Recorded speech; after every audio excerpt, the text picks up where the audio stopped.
Hello, everyone. I welcome you to Fall 2024 Theory and Method Symposium.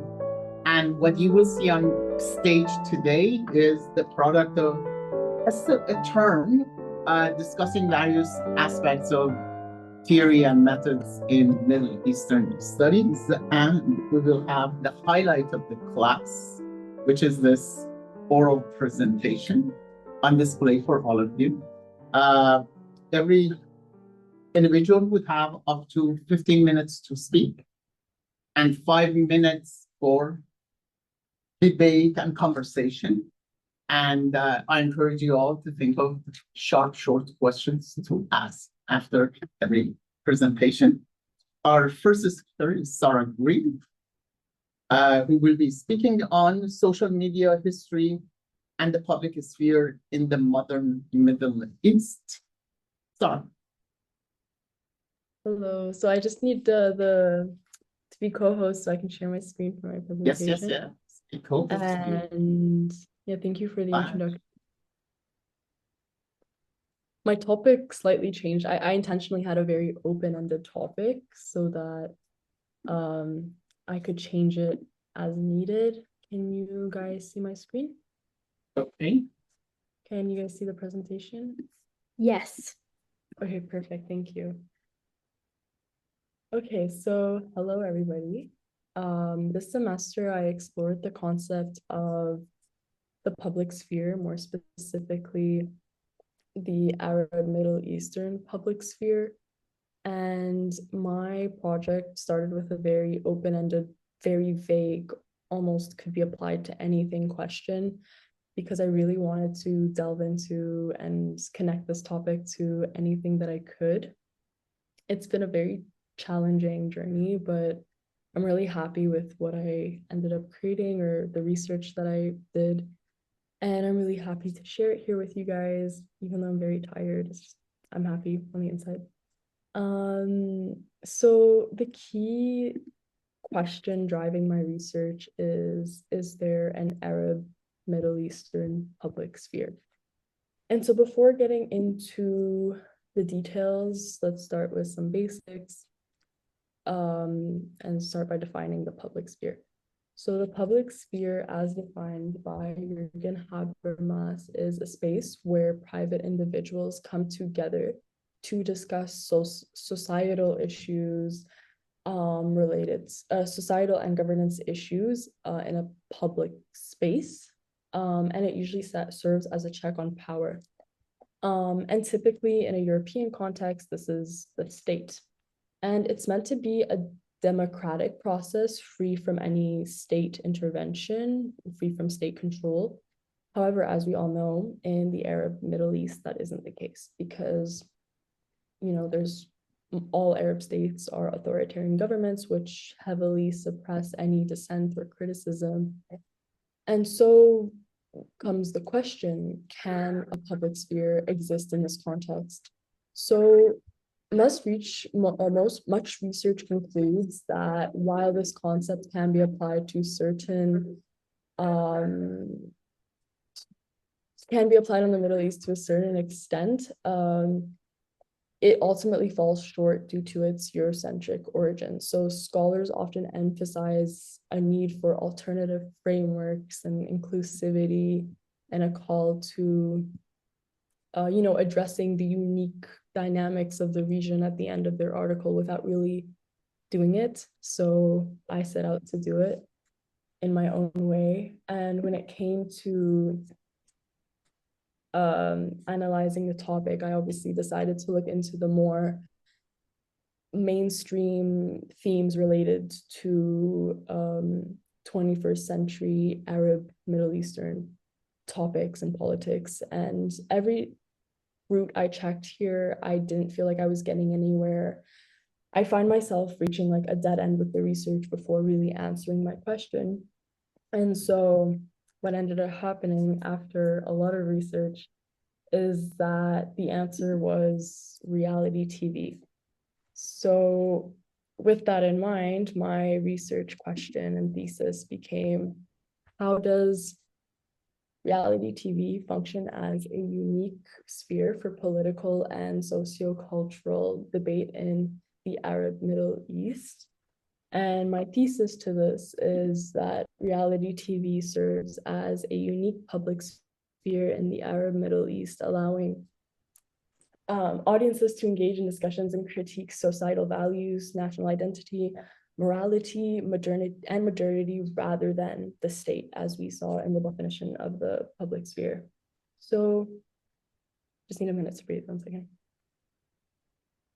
So to better understand this perspective, we need to rethink the relationship between individuals and power, or even public or private services in the Arab Middle East.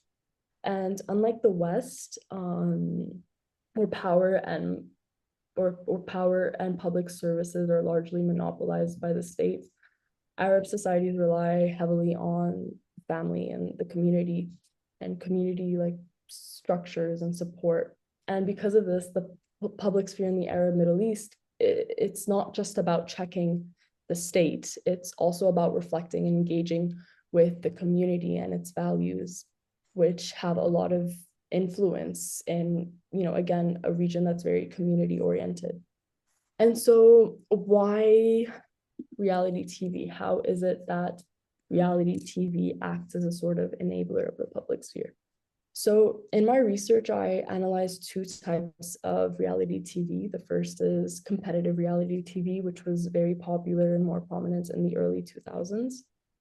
And the second is the more drama-focused reality TV shows, which is more recent due to the normalization of online streaming services. And each category offers insight into, Arab society and political engagement.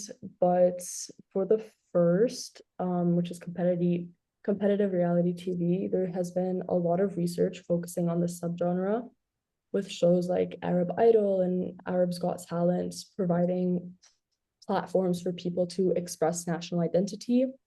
And, audiences are very engaged in the show, and they would have to vote for a contestant that would usually win the show.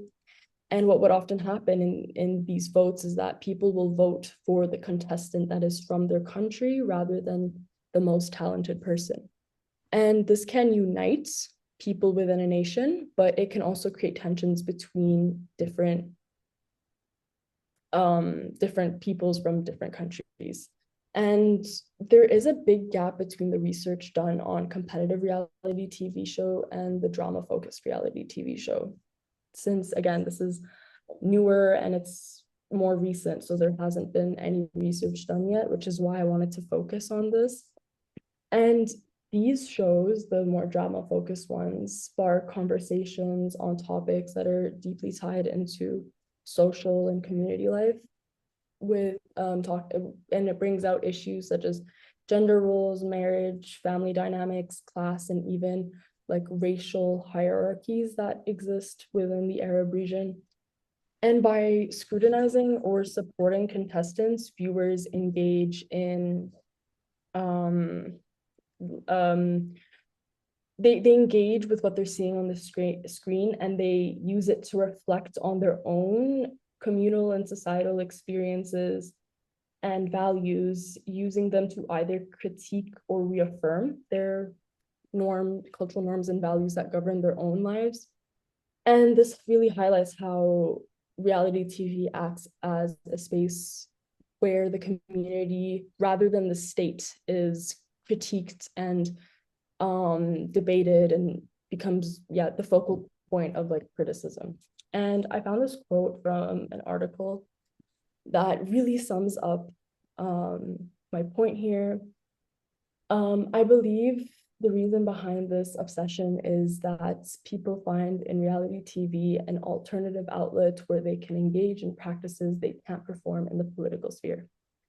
Arabs use reality TV to voice opposition, disagree, engage in debate, and finally vote or choose not to vote.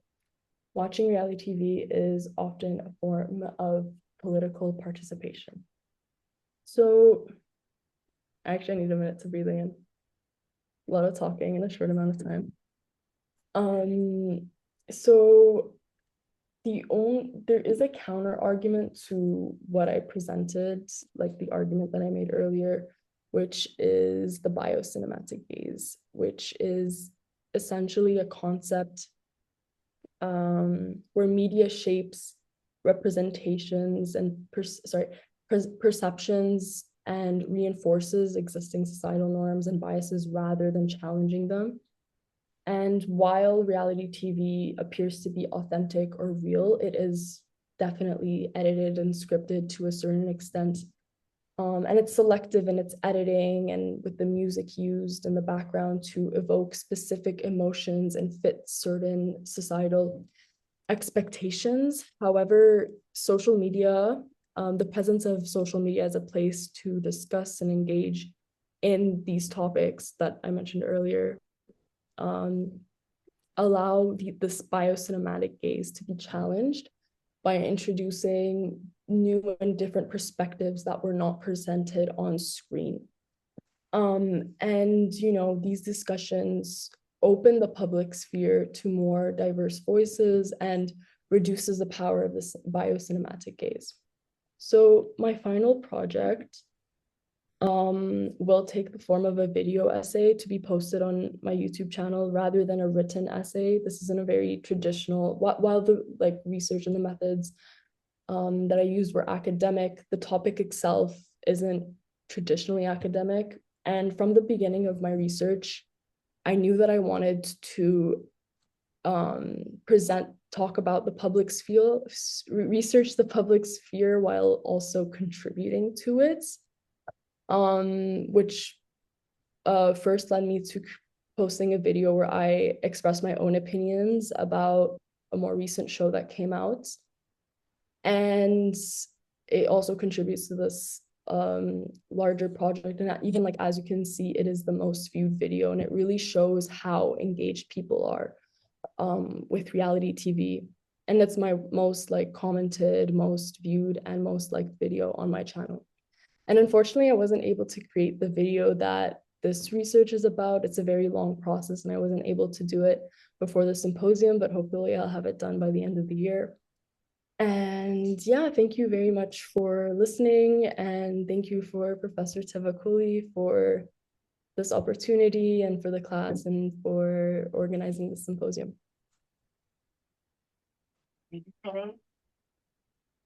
Questions?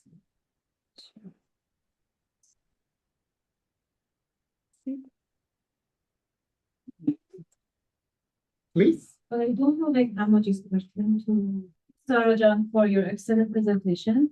And I wanted to say that you're talking about the public sphere, which is like, you know, one of the most component of my thesis for it's sort of like, you know, public sphere. I used a lots of newspaper from like, you know, maybe late 19th to early 20th century. And I wanted to ask you if you have used the online newspaper as a sort of social media that understood, like, you know, the notion of the public discussion within that. I didn't include the newspaper. I really wanted, you mean like online newspapers, not like traditional newspapers, right? Right. Yeah. I didn't include that in my research because you can read the news, but there isn't a forum to sort of engage with it. It's not the same as, you know, watching something that everyone watches and then going on social media and talking about it. Like there is a public sphere around it to a certain extent, but it's not as widespread, I guess, as the newspapers. It's difficult to engage with other people on those platforms, like digitally. If I may jump in, one way that you could consider that would be how the Arabs Got Talent, the critique of it and review of it that is published in digital newspapers. And also, in addition to commentaries that are on the sites, go to digital newspapers and and other venues. It could be hard paper along with a digital edition, and see how it goes beyond the reality TV phenomenon into a much larger and extended public. Yeah, so I did find like our articles on the reality like TV shows, but I didn't assess like newspapers. So maybe I misunderstood the question, but I didn't assess newspapers as a medium for information as public sphere. But when it came to the reality TV shows, I did look at, there's a lot of news articles from like more traditional, like bigger newspapers, and also from like more online independence sort of websites as well. Yeah. Sure. Any other? All right, Sara, thank you very much. Nice evening. And the next presentation is by Sara Eftekharzadeh, who's speaking on transforming masculinities in pre- and post-revolutionary Iranian cinema.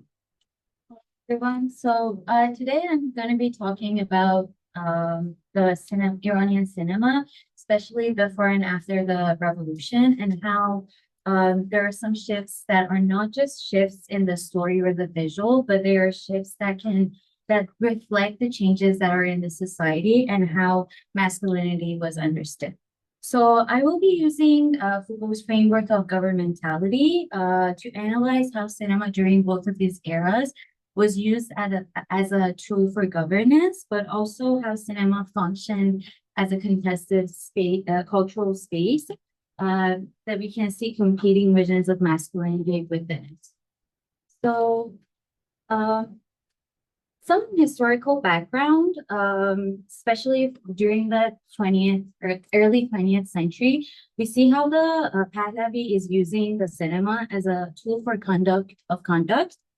So in this time, it was used as a tool for modernization, and we can see this in different articles in the education and training journal, the Tariyat, which show how the Pahlavi regime used cinema to promote nationalism and shape public behavior. So in a specific article titled Teaching with the Use of Cinema, the author argues how civilized or modernized countries use teaching. In modernized and civilized countries, teaching with cinema is one of the most common methods in schools. And we see how this article is used to like place a projector in Dorot during that time. And these nationalist agendas are also seen within the movie Dr. Lor, and how it was perceived, especially by the social elite of that time. It was a movie that the social elite of Iran thought could be a great start to the production of national films that could be portrayed internationally on screen to showcase Iran to everyone around the world. And how critics of this movie show that nationalist agenda, like how it depicts a progress of Iran in the last few years, or how the people who watch the film become aware of its patriarchal sentiments. So Foucault talks about governmentality and distincts it from discipline. In governmentality, it's not possible to force everyone and all of their acts every minute. So government is used as an education for educating desires and shaping behaviors and aspirations. The White Revolution in Iran, initiated by the Pahlavi regime, aspired to modernize Iran through reforms like land distribution, new family laws, and the promotion of a westernized society. These interventions are driven by the regime's desire to sustain economic and the social situation of the country, which aligns with Foucault's emphasis on how the liberal arts of governing in an economical manner. So in the case of Iran, the White Revolution disrupted traditional structures and roles, particularly those among the lower class, leaving many marginalized and isolated. This social disconnect can also be seen in the cinema through representation of different masculinities, like the luti, the fokoli, and the jah. So, let's start with the luti. Luti emerges from the old Java Mardi traditions and embodies honor, loyalty, and deep sense of justice. He's often depicted as a protector of the weak and in many cases women. In films, lutis operate in a homosocial environment, often participating in activities like wrestling in the Zulkune, which showcases his physical strength.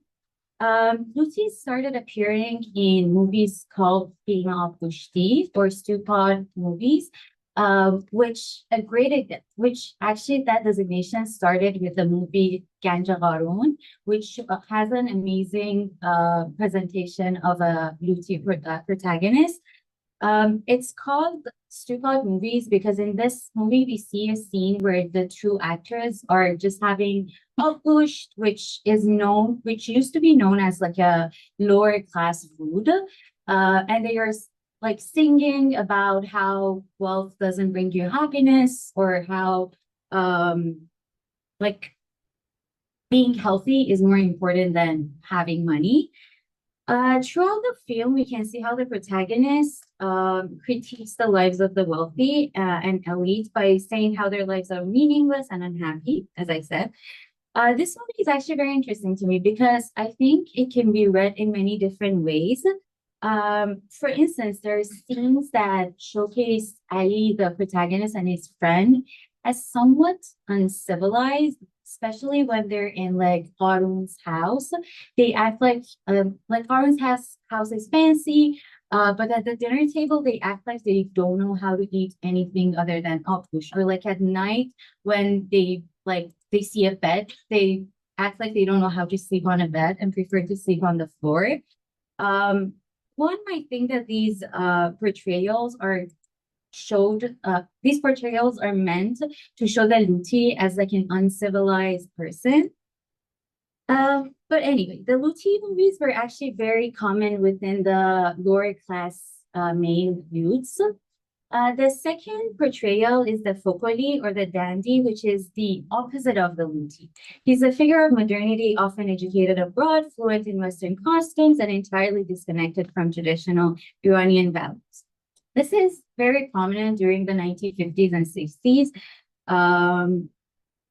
And their dress choices are very different. It's like scarves, vests, hats, sometimes ties.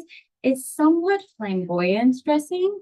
For instance, in Juja Fokoli, the main character, Faridun, is showcased as a Fokoli, and he's shown as more feminine and out of touch.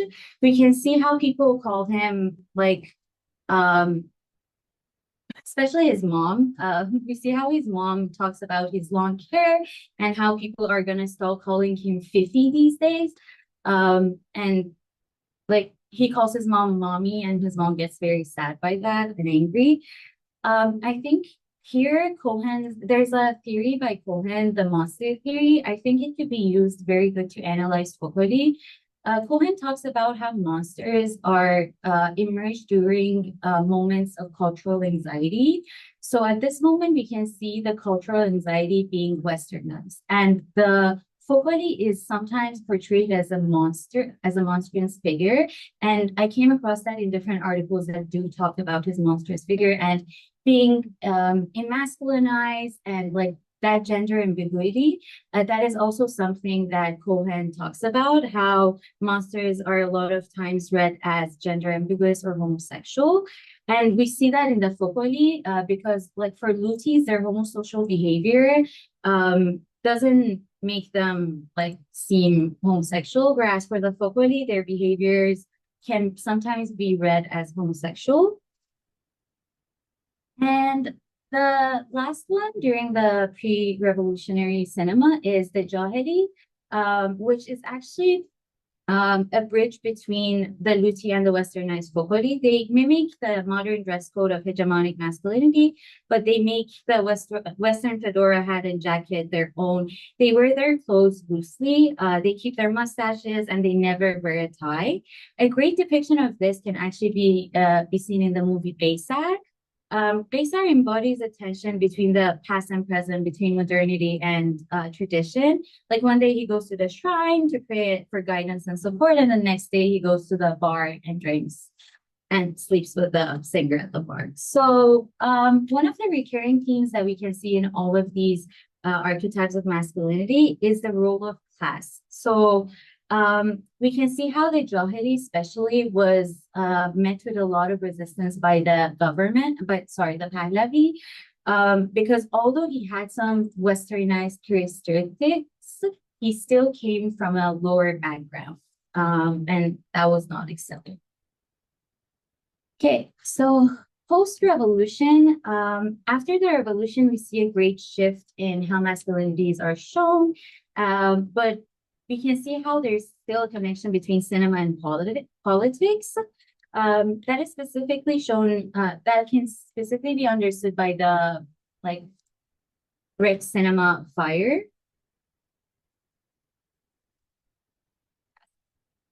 Okay, so the Shahid is one of the main archetypes of masculinity out in the post-war movies. The Shahid is deeply rooted in Islamic ideals, and the figure became very prominent during the Iran-Iraq War. Their dress code replaced the Western hat with a military uniform, shaggy hair, a beard, a gun, and a bandana that was often emblazoned with Quranic texts. We can see a figure of the Shahid actually in the movie Eftekharzadeh, which turns a luti, someone who was a luti, into a Shahid, and shows that transformation is actually possible within the two masculinities.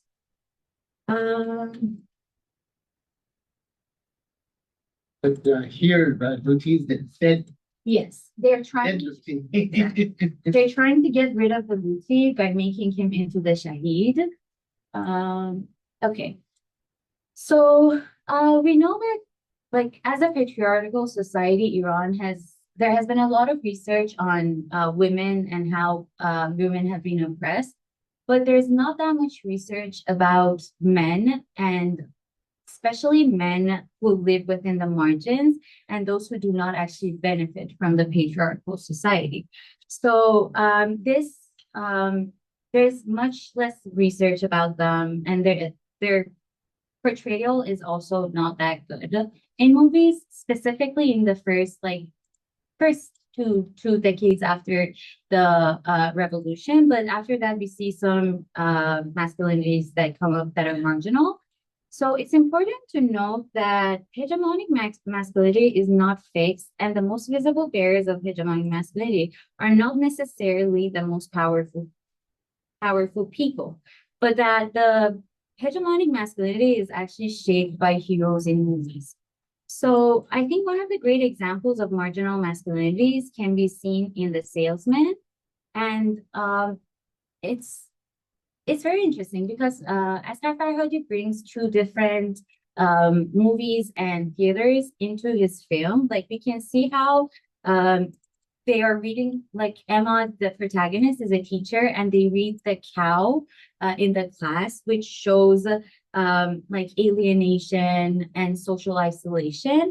And that could be seen within the movie, how that happens to him and how he changes from someone who's very happy to someone who's very isolated after the thing that happens to his wife. The film also is like, they are both theater actors, and in the theater they are acting The Death of the Salesman, which is a play by Arthur Miller, which is about how the American dream is a lie and how capitalism like fails everyone. I read that as how Ahmad is failed by traditional masculinity in this movie. Like, he feels like he's failed his masculinity in the traditional way because he does want to get revenge, but doesn't want to do it in a violent way. And he's not that kind of a person to become violent. And that makes him sad that he cannot like get revenge. And lastly, I think it's really helpful to analyze all of these masculinities with gender performativity. So Butler talks about how gender is a set of repeated acts within a highly rigid regulatory frame that congeal over time to produce the appearance of substance of a natural sort of being.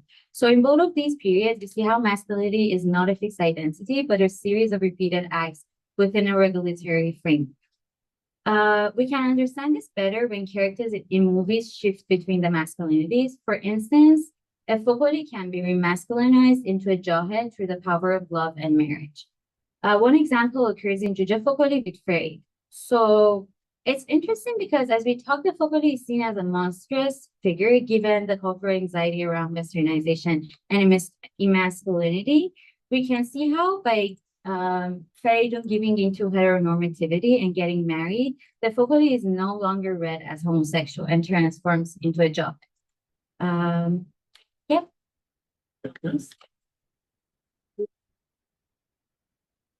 Questions? That? Yes. I guess like going back to your example of the Shayan post-war movies. Shahi. Yeah, so in like so in the first Eftekharzadeh movie, you have the need to transform into Shayan. But in the second one, you have the reemergence of the Luti. So I was just wondering how would categorize that specific character, because he's a Luti that actually remains alive, but he's one that remains true to his values. So I was just wondering how you would categorize that specific.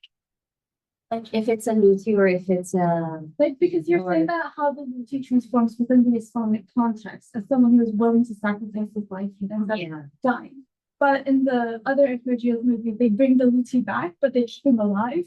So I was just wondering, how do you see the director, I guess, keeping the Luti alive, and what does that mean in this Islamic context? Yeah, I think I would read that as a marginal masculinity, maybe, because the main masculinity during that time is being a Shahid in cinema specifically.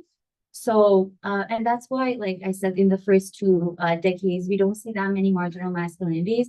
But I think the second Eftekharzadeh was like within maybe that, like, because it was a couple of years after the first one. So maybe it's because they see that rise of like, okay, not the Shahid is seen as a like hegemonic masculinities. We should include like more different types of masculinity.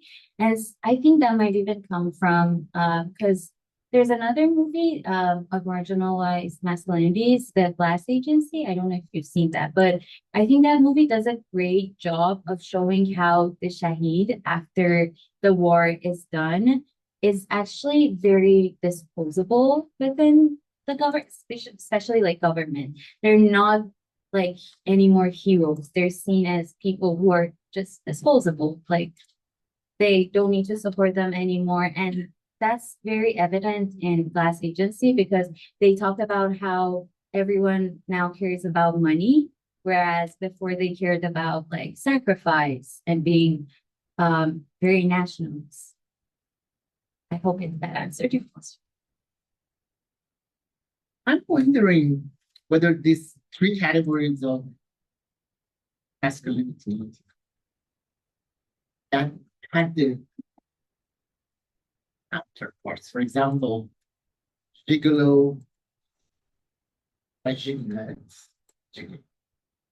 was one, and I'm wondering whether there was an equivalent female I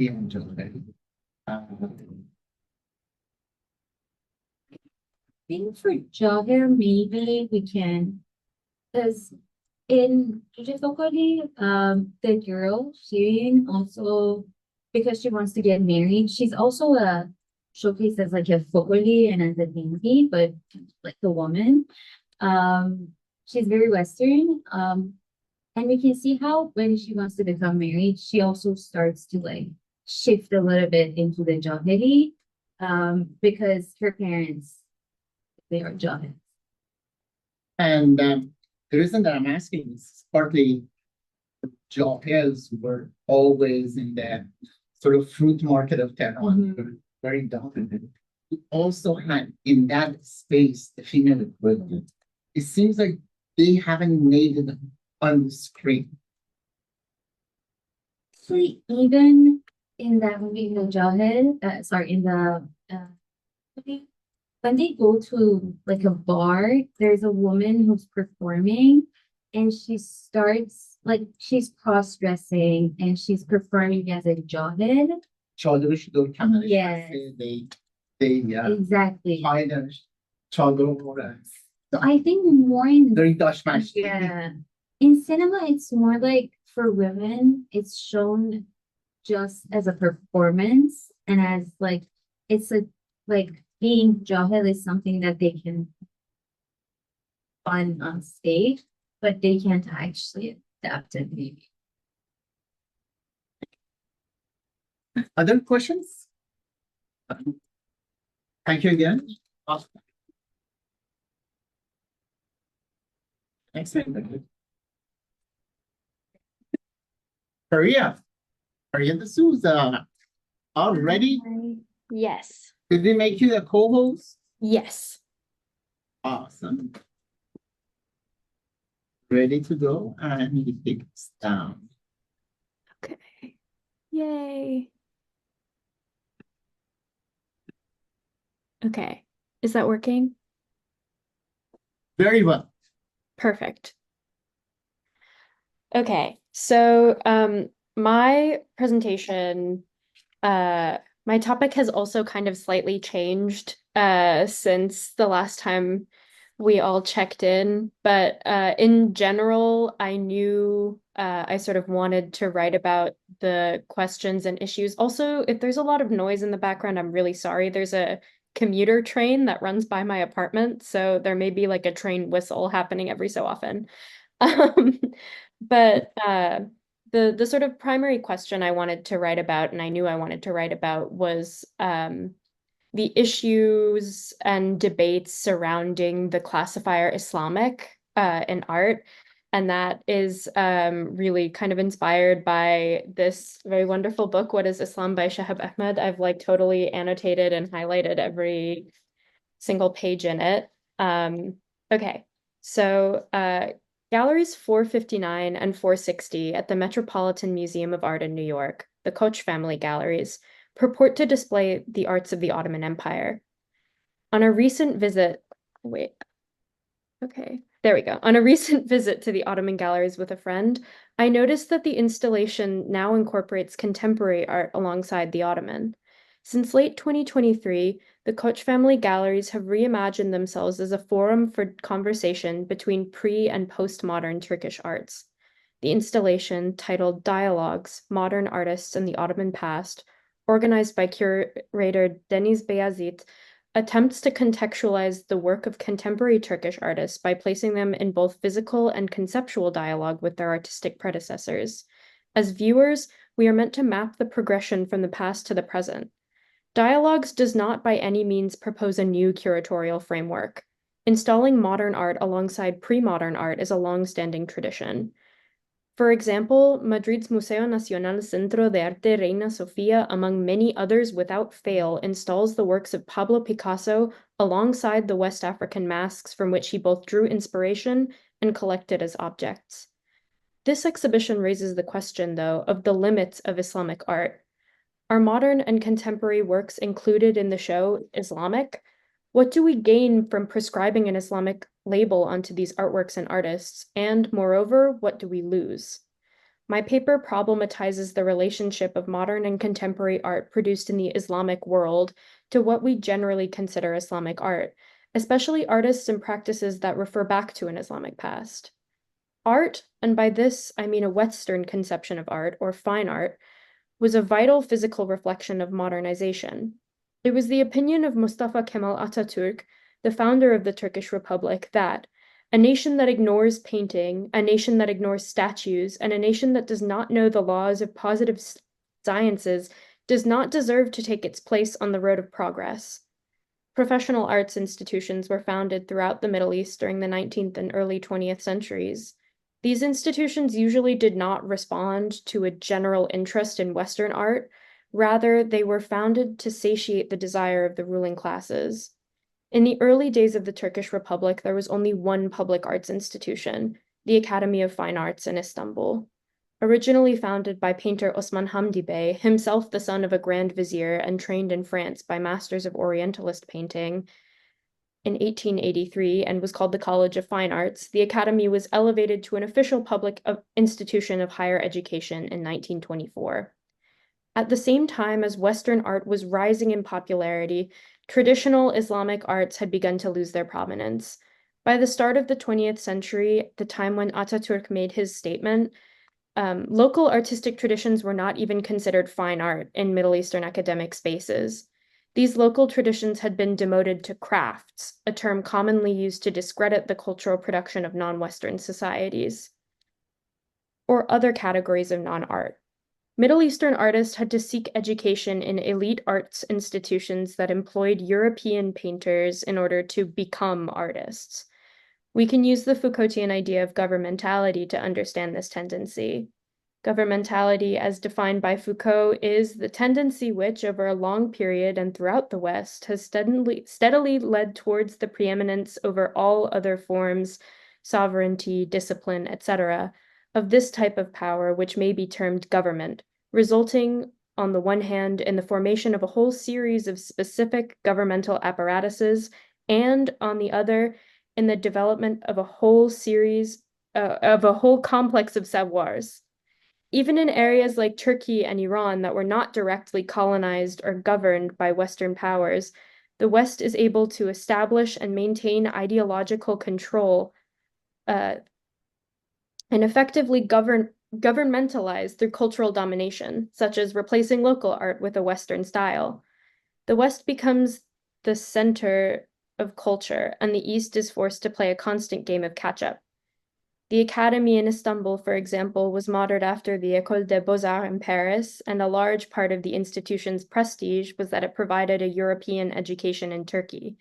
The students in the Department of Painting studied classical painting, which means academic painting, a style that used the standards of painting set at the École des Beaux-Arts and generally depicted neoclassical themes.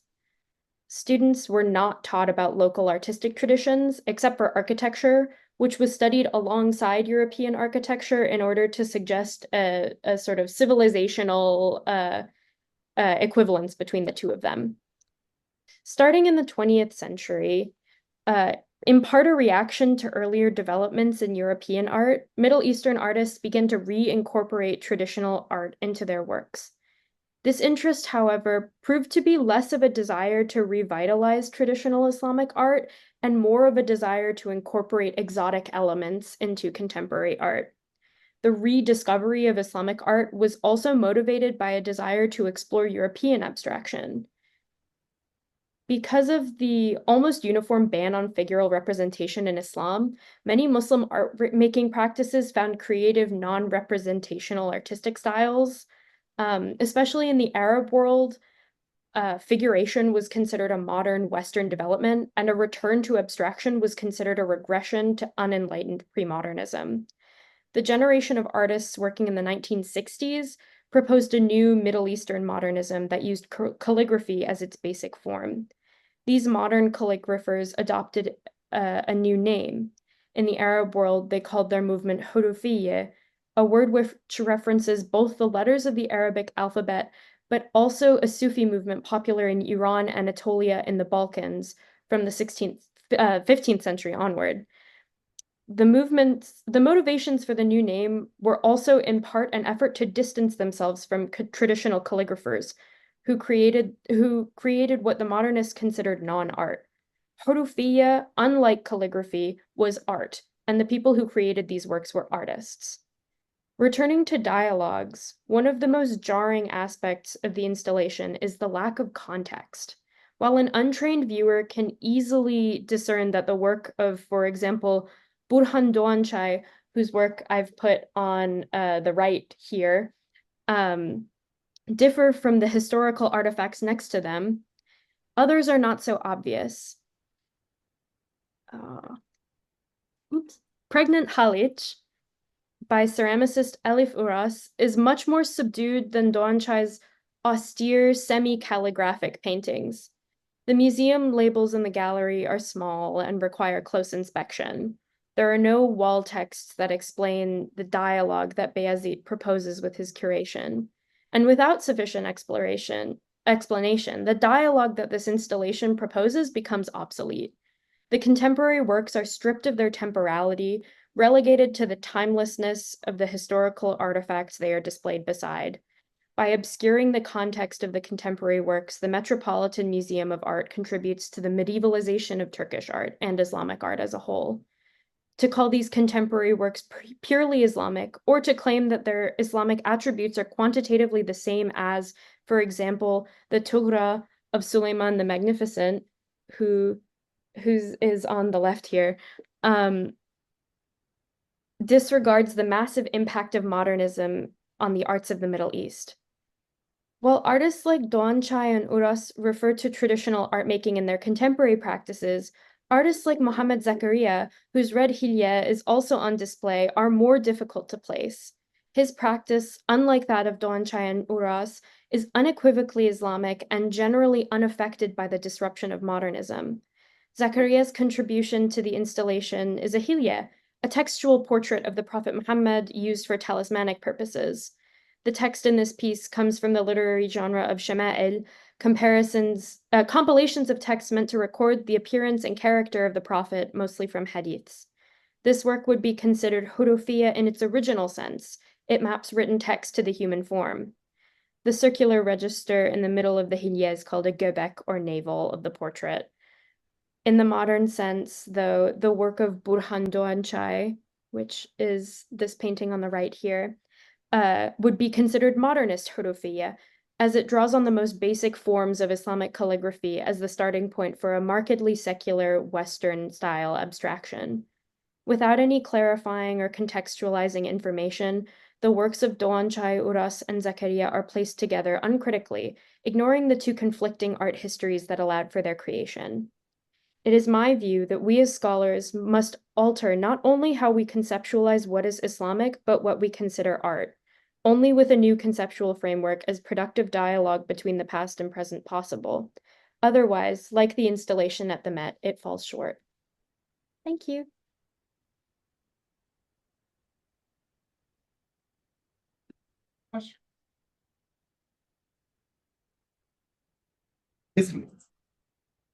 Notion of Islam, art or Islamic science is a correct notion. Sorry, could you repeat that a little louder? Yeah.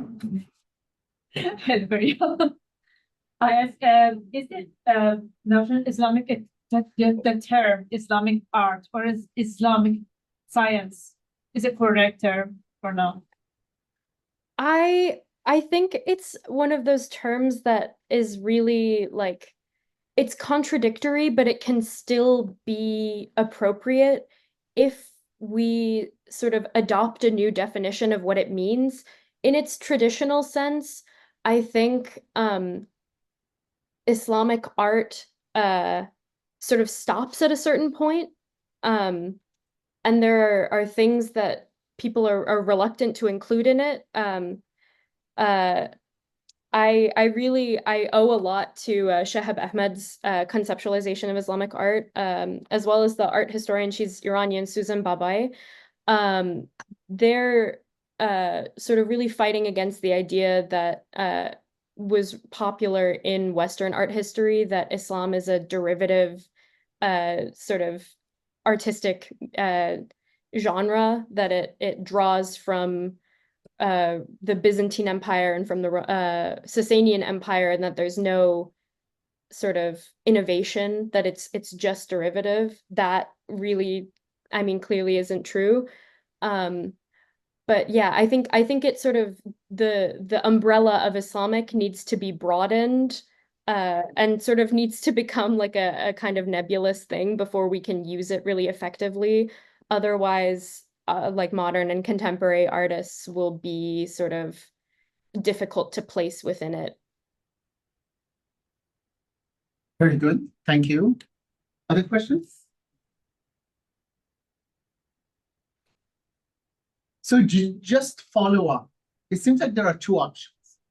Either saying that the concept Islamic is ahistorical and thus doesn't do any service to categorize one art or one mode of painting, drawing, or ceramic production as Islamic. The other option would be to historicize Islamic in a sense that early Islamic ceramic, middle or medieval, or a distinctive category, link it to a particular historical period. It could be Islamic chic, Islamic modern, Islamic postmodern. What remains, what links all of these are certain things that has Islamic content to it, but is not ahistorical. Itself can be time periods. Will you go for ditching, or will you go to this temporal expansion? And does the temporal expansion of Islamic and diversification, does that solve the primary problem that you identify? I think there will always sort of be issues with labeling, as the same way in Western art, there are issues with labeling and classifying. But I do think sort of historicizing Islamic art resolves a lot of these issues. I was talking with a professor a few weeks ago, and he said something that I thought was so smart. He said that Islam is like language, in that there can be many different dialects, but there's still one unifying grammatical framework. And I think that can pretty cleanly be applied to art as well. Islamic art is kind of one of the only genres of art that is defined in religious terms rather than historical and political terms. Like, if you look at the Western art galleries in any museum, it'll say like pre-modern Dutch painting, Italian Renaissance, Northern Renaissance. There are these geographically and politically specific names. Whereas when you go to most major museums, the Met is an exception to this, but their curatorial choices are still clearly like, these are the Islamic galleries. They also have a Department of Islamic Art. So, yeah, but Islam is one of the only categories of art that are defined in religious terms. And I do think that creates a lot of issues in how it's classified and how we talk about it, as if it can be one unified thing. Don't hold back. Do we have time? You do one more. Jump in. Okay, so if we use the term Islamic art, it then cause that some countries that are categorized under the umbrella of Islamic civilization, like you refer to me, marginalized in some specific areas of life. So you could say Persian and Islamic. Turkistan arts. And in this very same way that they are geographical designation for European art, this could be also done. For example, even one of the debates that was sort of calling for the ditching of Islamic category was the figural art in Iran.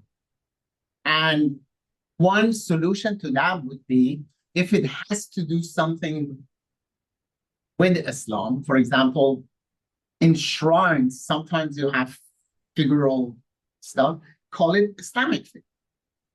Sort of, rather than denying that Islam doesn't have it, it's crack it open And rather than having a homogeneous, undifferentiated notion of Islamic art that is inclusive of all places and all time, it is unchanging over time and in a space and those two.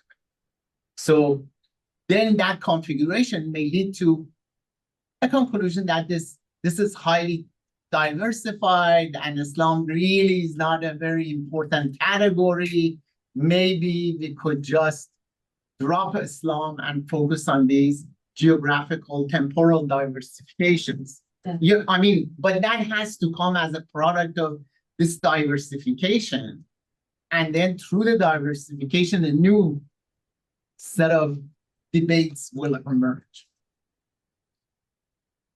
You disagree, right? I mean, I don't personally think that Islam can be sort of dropped from the equation, even in these sort of very secular, modern Turkish works that I'm talking about. Like the fact that the sort of developments in modernism as they were are still, like, Islam is still a very large part of this picture. Even though these works they're making are secular, they're still referring to an Islamic past. They're still drawing on what they sort of consider the foundations of an Islamic civilization. Yeah, like they're using the framework set by Western modernism, or like Western modernism in painting, to imagine a new Islamic modernism. So I don't think Islam can be completely disregarded. Yeah. When you want to label an artifact that's in the museum, I guess the best thing is just that to define the archetype. What is the archetype? And from what period, from what dynasty actually? Like Safavid dynasty, Ilkhanid dynasty, and then look the provenance, like the original of the artwork, and then look. But why would you put the name of a dynasty on a piece of artwork if the content of it has nothing to do with that particular dynasty? No, in the very same way that we put on a maybe the century, yes, 12th century, 11th temporal. century, yes, but not the dynasty. Dynasty is a period that is just key. But see, the key challenge, and I think it's really what is important to focus on, is can we look at what has been categorized as Islamic art through time, go to the oldest, onto the newest, and then be able to identify, oh, there's something about this artwork that is different from these others that I have seen. Or you look at another period and say, this is interesting, but this is maybe different. There are a lot of similarities, but there are differences. And be able to bring those differences out and use those differences into categories. And in a sense, a lot of people have not been willing to put the intellectual curiosity at work to be able to distinguish. For example, there is always a discussion that Islamic art can have figurative art because Islam is against it. And then you have Taziyeh. Baba, if Taziyeh is not Islamic, so, and I had gone in 2008, it was one of the first times that I had gone to Iran, and I went to Mashhad, the shrine. And right in the entrance of the shrine, they were these Farangis on the Kashikari, on the entrance, what was that? The tiles. And they were, the people there were involved in sort of renovating, but through renovation, they were defacing, removing older tiles, attributes to earlier Shahs and a lot of other historical traces of the artwork, and they were trying to uniformize, you know.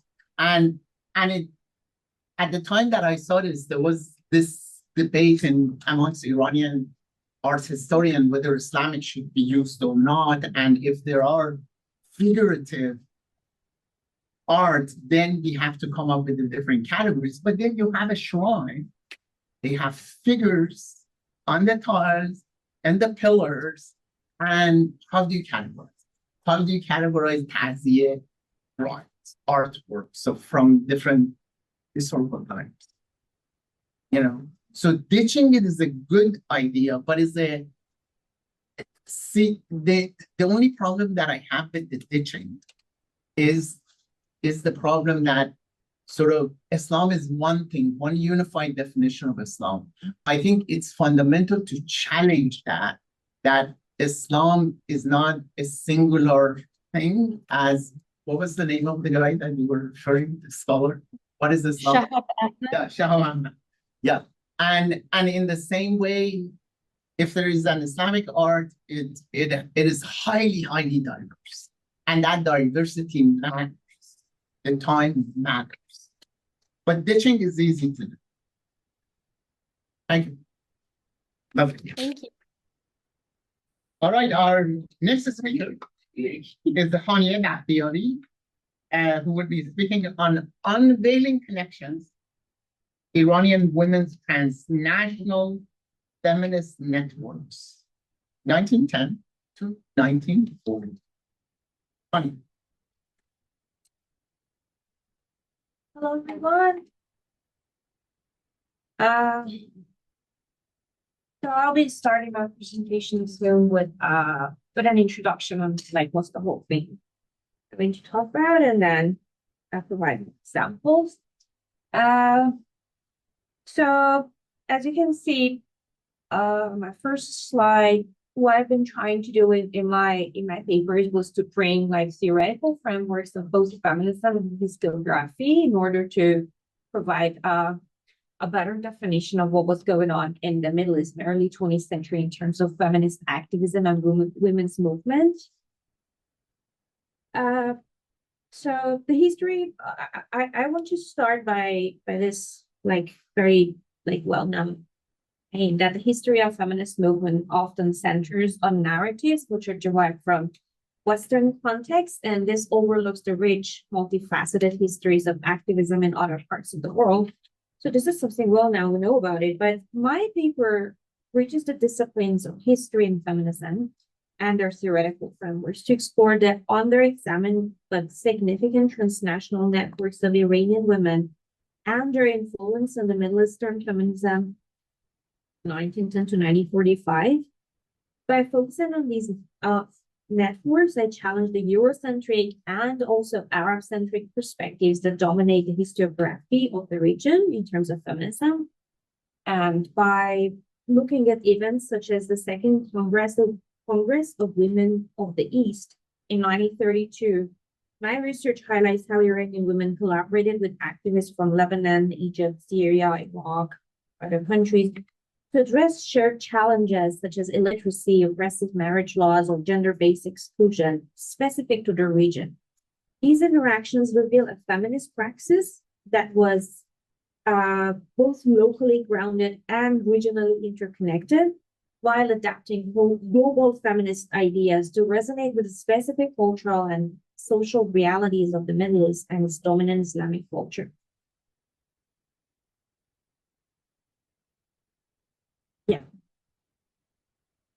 Yeah, okay. So I would also like to provide a little bit of a context of what stands out about modernity and co-constitution of modernity and feminism in early 20th century in the Middle East. We all know that in the early 20th century, rapid social changes became visible everywhere in the Middle East as well. There's one paperwork that always stands out when we talk about feminist activism and women's unveiling, and that is, of course, ironically written by a man. Cosima means al-Mar'a, like the liberation of women, which was published in 1899, like the turn of the century. And the publication of this paper showed the intertwined issues of women and culture as central themes in Arabic discourse for the first time. And prominent regional feminists played significant roles in this movement. And from Iran, a feminist and published in Iran, unveiled in 1927 after returning from France. And this echoed similar gestures by other feminists, such as Huda Sha'arawi from Egypt, who unveiled in 1923, or Nazif from Syria, who also unveiled in 1990. All these women, the thing is, all these women unveiled after a trip they made to Europe. And sort of like we can say, unfortunately, this rendered their feminist activism to be known as merely a copy of what women were doing in the West. Everybody has an argument on this, and she highlights how mandatory unveiling, especially in Iran, for example, symbolized the alignment of feminism with the secular modernization project in the West. And she argues that this movement of like compulsory unveiling in Iran effaced the complicated histories, overlaps, and collaborations that allowed for multiple understandings of feminism and modernity to coexist.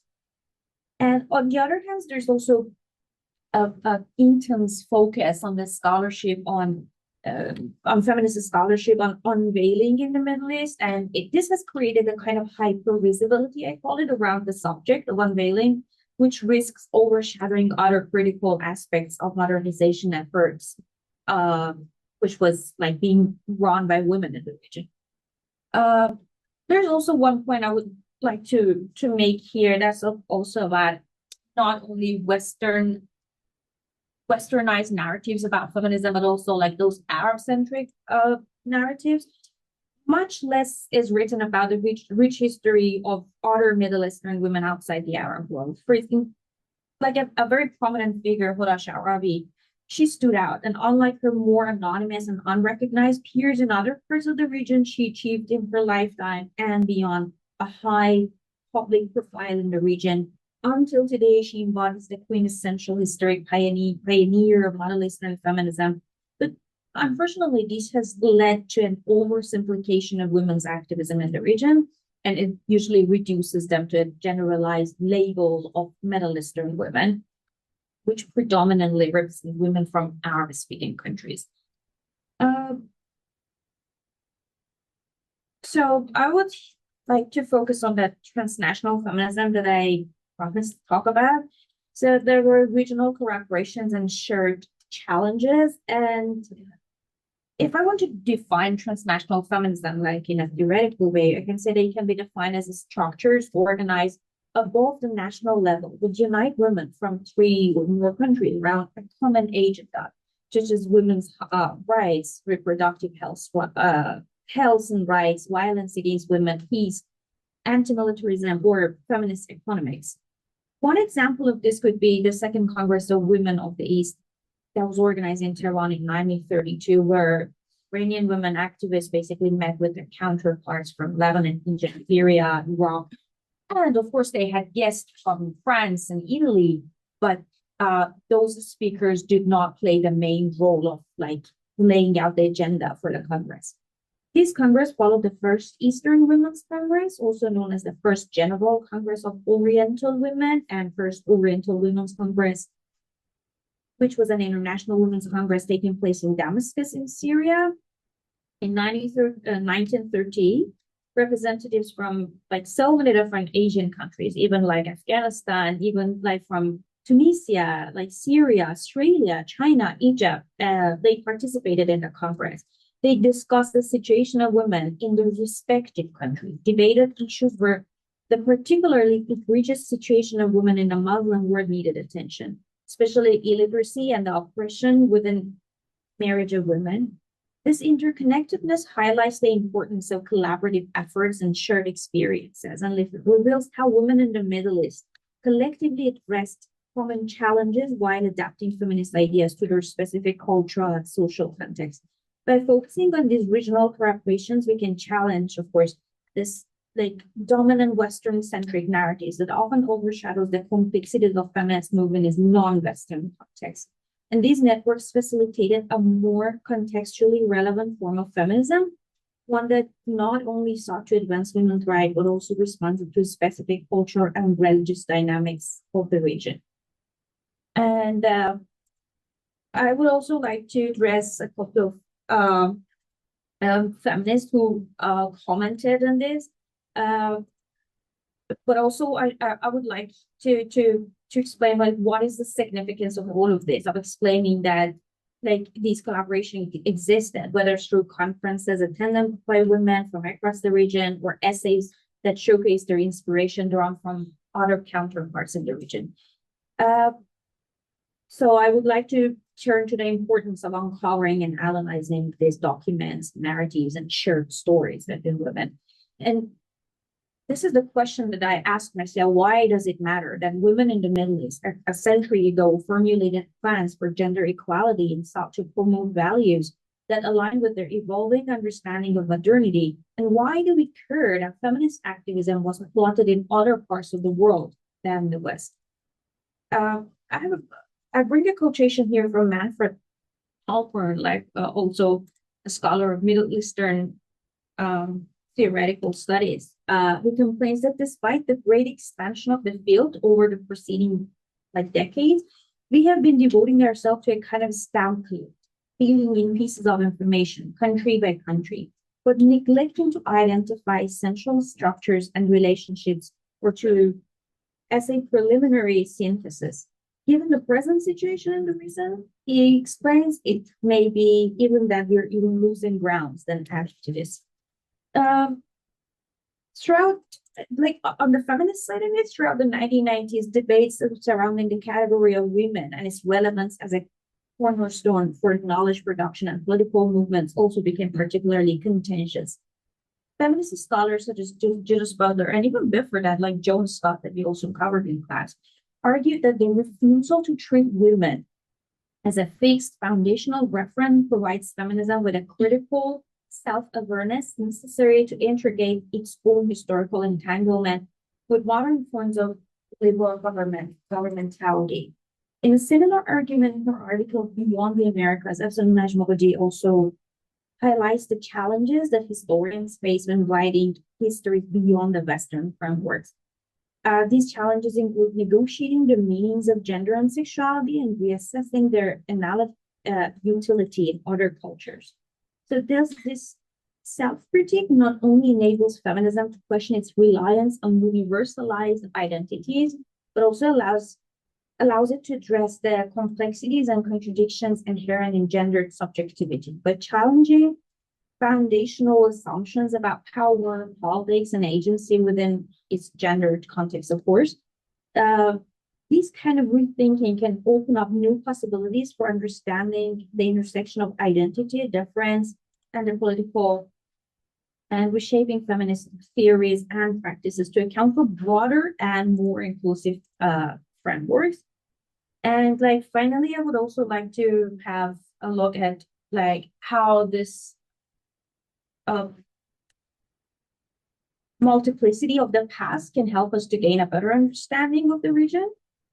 I also have quotes from Michael Geyer and Charles Bright that you covered as they argue that the collapse of world historical narratives cannot be resolved by an encyclopedic approach that merely grants equal time for all world histories. They advocate for recovering the multiplicity of past, which collide, interact, and intermix, to produce a dynamic collage of histories rather than a singular, homogeneous narrative. In light of this, I do not hope to provide a direct comparison between women's movement in the Middle East and what happened in the West. Rather, I would like to contextualize feminist activism within specific sociocultural and political frameworks. For example, the Congress that was discussed here illustrate this focus because it occurred during a time when Western feminism groups were advocating for reforms such as marriage, divorce laws, and property rights. And in one of the books, John Hoff, who makes it the summary of this, reveals that a century ago in the US, in Europe, reforms were aimed at dismantling the structures of dependency for Western women. So that women could divorce their husband more easily. In countries, women in Iran and Syria, for example, pursued legislative changes that sought to limit a man's ability to divorce arbitrarily so that a woman could stay within the marriage constitution. So these contrasting efforts demonstrate the importance of regional studies in revealing diverse framings of gender issues. And as the example revealed, gender is not perceived uniformly across contexts, and these variations require interpretations and translations, particularly for audiences who are not familiar with the cultural and historical nuances of a specific region like the Middle East.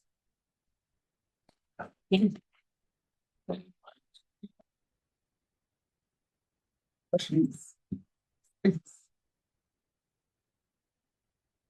In the first part of your presentation, you talked about how in their travels and after they come back, we see how you're unveiling and kind of like copying the Western feminism. Yeah. I was wondering because that's also the era.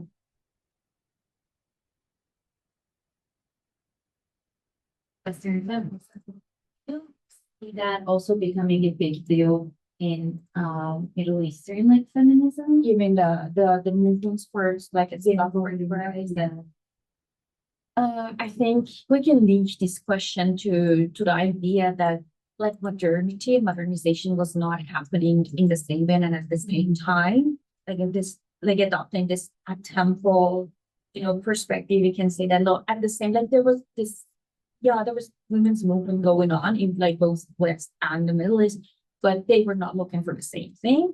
But the very fact that women unveiled after their trip to the West, of course, show a kind of like, whether we call it inspiration or I don't know, copycatting or whatever, but it was mostly like how they were boldened into that, like how they gained the courage of like removing the veil, but they were not exactly translating the same movement that was going on because they had other things to take care of. It was like basically their culture was calling for that women, specifically in the West, did not have those concerns, and maybe they have different concerns. Other questions? But this is really a brilliant paper, research agenda, and sort of going beyond nationalist historiography or comparing East-West, developed, underdeveloped, traditional, modern. I think challenging those are foundational, and this is really a great beginning. Thank you. And yeah, like I think this national context was also like a prompt for this research because whenever I was looking at like how women in the Middle East were like contributing to their activism, there's more like research on a national based context. Yeah, and like women in Syria, women in Egypt, women in Lebanon, especially like those countries that responded even earlier to modernization, like Egypt. Or like there's also like scholarship and of course Iranian feminist movements, but when we're connecting the dots together, there are so many things that are missing that makes it like important to see like how a region like has its own power dynamics in responding to modernization and like the variety of modernity. Yeah, then I think we have this idea of blended. Right. And I think also what is important is sort of as in gender history, going back to Scott's article, you may also see the contemporaneity of the suffragette movement and in Iran during the Iranian constitutional revolution. For example, the way some of the articles of the constitution were crafted, all Iranians تمامی اهالی مملکت در مقابل قوانین دولتی متساوی الحقوق هستند. And that equality rights is without regards for gender, race, ethnicity, and all of that is indicative of consciousness that is not open expressed, but is there.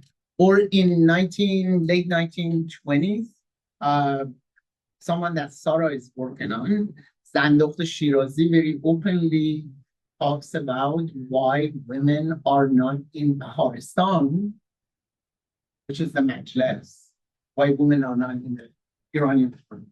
Yeah, which is even a step further Yeah. than just the suffrage. Yeah.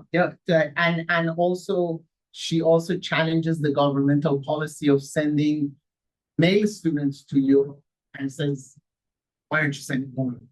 And then several years later, the government sort of reappraises and says to them.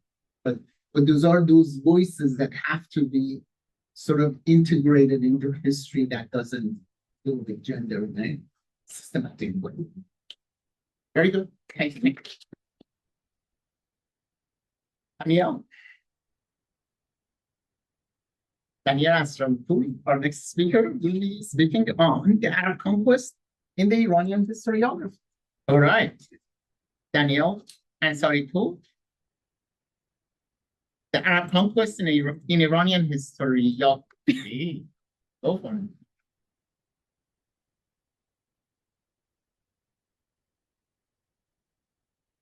So, my topic is the Iranian historiography of the Arab conquest. I'm specifically focusing on modern historiography from the 19th century to now, with a focus on how Iranians write about the event and its role in characterizing a certain Iranian identity. I identified three distinct yet overlapping historiographies of the Arab conquest. The first one I called disruptive discontinuity, second one is Islamic purification, and the third one is civilizational continuity. The current historiography is mainly concerned with the conquest's effect on Iranian identity and the natures of the periods preceding it. I argue that the civilizational continuity view is the culmination of the latter two views and its claims, and presents an analysis that crafts a nuanced Iranian identity, and that is what's emerging as dominant in contemporary scholarship. First, destructive discontinuity. I define this view as the historiography that frames the Arab conquest as a disruptive endeavor that ruptured the civilization of pre-Islamic Iran, led to Islamic Iran. It's deeply tied to Iranian nationalism, especially the 19th century discourses surrounding it. It emphasizes the disruptive qualities of the conquest, including stuff like book burnings. There's a very ethnocentric and race focus on the tension between Arabs and Persians, and the contrast between Arabs and Persians, and Arabs as the other contrast to Persians.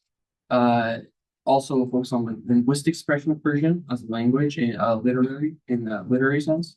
There is also a glorification of pre-Islamic Iran, and this view has a deep association with Pahlavi Iran, to the point where some scholars consider it the official historical view of the conquest by the government and in textbooks. The foundational narratives of this view are found in three primary figures from the 19th century. The one in the middle is Mir-Djalali, and is a author, playwright, lived in Georgia for a bit, had very close connections to Russian literature, and wrote in Azerbaijani. The work I focus on, the Maktubat was actually written in Azerbaijani, then translated into Persian later. And with this work, which is a fictional exchange of letters between a fictional Indian prince and fictional Iranian prince, Kamal bin is the primary work in which he sets out the contrast between pre-Islamic Iran and the contemporary Iran he lives in. Specifically, the Prince Kamal represents his view. He writes to the Jamal about how he visits Qajar Iran. He sees how bad it is. He talks about the glory of the glory of pre-Islamic Iran, how there's no poverty, there was never no poverty, the kings ruled justly, and how it's so different from the misery in Iran. His views heavily influenced Mir-Djalali, to where his work, are essentially the espousal of Bakhtiari's views to the nth degree, with a specific focus on Arabs as the progenitors of Islam that was sowed in Iran, which resulted in kind of portrays Arabs as sowing the seeds of decay that kind of manifests in Qajar Iran, and he takes an especially race-based focus. He actually kind of engages very heavily with the Aryan, European Aryan view. And Jalaluddin Mirza Qajar, who is one of the sons of Fatih Shah Qajar, and his Nami of Khosrawan, the significance of that work is it's one of the first Iranian, national Iranian histories tying pre-Islamic Iran up to the reign of Fatih Shah in one like unified way. He is influenced by Akhundzadeh and reiterates a lot of anti-Arab sentiments and anti-Arab conquest sentiment in history. Those views became, as mentioned, heavily used in the Pahlavi regime and became a kind of reproduced heavily. And I point out the book Two Centuries of Silence or Dogan Sukul by Ansaripour as as a seminal work that is the product of those works, but also very influential in its own right, especially to the public the perception of the Arab conquest. And in this work, he emphasizes the conquest as a rupture again. He characterizes the 200 years following the conquest as a power struggle between Iranians and Arabs, with Iranians eventually winning and dominating the Islamic civilization, as he terms it. Language is at the core of his idea. The idea of silence in his book is about this lack of Persian literature in the 200 years following the conquest. He posits the Iranianness of Baghdad and the Abbasid revolt and all revolts under the Islamic rule as being essentially Iranian and Iranians revolting against their Arab oppressors. Once again, he reiterates the racial views that he labels Arabs as lizard eaters, insignificant, fair, but a lot of the same views seen Cameron's work. I included a quote to kind of like short idea is from the fall of Nahavand in 642 until the murder of Babak in 838, 200 years that elapsed. This period for Iranians had been like a dark and horrifying nightmare. The view of destructive discontinuity is very prominent popularly and especially literary in the literary world. Writers like Sadiq Hidayat in his Parveen daughter Sasan writes, portrays Arabs as bloodthirsty invaders whose conquest is more destructive than any previous conquest, contrasts pre-Islamic Iranians and Iranian Muslims heavily. Muslim Arabs are portrayed as ruining Iranian identity, and he despised Islam specifically for its Arabness. Mehdi and Arabs are Semites. Yes, Semites. That's another point I probably should brought up, but it's associated with an anti-Semitic nationalism, but instead of the Semites being Jews, it's the Semites being Arabs. In the ending of Shahnameh, which is a poem reflecting on Iran's pre-Islamic path to the ending of the Shahnameh, where the end of the Shahnameh ends with the Arab conquest, he interprets this as the end of Zoroastrian Iranian culture and thus Iranian culture as whole, and its replacement with Islam, which turns very negative. And Nader, who's here and there, portrays the intruding alien Arab as destroying traditional Iranian civilization, and the Islamic tenets as being specifically Arab. I brought up the contemporary popular prominence. I have a few examples of those. In terms of contemporary scholarship, this is still like a prominent idea. I use Khaled Farokh's Shadow in the Desert Ancient Persian War, even though Farokh isn't technically a historian, he writes historical works. When talking about the Battle of the Bridge during the Arab conquest, he writes, the Arab capture of the Kaaba standard was a massive psychological blow, one that reverberates to this day among all Iranian peoples.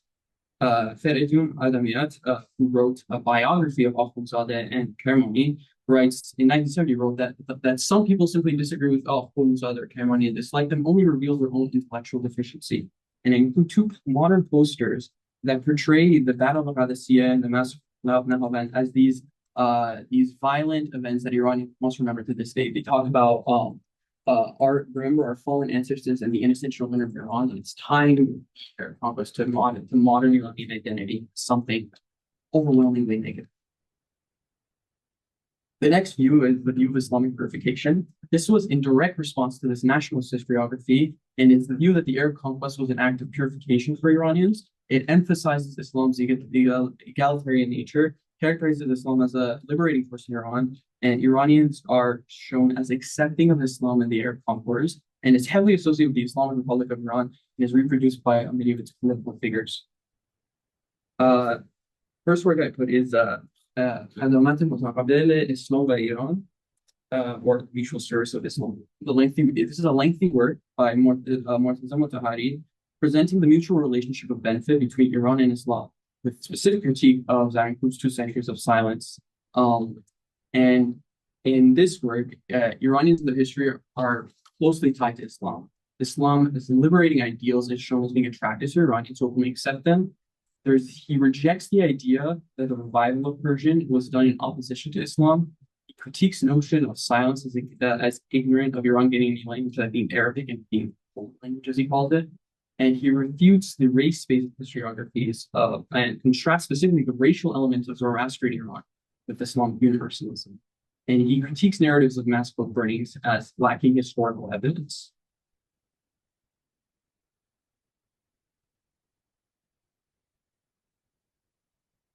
Ali Shariati, who's often termed the ideologue of the Islamic Revolution, has also engaged in critiquing the nationalist historiographies and her claims.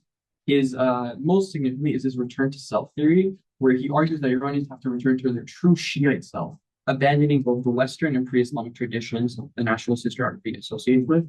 This is rooted in the same idea Motahari puts forward in the closeness of Islam to Iranians and their close ties together. And he characterizes pre-Islamic Iran as lacking significant figures, with exceptions being non-Iranian foreigners in the few decades before the Arab conquest. He also, ultimately, his idea is that Islam is a revolution which allowed for Iranian ingenuity and merit to flourish. And I want to point out again the various presence of these claims. On the left, I put a few political, religious presence. The cleric Ahmad Khatami in the 2010 Friday sermon said Iran discovered itself as such identity with Islam, and reciprocally, Islam did a great service to Iran. Khomeini, in his the first day of God's government declaration in April 1st, 1979, says, "Blessed for you be this government that knows no difference of race, whether between black and white or between Turk, Persian, Kurd, and Baluch. In the implementation of justice, there will be no difference between women and men or between the religious minorities and the Muslims."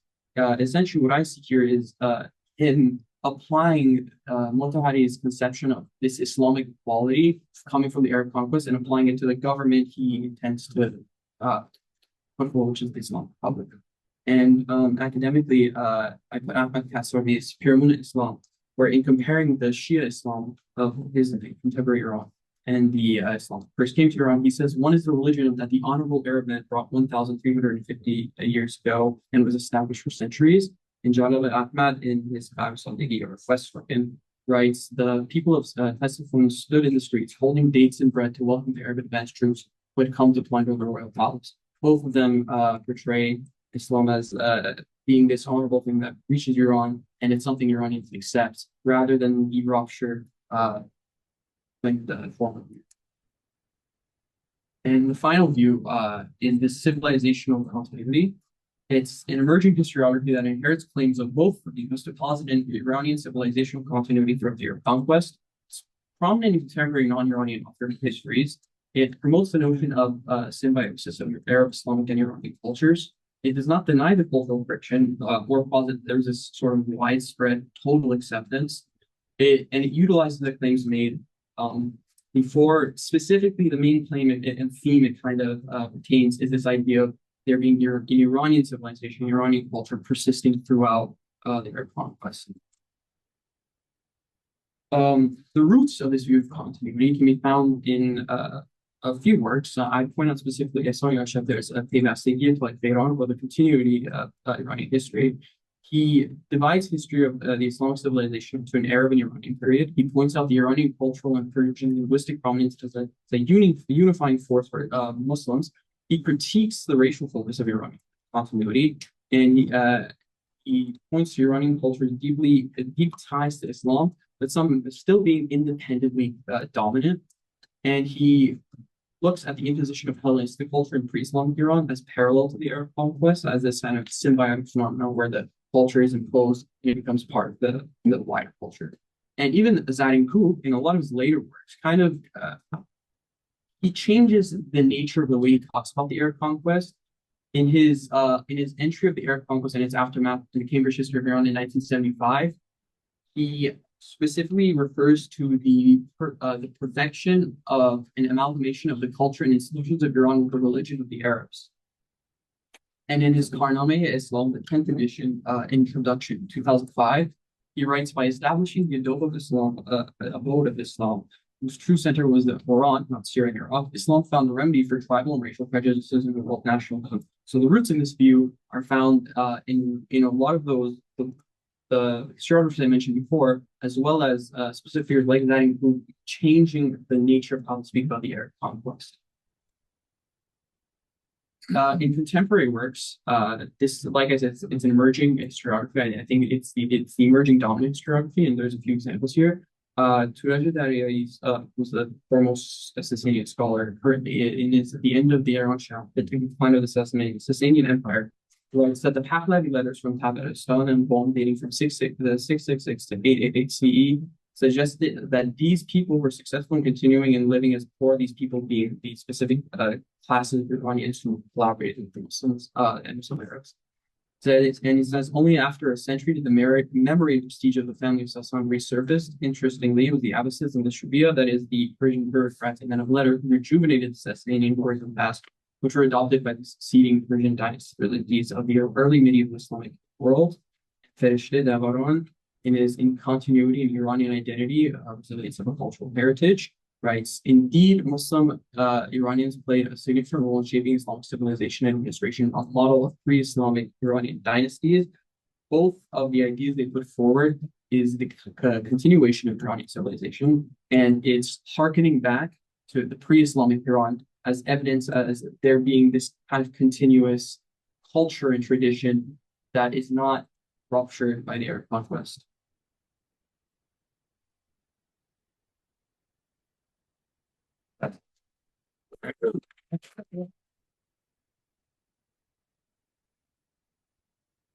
Question.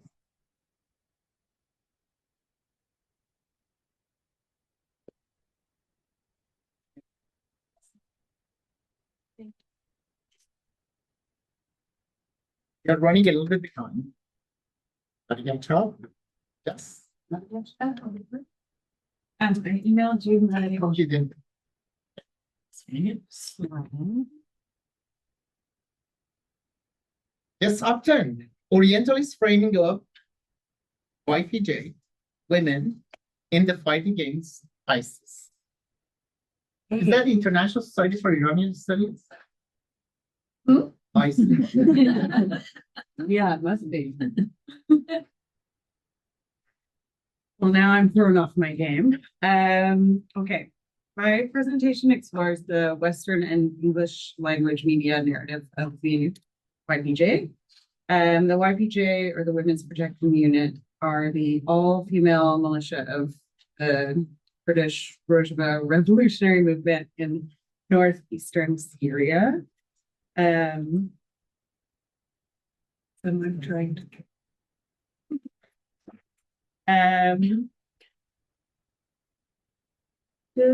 Their military participation in the 2014 war against ISIS made the YPJ a household name in Western media. Close attention is paid to how the YPJ were reduced to their physical attributes, characterized as either unfeminine militants or glamorous army girls, and used by the media to perpetuate the Orientalist trope of Middle Eastern victimhood at the hands of Arab and Muslim. I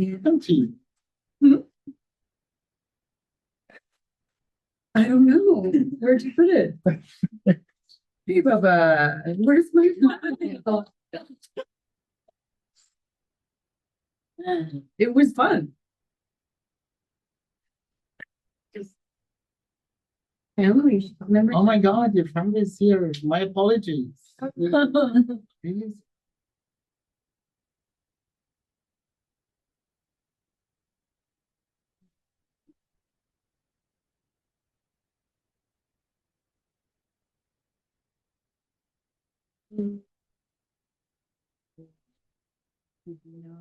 No, maybe in the soup. Oh, yeah. Oh, Still on the first slide. The The Western representation of the YPJ, in the Western representation of the YPJ, we see an obscured vision or an obscured version of Orientalist framings used to discredit and delegitimize the soldiers. By creating a binary of Middle Eastern women as either veiled and traditional or unveiled and modern, the unveiling of the YPJ are occidentalized and become visually aligned with Western values. The visibility and legibility of the female fighters of the YPJ are reframed through the gaze and desires of Western feminism. Here we show this sensationalized media portrait of the YPJ, how this sensationalized media portrait of the YPJ uses the image of female soldiers to gain popular approval for the American military to fight in Syria. But first, a little framing. The Rojava Revolution is a Kurdish liberation movement fighting for Kurdish freedom within the 4 states that the Kurdish land spread across. Their later goal was to create an anti-capitalist autonomous Kurdish region in northeastern Syria. The 4 states that the Kurdish area falls over are Turkey, Iraq, Iran, and Syria. All of these nation states participated in Kurdish erasure from the banning of language to expulsion and genocide. One of the 4 pillars of the movement is a move towards full gender equality, which includes equality in their military.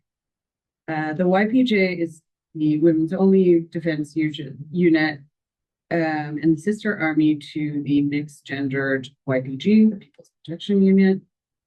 The movement has ties to the PKK, which is the Kurdish Workers' Party, and because of this, the movement is on the Turkish, US, and Canadian terrorist lists. In July 2012, the YPJ and the YPG forced out the Assad regime and liberated the canton of Bani, securing a grounded space for the movement. After the liberation of Kobani came the forfeit of Kurdish strongholds of Efrin and Cizre. I'm saying all of it wrong. I'm so sorry.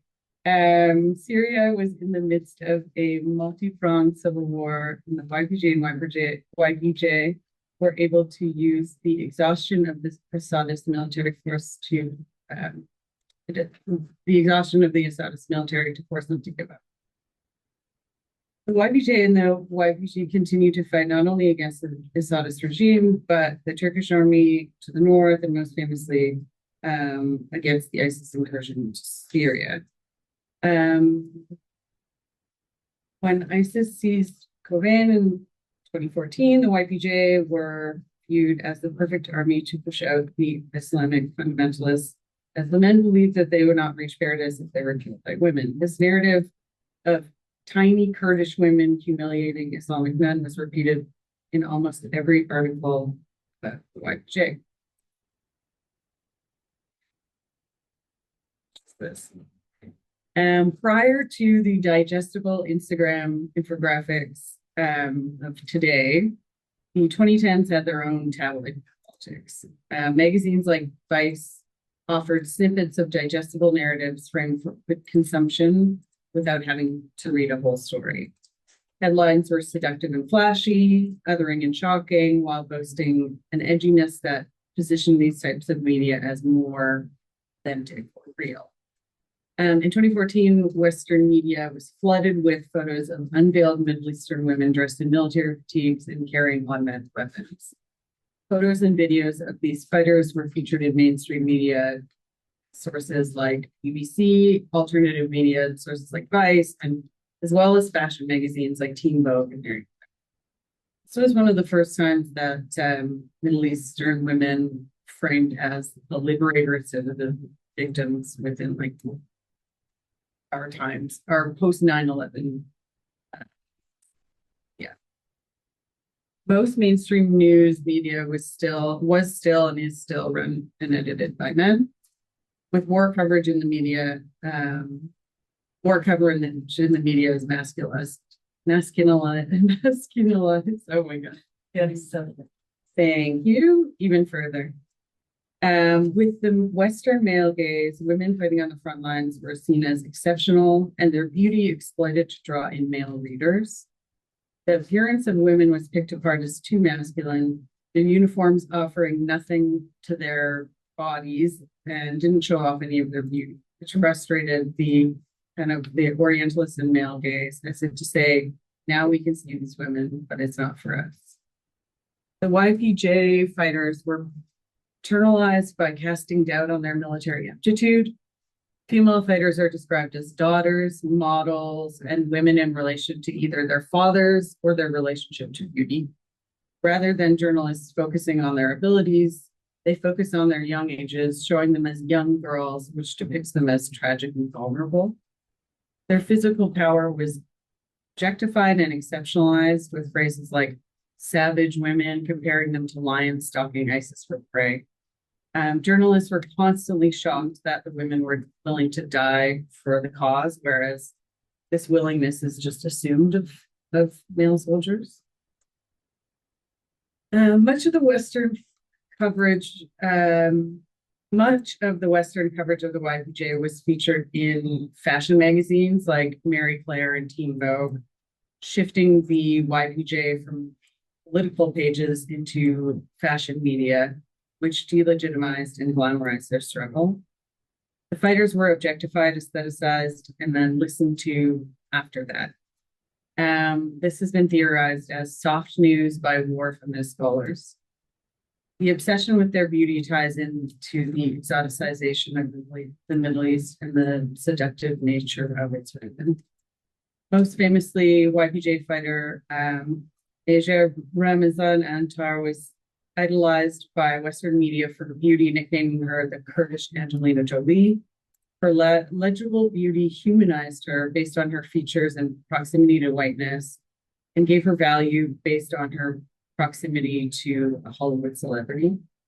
When Antar was killed in 2016, there was an outpouring of media celebrating her life in the YPJ and the tragedy of her particular death. The Sun, the Daily Mail, the Telegraph, and the Independent all paid tribute in the UK with taglines like "Beautiful female fighter dubbed Angelina Jolie of Kurdistan dies fighting ISIS," leading with her looks and not politics. But many women of the YPJ were buried alongside Antar, yet because of her beauty, she was the only one celebrated with media outpouring. The specifics of the comparison to Angelina Jolie were not lost on those in the movement. Millard Dirick, again, terrible names, I'm so sorry, frames the importance of the Jolie comparison not to her work as an actor, but as her as a millionaire and a UN-sponsored activist. Comparing an anti-imperialist fighter to a celebrity activist who plays within the rules of liberal feminism is a blatant way to co-opt the cause and slap in the face to the fighters who are routinely killed by NATO-backed armed forces in Turkey.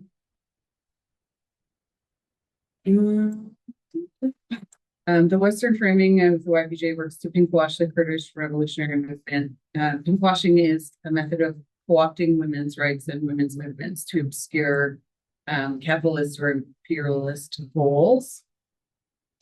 The legibility of the fighters worked in favor of the US media, making them worthy comrades and worthy victims. By showing the faces of the YPJ fighters, this makes the fighters just like us in the quote-unquote civilized reality. And by making them just like us, their fight for equality is used as proof that men in the Middle East are the enemy and that Western intervention is naturally needed. Washing the YPJ makes the whole image read as "save us, we are just like you, we are feminists." This paved the way for a future of US funding and partnership, and for a revolutionary army to partner with the US is an ill and delegitimization problem. When they fought together against ISIS, the YPJ and YPG were looked at by other Middle Eastern resistance groups as a proxy for a US imperialism.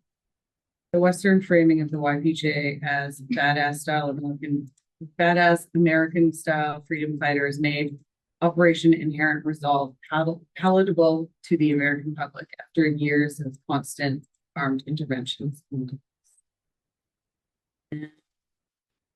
to conclude, the framing of the YPJ in Western media omitted parts of their history they deemed controversial, such as their association with KK or their anti-imperialist and anti-capitalist and anti-NATO politics. Most of the articles ignore the context and history of the Kurdish struggle before 2014, instead implying that the YPJ exists only to battle ISIS. And all paved the way for a future of U.S. funding and partnership. Oh, sorry, I already read that part. This is sentencing. The Western framing of the YPJ blocks the movement from writing their own narrative of post-colonial feminism, showing the fighters of the YPJ only as beautiful models, daughters and sisters instead of comrades, takes away their agency. By focusing on the image of the YPJ, their experiences in politics become secondary to their aesthetic, reducing them to objects that can be toyed with for the purpose of Western propaganda. That's it. Thank you, Brett. Okay. Questions? Corrections?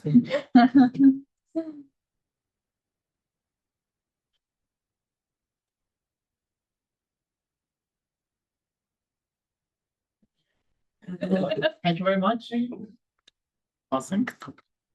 And do you have your send? Yeah. Oh, yeah. Hello everyone. Today I am going to talk about the different modes of government, imperial governmental in Iraq during the Hamidian era.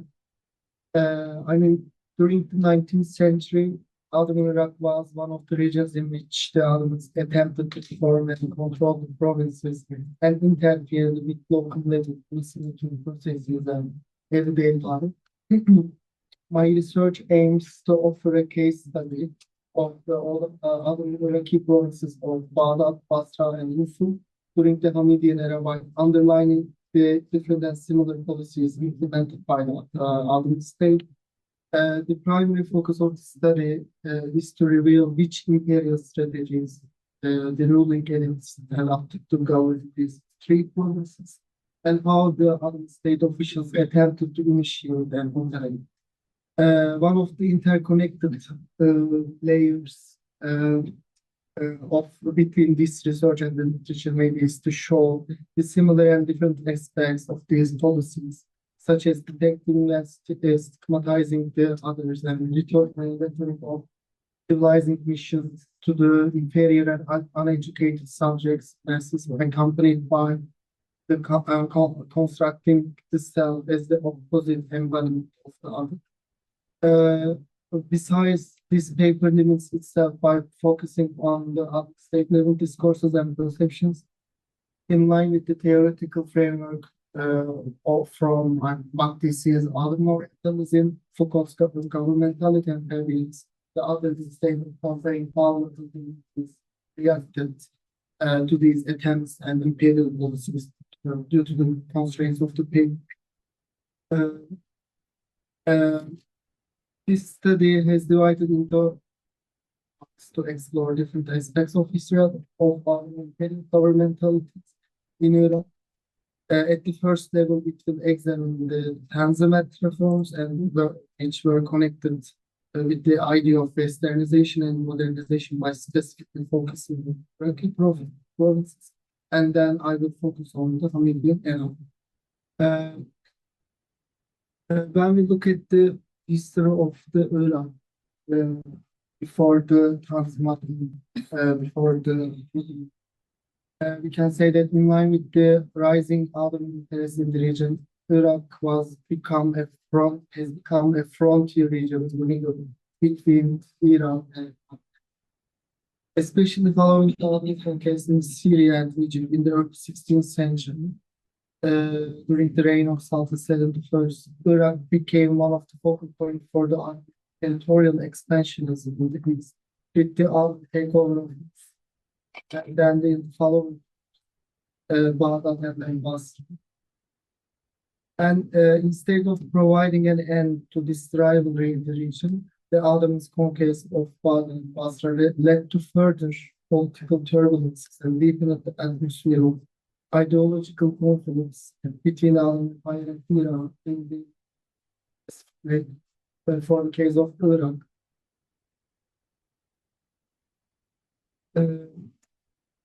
Throughout its history, one of the prominent questions for both the Ottoman and Iranian ruling elites concerning Iraq was how to govern the Iraqi provinces, which had different characteristics one to another. Under the Ottoman rule, the region had experienced several administrative and financial reforms, reform considerations and reforms. Especially the long 19th century, Ottoman history was a period of transformation from many aspects, which had changing layers of repercussions across the empire's domains. The military defeats in the war force and deepened character of international level competition among the states were two decisive factors in the international politics. Besides, there were chronic sort of internal problems in the Ottoman Empire, such as the agrarian disputes related to land question, inefficient taxation system, socio-political instabilities related to the minority rebellions and also land rebellions and uprisings. Besides territorial losses in the war front and institutional level problems, along with the global developments, provided a space of reconsidering why the Ottoman Empire was suffering from these problems.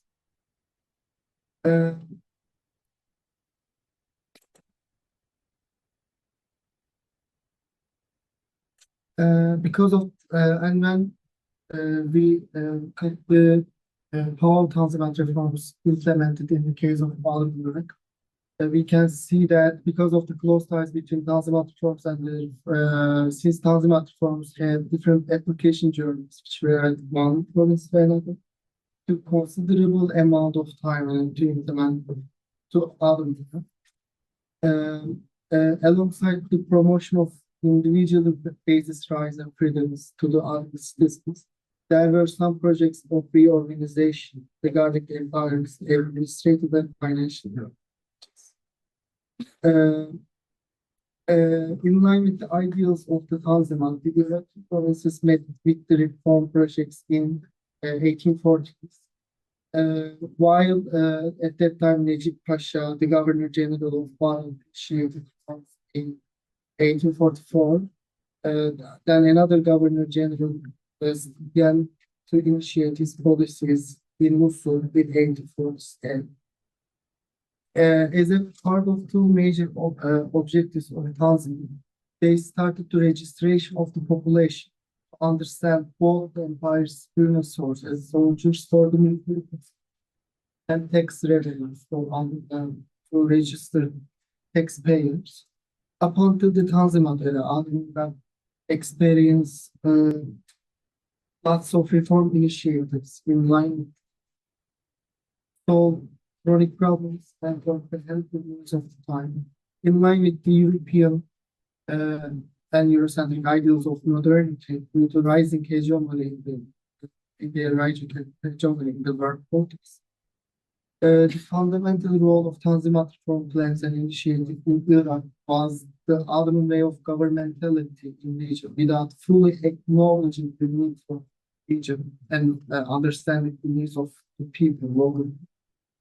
Alongside the objectives of solving the existing problems in the region, these practices were quite integrated with the discourse of bringing the notion of civilization and modernity to the uncivilized and savage at the corners of the empire, especially in the mindsets of the Ottoman.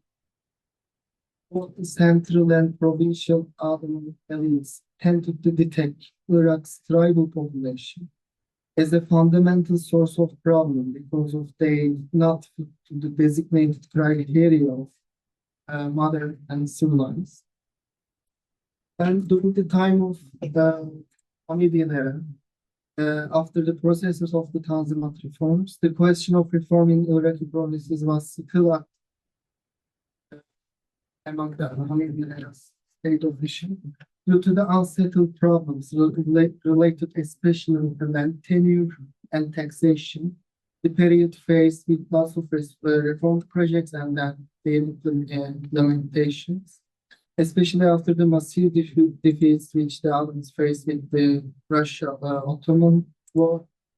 A considerable amount of policy shift from the European provinces, Ottoman European provinces, to the Eastern Empire was undertaken because the Ottoman Empire lost its provinces in the Balkans, most of the provinces in the Balkans. And there was a policy shift from the Balkans, Europe, and other Asian provinces. Also, it was integrated with the Sultan Abdülhamid II's personal policies and personal design, intensifying the nature of the Caliphate and the pro-Islamic ideals for the empire's strength and future. Besides, the other this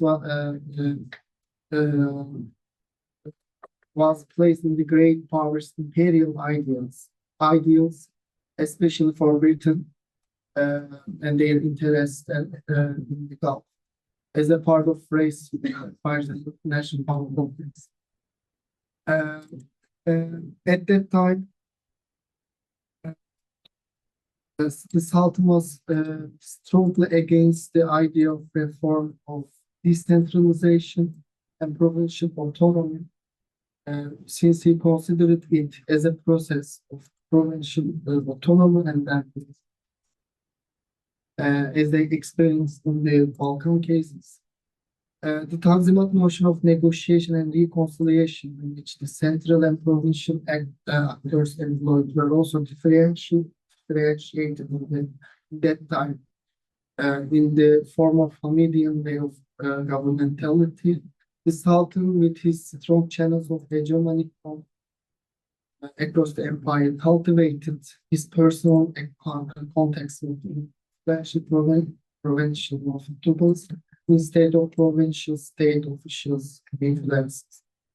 And beginning with 1879, the Sultan considered and initiated a general reform project in the Asiatic provinces and especially in Iran. And Sultan Abdülhamid II asked civil officials in Iran to prepare a detailed report which designated the regions and the people's problems, and officials advised about how to solve these problems. One of the first reports were sent to Imperial Center was Abdurrahman Pasha's detailed report about the region.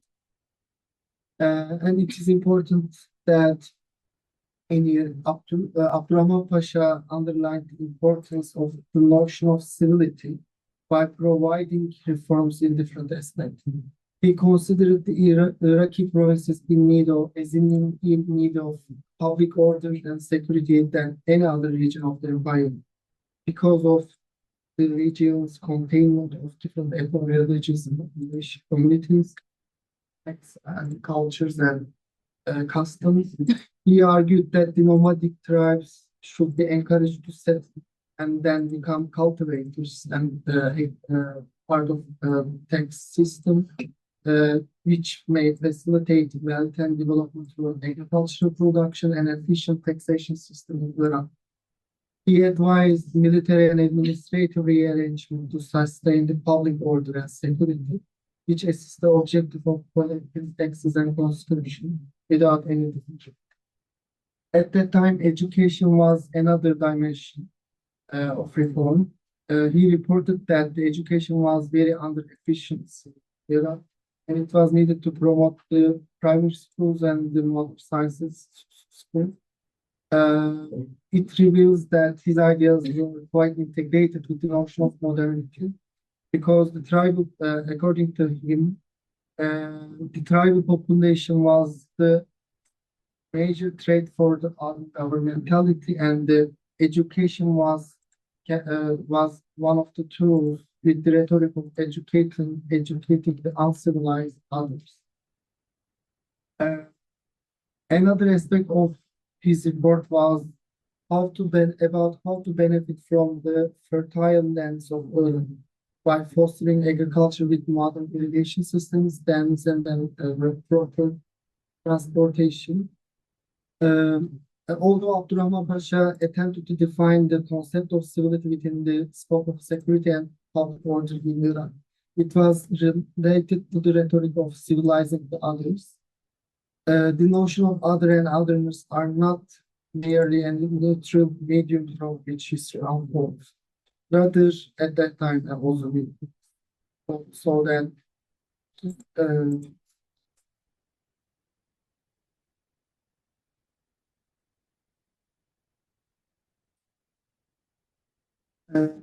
these are one of samples of how the other state officials construct some discursive practices like about notion of civility. Iraq was almost a country of ignorance, and via education they attempted to spread knowledge and also by making settle the tribal population.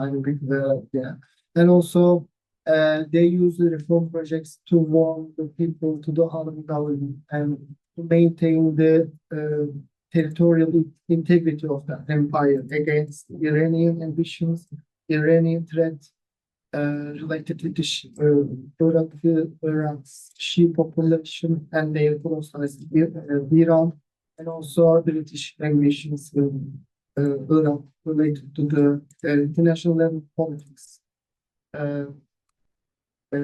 Gulf and in the trade routes to the India.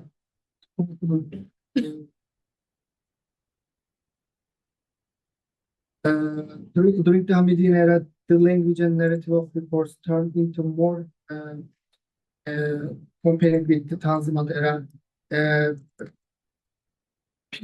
people-based aspect, which considered the needs of people and their prosperity in some ways.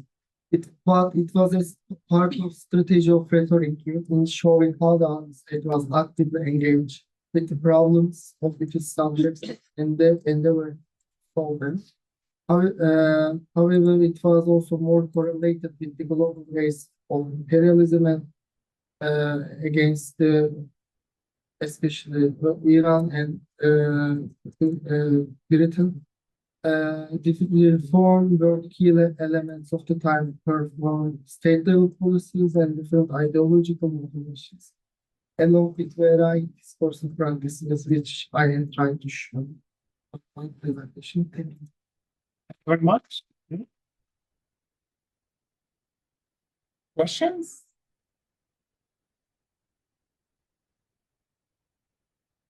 We have established full governmentality in solution. Thank you. Our next speaker is Shayan Asgharian, and he is speaking on Machiavelli's Portrayal of Cyrus. Yes. So I'll just share my screen. And now you can share yours. Do you guys see my screen? Not yet. No? No. Sure. Yes, sure. You don't see it? It says I'm sharing though right now. You're there. So you see Good it? to go. Yes. Okay. Yes. So good afternoon, everyone. Like Professor Tavakoli introduced me, my name is Shayan Asgharian, and I'll be talking about Machiavellian Cyrus. Machiavellian not in what we think is actually Machiavellian, but not the pejorative connotation we afford that word, but rather as a means of governance, as a means of seeking, grasping power and holding it. And that's the Machiavelli I'll be presenting today, and his multifaceted views on Cyrus. So Machiavellian Cyrus, justice, conquest, and governance. My presentation investigates Niccolo Machiavelli, a key figure in Western political thought, who employs Cyrus the Great as an archetype of virtuous leadership in The Prince and the Discourses on Livy, so his two seminal works. By analyzing the depiction of Cyrus, I will explore how Machiavelli's ideas on justice, conquest, and governance intersect with broader philosophical traditions, including the influence of Persian and other cross-cultural sources.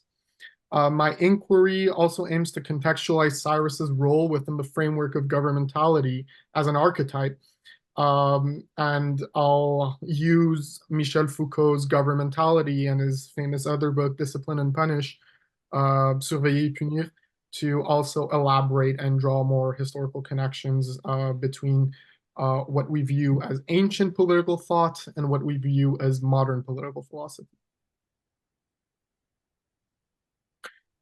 So Machiavelli, often called the father of Western political philosophy, lived from 1469 to 1527 during the Renaissance in Florence, Italy. His work was deeply informed by the political realities of his time. Florence was a city-state caught in a cycle of republicanism and oligarchical rule, surrounded by larger competing powers like France and the Papal States, Milan, Venice. This environment provided fertile grounds for Machiavelli's sharp analysis of power, morality, and statecraft. Through his works like The Prince and the Discourses on Livy, among others, he also has another famous work, The Florentine Histories. Machiavelli lays out the theories that continue to provoke debate on how leaders should wield power. His focus on historical figures like Cyrus reflects not just admiration, but also a deliberate choice to frame leadership as an art that balances virtue and pragmatism.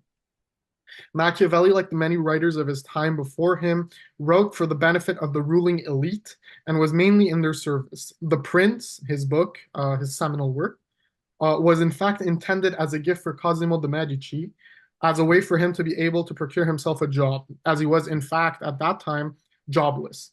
So if you read The Prince, when you open The Prince, he doesn't dedicate it. He says, usually most of the time, people seeking the favor of a prince will come bearing forth gifts, horses, weapons, and cloth. But Machiavelli's gift in this instant to Cosimo de' Medici was the book, The Prince, a book on power and how to wield power, a mirror for princes, if you will, as his gift to the prince, so as that he could be employed in the service of the Medici family, the ruling class of Florence at that time. Cyrus's portrayal in Machiavelli's work, his two big works, the Discourses on Livy and The Prince, are multifaceted. Machiavelli treats Cyrus as a worthy ruler who achieves power through various ways in The Prince, which has come to be named as the harsh Cyrus in the literature that exists on the topic, and represents him as a republican figure in the Discourses on Livy. So there is this kind of dichotomy between the harsh and the humane Cyrus. The humane Cyrus being in the Discourses on Livy, his book that was written in 1517, versus the harsh Cyrus that was written in 1513, both of which were published posthumously, however. Posted. So Cyrus and the Prince. Cyrus and the Prince is a pragmatic ruler. He borders on ruthlessness. In The Prince, Machiavelli references Cyrus the Great as a ruler who rose to power through personal virtue rather than luck. Machiavelli has these two concepts that he dwells with, and I'll make the connection to Persian philosophy, Persian political philosophy later. The topic of virtue, what Machiavelli writes in Italian as virtu, is it corresponds to the Persian firasat, which, for instance, Kashafi goes on a lot about in his Akhlaq Muslim. Cyrus appears alongside figures like Romulus, Moses, and Theseus, leaders who could successfully establish states through their own abilities. Machiavelli highlights Cyrus's ability to inspire loyalty, navigate adversity, and consolidate power as hallmarks of a successful prince. This portrayal reinforces one of the central messages of the prince, that effective rulership requires not just power, but also skillful governance. Cyrus's inclusion in this lineage emphasizes how ancient models of leadership continue to resonate within the Renaissance and modern political discourses. So I'll go on about where Machiavelli gets his ideas for Cyrus from. But just to contextualize this a bit, we see that these images of Cyrus are Judeo-Christian images of Cyrus. They're European images of Cyrus. This one, the one on the bottom left, is an image. We see Cyrus, Cirrus Majore in Latin, carrying the Median ram as this conquering ruler. And we have another image of Cyrus here that's newer. I believe it's from the 17th century in England, both engravings from the Renaissance. They're both pictures of Cyrus, so we can assume that even in the Renaissance, the Cyrus that Machiavelli was talking about is not the Cyrus that we assume to be descended from what we know from the Greeks. But I'll go on about this much later. One sec, sorry. Yeah. So one of the quotes that I just included from Cyrus here, from Machiavelli in his book, but let us consider Cyrus and the others who have acquired founded kingdoms. You will find them all admirable, the prince. Machiavelli has four major archetypes. He talks of Cyrus the most. The other ones are Romulus, one of the founding fathers of Rome, Theseus from ancient Greek mythology, and Moses. Between these four, we know that Cyrus is the only ruler to have had existed in history. There is debate over whether Romulus existed or Moses existed at all. So we know he's the only one who existed. Okay, so Cyrus and the Discourses on Livy. His other book that was published after his death, but it was written around 1517. Machiavelli's treatment of Cyrus and the Discourses shifts slightly as he emphasizes the ruler's humane and affable qualities. He cites Xenophon's Cyropedia as a key source. Xenophon, a Greek writer, is the first to have written in the didactic format we call the Mirrors for Princes, this form of literature that is very popular in Iran in Persian history. We have thousands, I think, of Mirrors for Princes in Iranian literature, in Persian literature, excuse me. And the Cyropedia written by Xenophon is one of the first. Xenophon writes this philosophical novel of Cyrus growing up. It's also known as the Education of Cyrus, of how Cyrus is molded into a figure, of how he acquires power, what helped him in his acquiry of power, and so forth. Machiavelli describes in the Discourses how Cyrus's behavior earned him widespread respect, victories, and stability within his empire. This depiction serves to illustrate Machiavelli's broader argument that leaders who cultivate a reputation for fairness can achieve enduring success. By highlighting Cyrus this way, Machiavelli contrasts him with other leaders who relied solely on fear or coercion, suggesting that Cyrus, in fact, is a better model for balancing strength with compassion. So another quote by Machiavelli in the Discourses: among them, Xenophon tolls very much to demonstrate how many honors, how many victories, how much good fame being humane and affable brought to Cyrus. So I just want you to remember that here Cyrus is this republican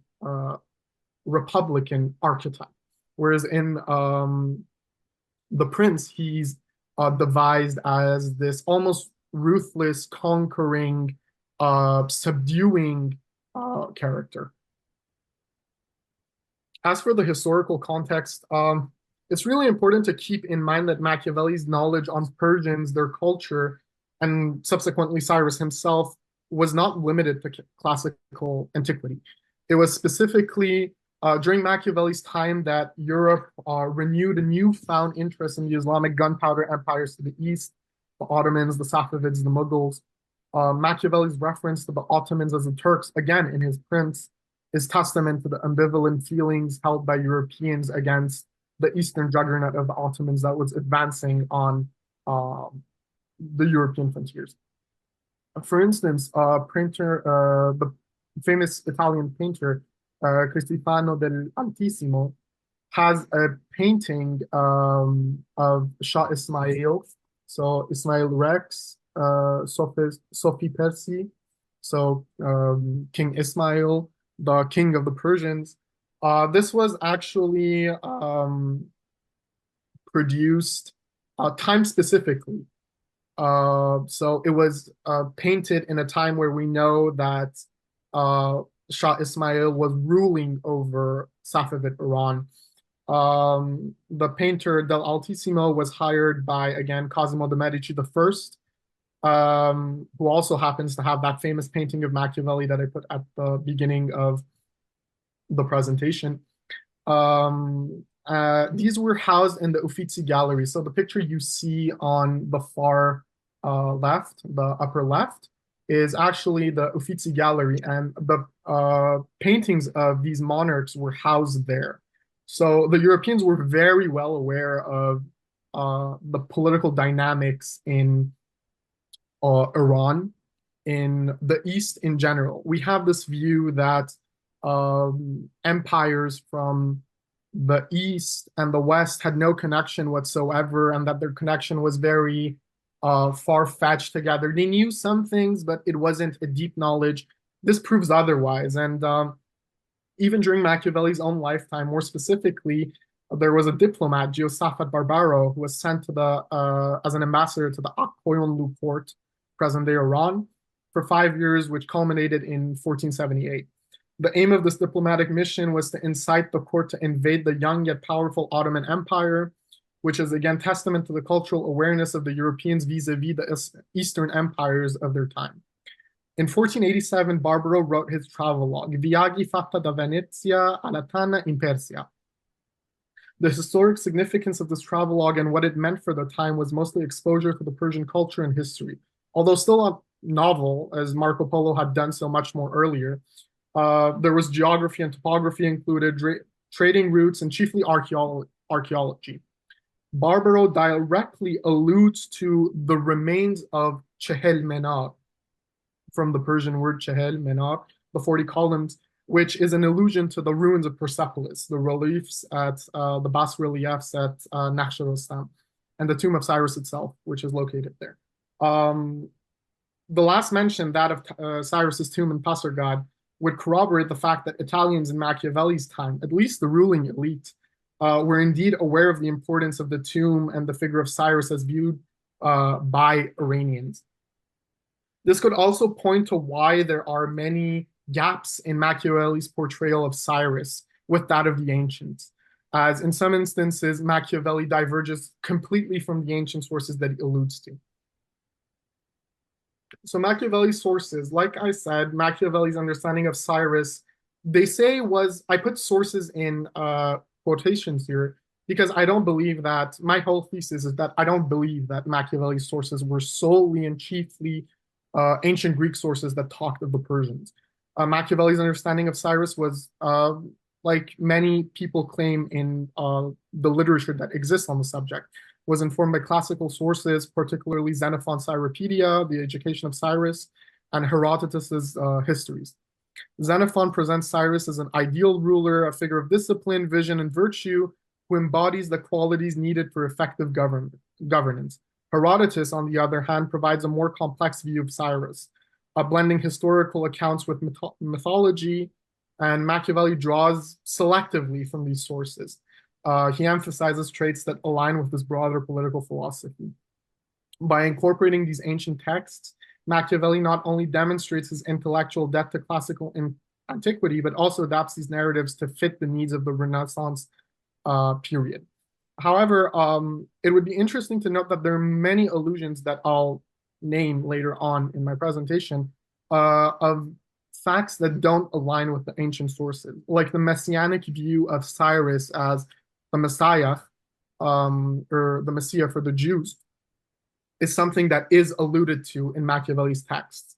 This alone would suggest that Machiavelli was not only informed through ancient Greek sources on the Persians, but also there were many other sources like Judeo-Christian traditions that have Cyrus and other Persian kings like Shapur I as important figures in their theology.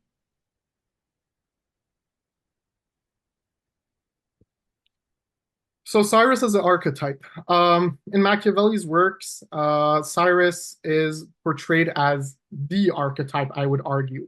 He mentions Cyrus the most out of all the other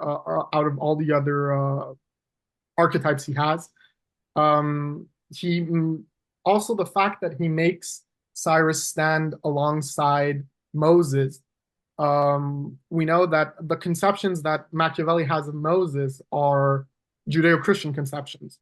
That would mean that he was also heavily informed by Judeo-Christian practices and their thought on Moses, which would also lead one to believe that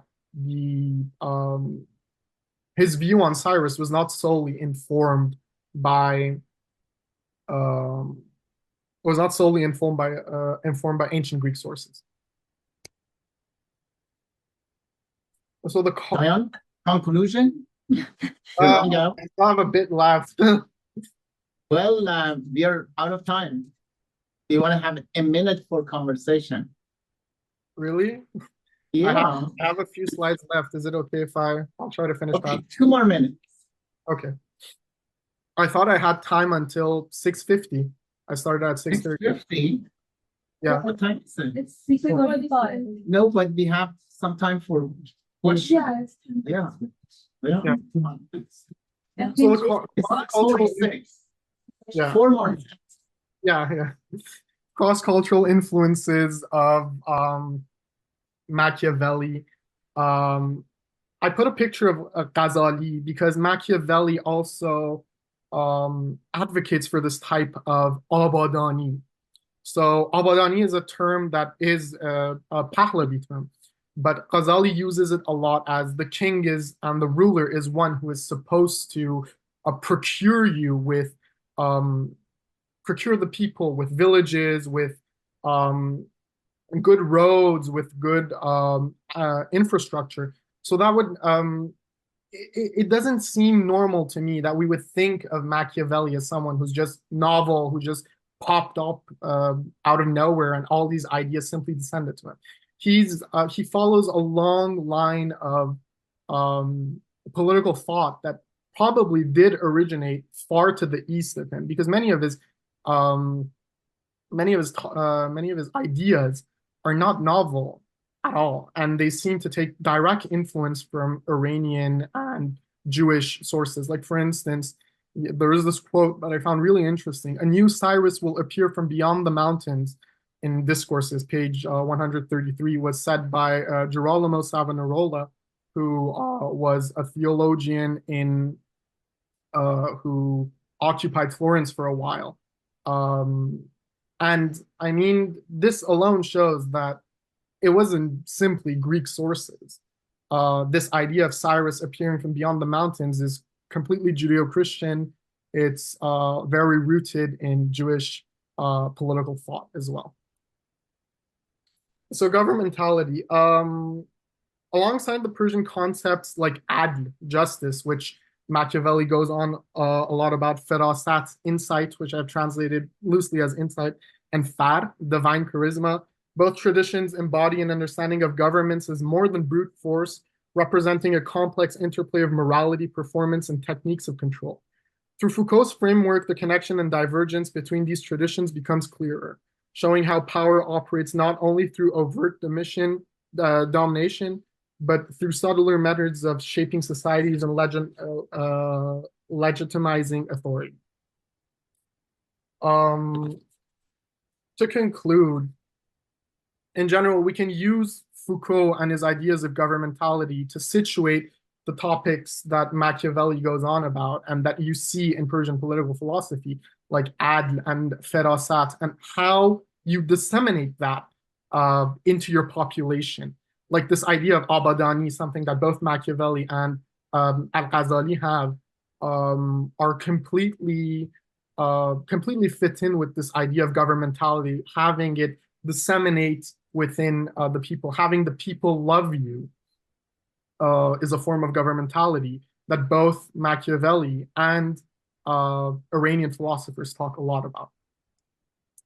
In conclusion, I put this quote by Mark Twain, which says that the ancients stole all our best ideas from us. And this not only applies to us, but also to someone like Machiavelli, who isn't as novel as we might think him. You know, Machiavelli is always portrayed as someone who is the father of Western philosophy. But I mean, Ghazali predates him by 400, 500 years.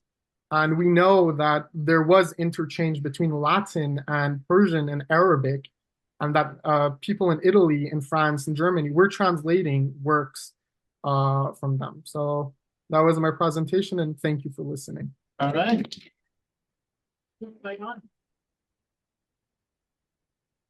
Questions? Yeah, it seems like you will have a question. Anyone else? Shayan, thank you very much. Well done. And next, hey, do you have a presentation? I opted for the video. Oh, video essay. Okay. And where is it? I emailed the YouTube link to you, so it's and it's right there. It's 9 minutes and 31 seconds. 9 minutes. I tried to be under 2 minutes. That is good. And I don't know. Yes. They share it because others can see it. Yeah. Oops. What happened? Oh. The audio needs to also be turned to this. I didn't. Yeah, I made it. From scratch. I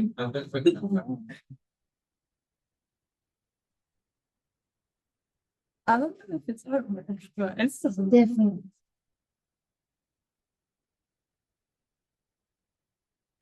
Iran, governmentality, venereal diseases, and bodily politics.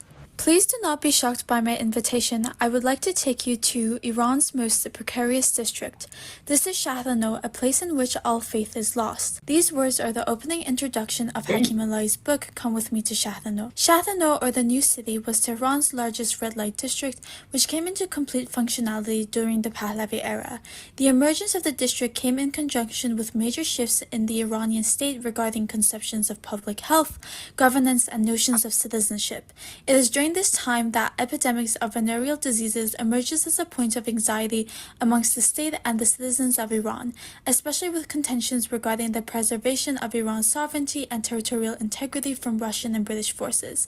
In this regard, Iranian bodies transitioned into a vessel for politics and led the government to formulate public health crusades to eradicate venereal diseases and to ensure healthy, good citizens. Therefore, the prostitutes of Shahdano became the antithesis of the state's public health project, as they were the main transmitters of venereal diseases. The aim of this project is to deviate the public health mechanism applied in Shahdano and its residents from an exclusive public health paradigm. Instead, it investigates the state-applied public health system in the district as an outcome of the state's political objectives. Furthermore, I will use Foucault's biopolitics in order to investigate the modes of governmentality applied in the district. Finally, I will take a comparative approach by investigating the state's regulation of prostitutes in Shahdano to the prostitutes in British colonial Egypt. The comparison will also be tied to theories of Orientalism as well as the consequences of European modernity. First and foremost, it is important to understand the history of venereal diseases in the broader historical context and in Shahdano to acknowledge the modes of governmentality undertaken by the Pahlavi regime. Venereal diseases such as syphilis within the context of history are unique given the triad that they are easily recognizable ailments, they are contained in a historical dimensionality in which time itself could be divided at a time prior to venereal diseases and an aftermath, and following that venereal diseases were intertwined with sexual moralities. In this regard, regulation of female prostitution in many nation-states becomes one of the first modern public health campaigns. Through state-regulated public health campaigns, governments try to control the behavior of what they consider considered immoral and unhealthy women in the urban landscape through monetarization and administration of licenses. Within the context of Iran, waterborne and airborne diseases were the Iranian state's main health concern in the 19th century. However, with the 1910s, venereal diseases became the state's central public health concern. The urbanization and population increase of Tehran in turn also increased the spread of venereal diseases, resulting in the deaths of thousands. Therefore, the control of prostitution and the prostitute's body transitioned into the fighting conduit for the government in order to remedy the situation and enact sanitary reform. From 1917 to 1919, it is estimated that 50% of Iran's population perished because of starvation induced by the Great Persian Famine, or the GFP. The GFP was created by the interference of British, Russian, and Ottoman forces, inducing an artificial famine during World War I. The hardships experienced during the GFP remained hypervisible within the collective memory of Iranians within the post-World War I context. In addition, having witnessed the devastating effects of foreign interference in Iran resulted in emerging anxieties in relation to the presence of foreign forces in the city after the war. Such distaste and anxiety towards foreign armies culminated in the politicization of marginalization of Shahnameh prostitutes, as they were the bodily vessels in which Iranians encountered these foreigners. Furthermore, within the post-war context, an additional layer of anxiety which emerged for Iranian citizens was the preservation of Iran's sovereignty and territorial integrity, which was under threat from British and Russian forces. In turn, the prostitute was the entity that failed to maintain its loyalty to the nation, resulting in foreign forces infiltrating their bodies and exposing them to venereal diseases that would later on contribute to the ill health of other Iranian citizens. Another factor that contributes to the politicization of the prostitute's body was that venereal diseases were viewed as foreign predicaments that had developed in the domain of the country because of Iran's contact with Europe. Such narratives contributed to the marginalization of prostitutes as subjects who lacked autonomy and allowed for their bodies to be polluted by foreign enemies. In this regard, the female prostitute lacked citizenship rights, as they were viewed as endangering the lives of Iranians who the state considered citizens. Therefore, such political anxieties resulted in the state launching public health crusades and raising awareness campaigns against venereal diseases to preserve the good health of its own citizens and avoid foreign assault. The state-administered public health regulations enacted by the Pahlavi regime in Shahnameh can be linked to Foucault's concept of biopolitics. Such welfare regulations are intertwined with the rationale that the good state is not only responsible for keeping its citizens alive, but also with ensuring that its citizens are healthy and are not suffering. In this regard, biopolitics arise in Iran, transitioning the sexual intimate relationship of Iranians into a political matter. The dual chasm of citizenship and health became intertwined and influenced the state's governing mechanisms of enacting what Foucault terms as the conduct of conducts, in which the state enacts certain techniques to control its citizens. However, it is important to acknowledge that the Pahlavi regime did not view the prostitutes of Shahnameh as part of their Foucauldian conception of citizenship that were deserving of the state's effort to keep them alive and healthy. Instead, they were pushed to the margins and were viewed as a danger that the state needed to tackle. The state implemented varying modes of governance in Shahnameh in order to downregulate the threats which prostitutes pose to public health. However, it is important to note that the state treated the district as an experiment to implement different modes of governance. The freeform policy of the state and its lack of consideration for the prostitutes transformed the district into a state of exception. This is reflective in the architecture of Shahnameh, with many houses lacking proper plumbing and electricity, streets lacking asphalt, and pollution being rampant, indicating that the district was removed from the welfare domain of the state. Some of the tactics implemented by the government included modes of surveying prostitutes, reporting ill prostitutes, and enforcing their movement to Shahnameh. Other regulations included the administration of health cards and mandatory checkups by physicians. However, despite these medical campaigns enforced by the state, it further marginalized the status of the prostitutes, as they could not benefit from welfare services and health coverage for medical services unrelated to venereal diseases. Finally, I wanted to provide a comparison of the state regulation in Shahnameh to that administered in British colonial Egypt. Prostitution colonial Egypt was selected as regulation implemented by the British regarding prostitutes were not only like those implemented in Shahnameh, but there was also temporal overlap, as venereal diseases between prostitutes and Imperial British forces in Egypt became of concern also during and after World War I. Foucault's concepts of biopolitics can be similarly applied to the context within Egypt. At the time, British forces in Cairo and Alexandria suffered from outbreaks of venereal diseases such as syphilis and gonorrhea amongst their troops, which placed the health of their soldiers at risk. Therefore, the British implemented regulations in order to manage such outbreaks and preserve the healthy state of their citizens. Furthermore, British colonial officials managed prostitutes by also, similarly to Shah Dhanau, enforcing medical checks. In addition, colonial officials marginalized Egyptian prostitutes by confining them to licensed brothels in the prostitute quarter, like how prostitutes in Shah Dhanau were confined to the neighborhood. However, despite their marginalization, Egyptian prostitutes did not live and work within a state of exception. Instead, they could take legal action by appealing to authorities when they were placed in violent circumstances. Furthermore, Egyptian prostitutes also often tricked the authoritarian forces by renting out their health cards and hiding their diseased conditions through creams. In terms of theories and methods, the case of Egyptian prostitutes and Shah Dhanau prostitutes illustrates the consequences of the West's romanticization of the Middle East through ideas of Orientalism. British soldiers in both Iran's Shah Dhanau and Egyptian brothels engaged in sexual relations with prostitutes in order to indulge their sexual fantasies which they had regarding the Orient. The outbreak of venereal diseases in both Egypt and Shah Dhanau cannot be framed as separate from conceptions of European modernity. In fact, venereal diseases can be considered as an outcome of Europe's modernity and its colonial influence in these countries. British and Russian interventions in Iran allowed for their soldiers to engage with prostitutes, and soldiers' access to prostitutes in Egypt was also used to demonstrate, as indicated by historian Beth Baron, the physical dominance of the colonizer, symbolically demonstrating the sexualized colonial order and reinforcing gender and racial hierarchies.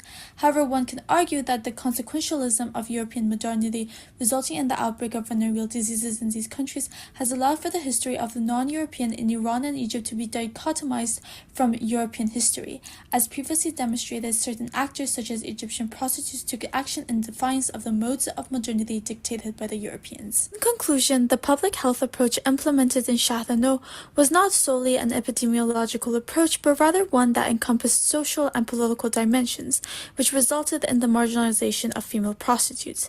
The district would ultimately become known as the Qal'eh, given that it becomes walled in the 1940s. Furthermore, with the discovery of penicillin, the figure of the prostitute transitions from being a dangerous vessel to being humanized and in need of compassion. This results in a shift from strict state regulation into a humanitarian rescue mission.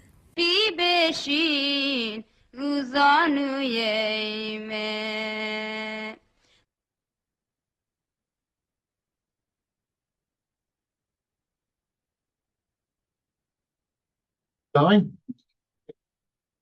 Questions?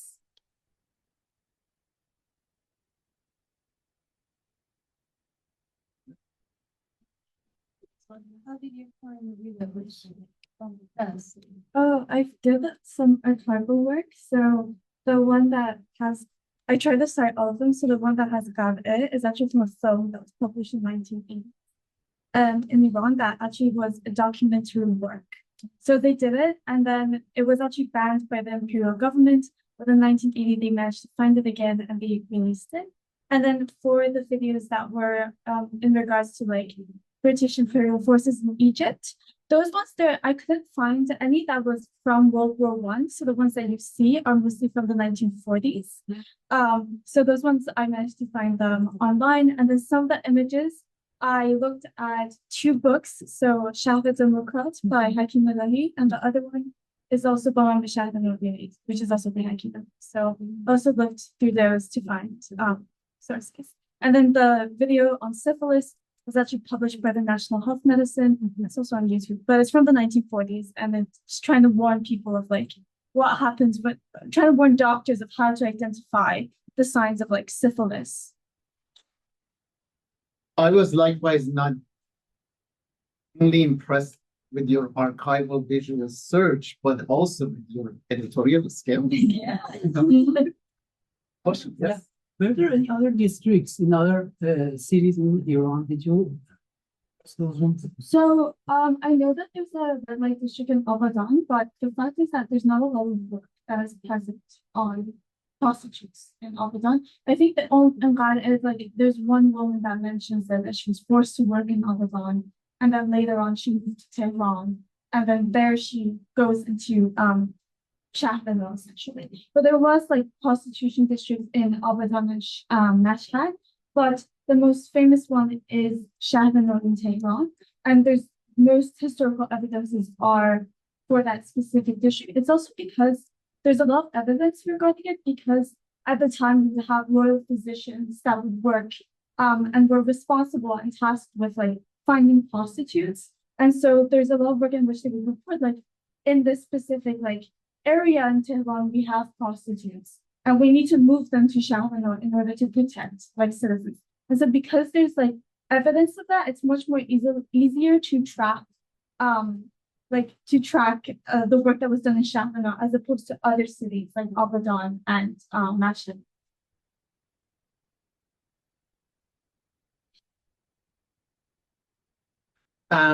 Julia, if you had to convince your colleagues here that it would be good to dare to produce a video essay, what would you tell them? Based on your own experience. For example, what Leila is doing would make a great video essay on Iranian Museum, the whole drive. It will be a great, I mean, all of the, yours would be awesome. Yours. Yeah. And pulling it together, and then it makes it much more accessible than a paper that you archive. Putting your portfolio and never look at to a video that you could make public. And yeah, well, in a sense, doing the paper is essential. Writing the paper, then you have the narrative and analytics that goes with the video production. Just love 20-page paper. No, And I'm not even kidding. Like it's there's so in a video essay, which is amazing. If the time is so short, I'm like it's time short. But in a sense, the paper that you condense into a 10-15 minute presentation could be produced into a, in a sense, you were lecturing through the process. You know, she was. Yeah.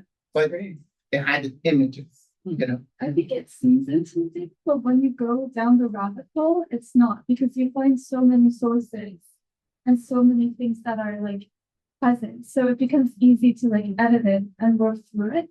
And also in regards to, I thought that I would be over 10 minutes. So I was surprised by myself that I managed to cut it down. You're reading really fast. Yeah. Well, I am a fast speaker. I think that I would encourage everyone to pursue it and I found it easier than writing a 20-page paper to them. So, and I think at the end of it, you feel satisfied because you produce like a work that like is visual and the piece that you've written is now like something that you can show rather than letting other people. Very good. Thank you. And you could at the end give a reference to your published paper edition. The 20-page paper. Right. Exactly. What fun. Good seeing you. And what is speaking on mapping the Iranian border, shaping the Iranian national consciousness through maps. Please. Okay, wait a minute. I made you a co-host so you can share. Awesome. You see it? Okay. Beautiful. Very well done. Okay. Wait a minute. Okay, this is better for me. So, mapping the Iranian border, shaping Iranian national consciousness through maps, and these maps in the back was produced in 1930. Like the structure of my presentation is very traditional. I'll start with methodology. So I think the fundamental premise of my research is that all maps are imaginary landscapes, and cartography is an inherently modern science. Cartography is map making. And I'll base my work on like through great works before. First is the imagined communities. So I'll try to approach the notion of modern nationalism and print media through this way. And then could you hold on for a moment? There are two images that are emerging, one with the timer. If you could close that, it will make it much clearer on the screen. Yeah, okay. That's good. Okay, Awesome. got it. It's Google's issue. Okay. So And then I have mapping the Ottomans, which I'll be methodologically based on. It is basically a work studying the maps of late Ottoman period, and it is saying maps are the manifestation of power, sovereignty, and identity, because maps are always presented as secular and objective as a modern science, but they're actually all ideological narratives that subordinate territory and events into history, memory, and the desire for the modern self. And here we have this modernity being defined here. It is a desire for a goal for development. So the maps is not a fixed time. It's not fixed. It has some narrative embodied into it. And then we have frontier fiction, which I draw a lot of my primary sources on. It is a great work and it's situating the notion of land, construed in its material, culture, and political context as a primary agent in development of modern national consciousness. And my primary sources, which are maps and literary and imagery output regarding territory and nation. Okay. And the argument of this essay is going to be, first, I'll trace the history of border alternation of Iran during late 19th and early 20th centuries, and how through mapping such changes was perpetuated, perceived, and propagated, ultimately contributing to the formation of Iranian national identity. We will argue that map making in Iran started as a modern Western colonial activity because most of the earlier activities was done by British, French, Russian, and some of them are done by Ottomans.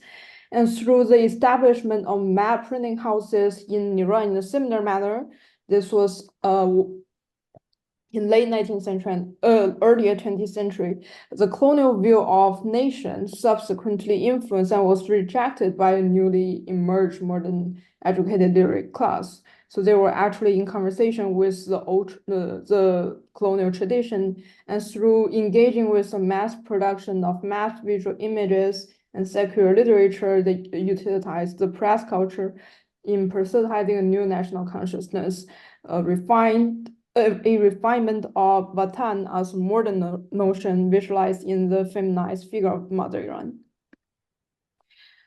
And the historical time we're talking about is often called the Great Game because it was a rivalry between Russia and the British in most of Eurasia. And Iran happened to be through this process, Iran confronted both Russian and British military and political aggression and in their north and southern borders respectively.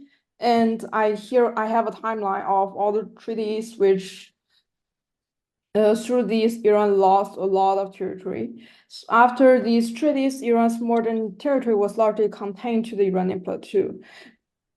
And we have a lot of maps made during this time in British, French, Russian, and Ottoman printing houses, and they were conducting cartographic activities for mostly two reasons. First, to expand the merchant activities, and then later for military establishment.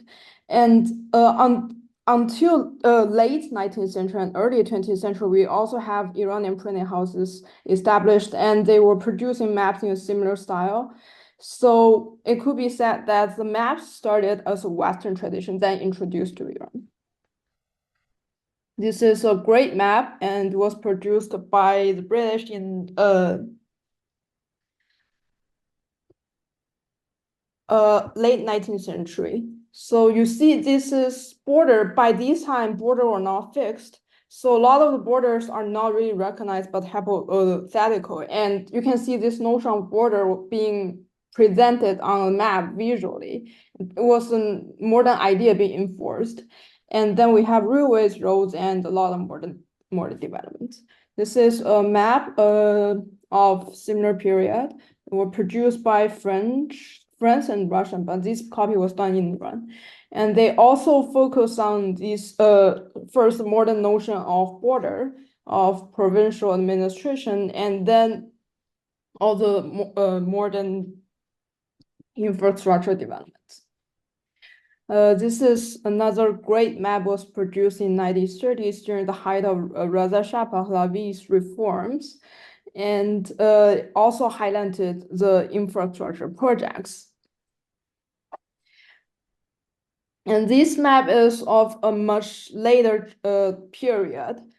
It was produced by Abbas Sahab, which is one of the oldest and leading Iranian cartographic publishers, and it was produced by the time of the coup in 1953. But you can see the map making tradition was surprisingly very continuous, and this was pretty much like look identical to the previous Western maps.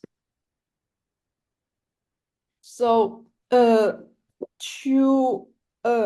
see how the maps were actually like the whole new modern geography was engaged in the Iranian national the making of Iranian national conscience. We first have to look into the print culture of late culture Iran. Print culture only started to develop in late 19th century in Iran, and during this time, new printing houses were established, and they were occupying a significant part of Iranian intellectual and political landscape. Keep in mind, during this time, the literacy rate was still quite low, so a lot of these images were a lot of these messages were conveyed in visual ways. And a very prominent example I'm going to draw on is the newspaper Kashku. It was founded by Sheikh Ahmed Maji Islam Kermani, who was also the founder of newspaper Nindi Vatan, one of the founders of National Library that was organized during the Constitutional Revolution. And these platforms, they intended to promote constitutionalism in facing internal autocracy and external imperialism. This is a great illustration on the newspaper. It pretty much shows how people, especially the largely illiterate people, were listening to people reading out these modern newspapers. So these newspapers were having huge influence among the commoners. And they were also, so when the literary social class, like urban, modern, educated literary class was composing these images and poetry and new writings, they what they had in mind was actually to proselytizing the mass audience who might not be literate. And this is a engagement with the previous maps. Here is an Iranian engineer who was portrayed in the way that these guys very clearly more than educated, and they were standing in front of a map of Iran. And the map, you can see very clearly that outlines the development of railway. And it is conveying a conflicting message. First, that Iran was going through very rapid urbanization, but this was partially, or they were questioned by the literary class. They were quite critical of it, and this political change was bringing up a lot of conversations among the society. So this a recurring message here among the newspaper was this notion of Vatan and Mother Iran. And we kind of discussed this in class that Vatan previously did not really carry this message of homeland, but it was during this time that they start to, the concept of Vatan started to form into a very modern notion of nation.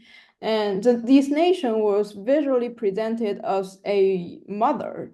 And here you can see in this image that a woman was strangled by all these external invaders.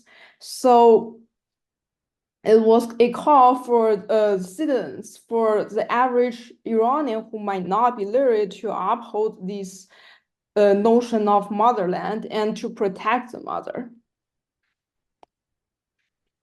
This is a picture that was illustrating the flames of revolt in Khuzestan, which was one of the earliest place that British was trying to penetrate into for the petroleum, and later on had been pretty much on and off occupied British for a long time.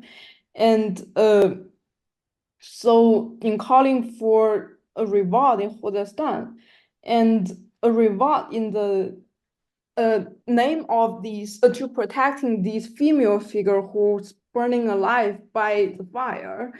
This is a very clear visual message that was trying to depict the dangerous state of the mother nations in and to call for people to act upon it. And this is another image that is showing it very clearly. You see average citizens are here, they are walking on the street, and they need to look up to their mom. And this is what is written: my unworthy, ignorant children who had put on both ties and who chase a woman children on Lalezar street like a bitch. I'm after all your mother, your who has fallen into a stormy, wavy sea and is about to die. If I go, any milk that you have drunk from my bosom shall come out of your nose. So this is a call for that is trying to critique this this modern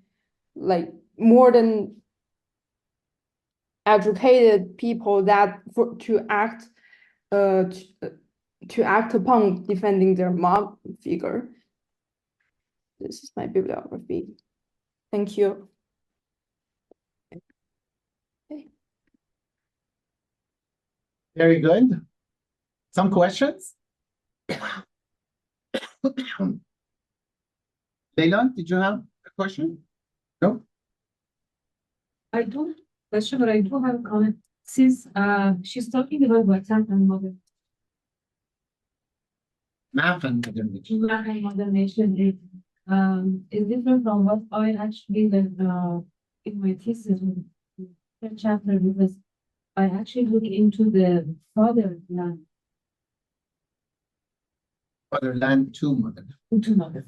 And from motherland to father connection. Just because, my arguments somehow go to the motherland. The way that I have traced it is that is fatherland, and Vatan as home, and then it becomes Vatan as a nation. That's when it becomes mother. But when visually presenting mother Iran with no clothes in public, often in caricatures, mother Vatan is transformed into a man, because you can't have your mother Vatan lying down naked, whereas Padar Vatan can sort of, with some coverage, can do that. So there are, and in those cases, is instances of father, and that's for public morality consideration, that mother becomes father. Otherwise, discursively, is all remains within the course of the 20th century modern. Yeah, at least that's my. This term or that or these caricatures appear after the Second World War. No, it's after, during Constitutional Revolution and after. Yeah, it heightens really during World War II, and then it withers away with the Islamic revolutions. That time sort of. Segregation also starts with the emergence of the very set on idea present himself as the father of the nation. not the father, he becomes the savior of Mother Iran. And often you see Mother Iran standing and he is protecting her. So it's bigger, but it's the son of Mother Iran protecting Mother. But those are instances that really careful reading and bringing patriotism and patriotism into, competition. One can see whether there was actually a shift in those notions. I don't see it. I see it as Mother and being having a father, having a son to protect her. So in a sense, and this is an argument that Afsan Najmawadi makes, that the notion of Mother and Mother, patriotism leads to patriot, because the Mother Iran is weak, needs to be protected, and the sons have to show ghayrat to protect. Thank you. This was really good. Yeah. All right. Sara Holai. All right, finally, you're back. In listening. Can you hear us, everyone? Yeah.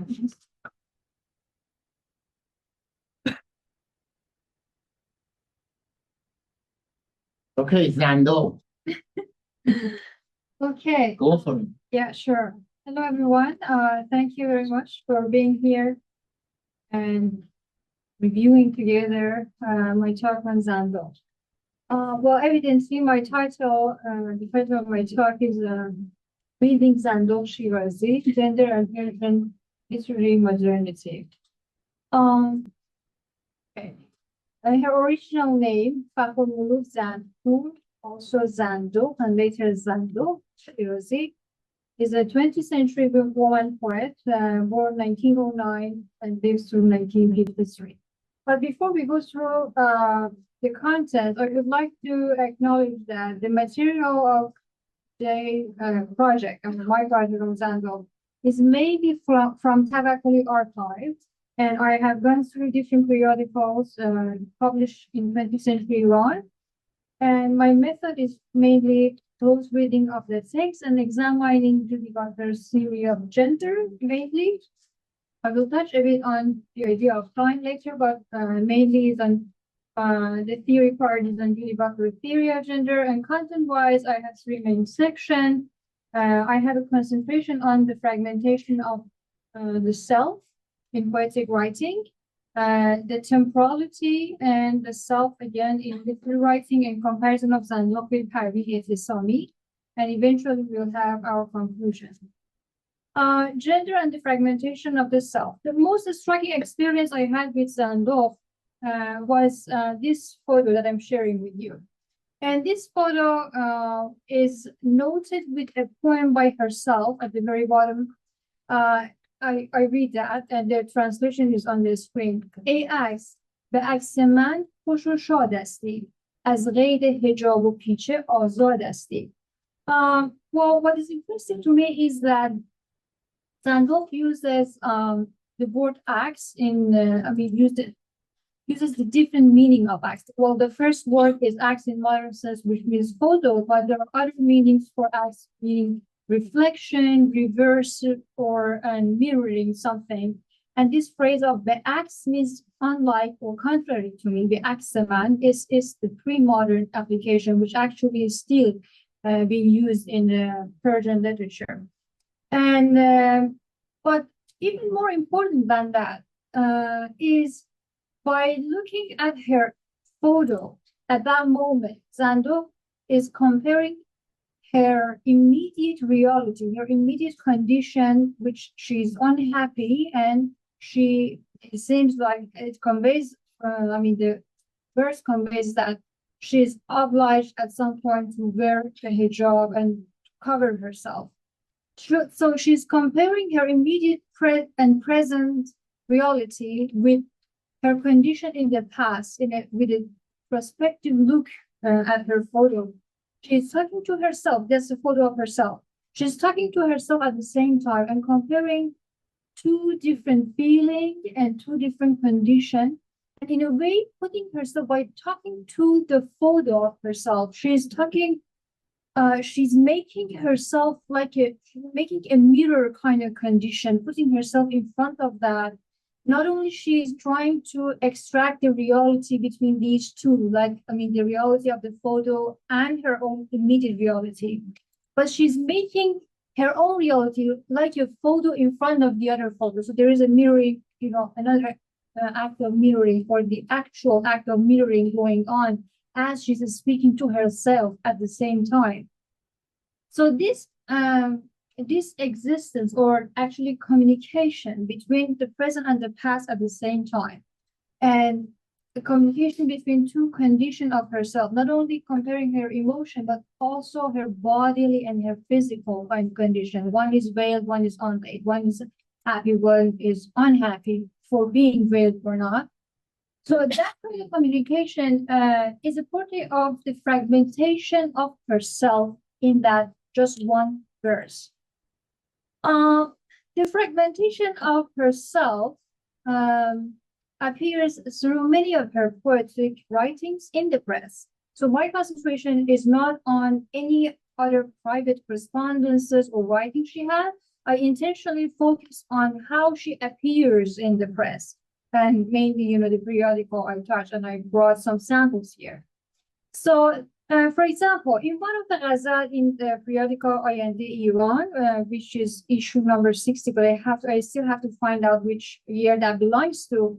Regardless, for example, she described after celebrating the coming of the spring and the renewal of the nature, she also talks about her own nature and says that I have a frank, blunt, I'm bluntly frank person. That's part of my nature.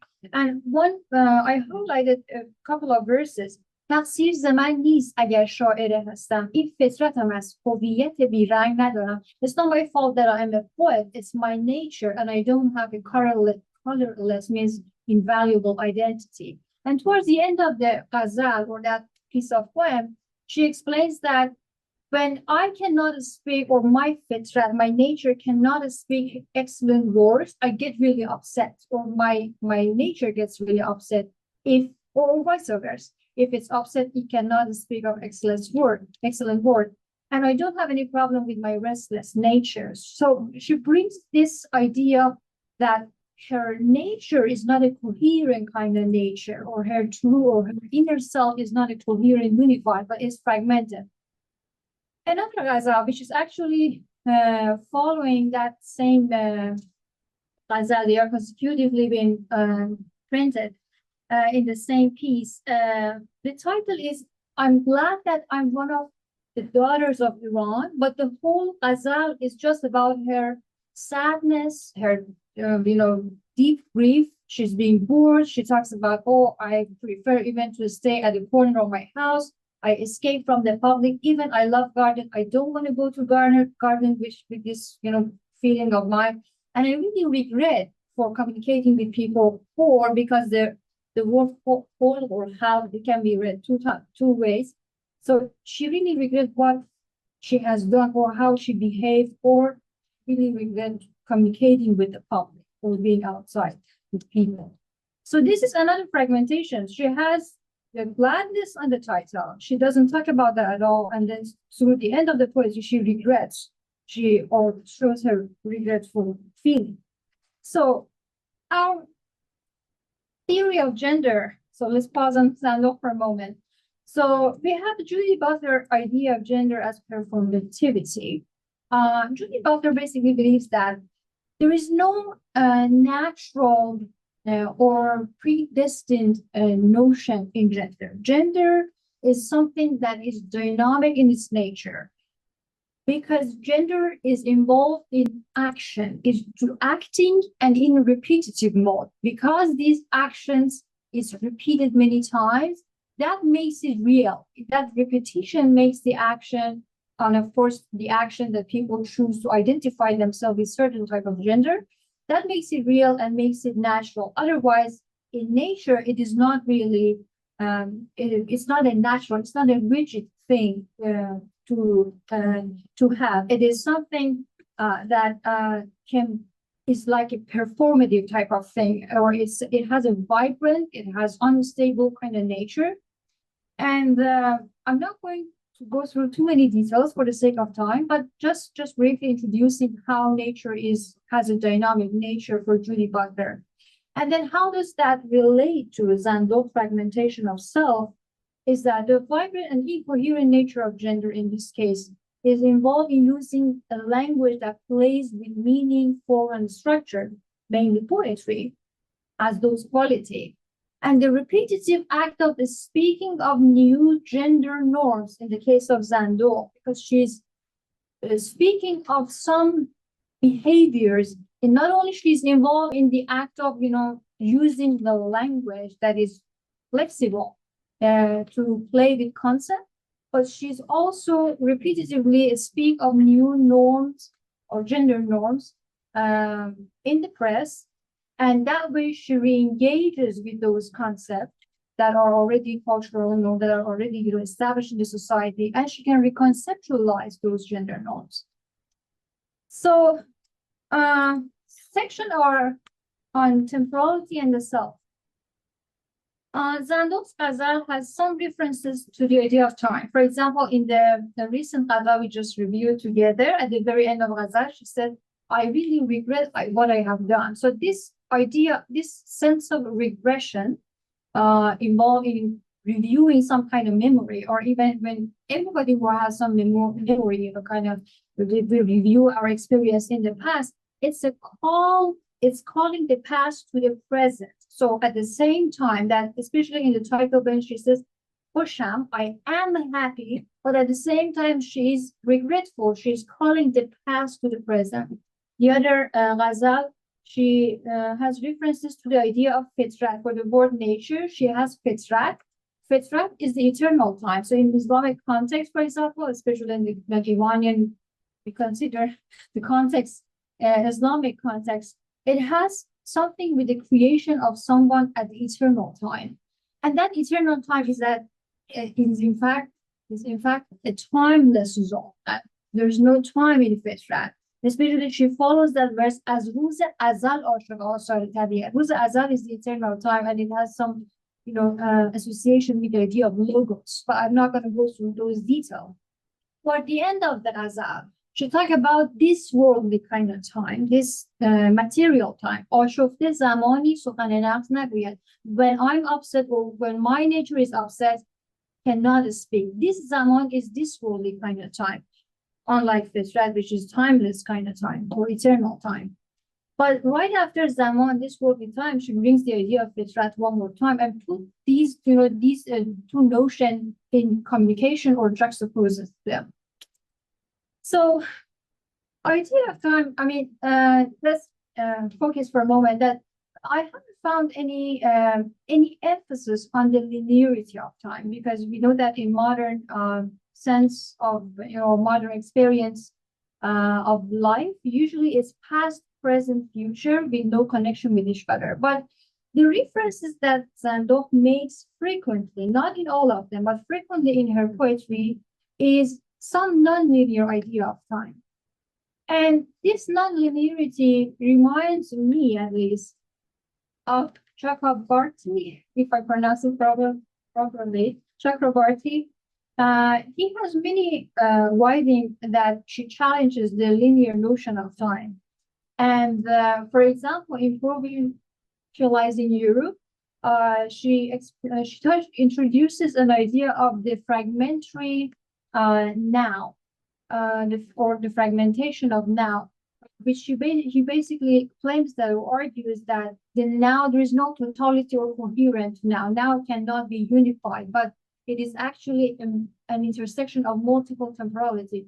Although Chakrabarti's argument is more about geographical and historical context and discussion, and there is a gap, I understand, because my examples are very personal and example or individual experience and self-experience of time.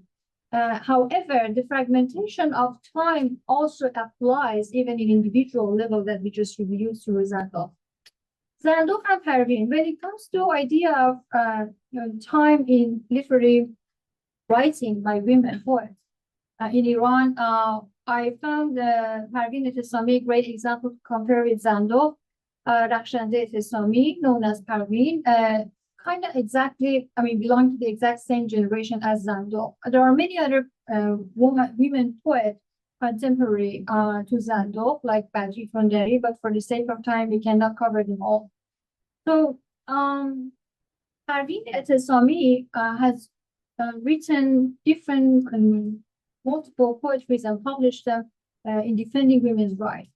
Especially this one, for example, is the one that she said after the unveiling policy by Reza Shah was passed in Iran. And she stated she celebrated that moment saying that زن در ایران پیش از این بویی که ایرانی نبود. پیشش جز تیر روزی و پریشانی نبود. The woman in Iran as if it was not like an Iranian male or Iranian citizen before this. This means this unveiling, moment, turning point that Parveen addressed.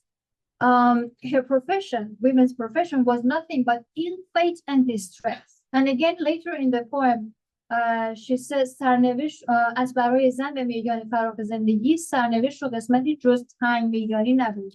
For a woman in the wide field of life, there was no destiny and take except a tight field, except a tight experience of life.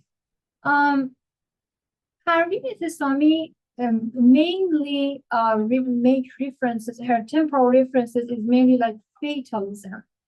Because as we see here, the ill-fated distress, although when she says she's celebrating this moment of unveiling, she at the same time addressed the linear idea of time, because she devised the past, because she says that before this moment, up until this moment, our life was a miserable life for women in Iran.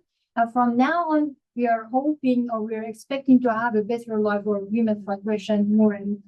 So there is this linear idea. It is not like Parveen is absolutely fatalist, or has believed in fate or destiny in her writing.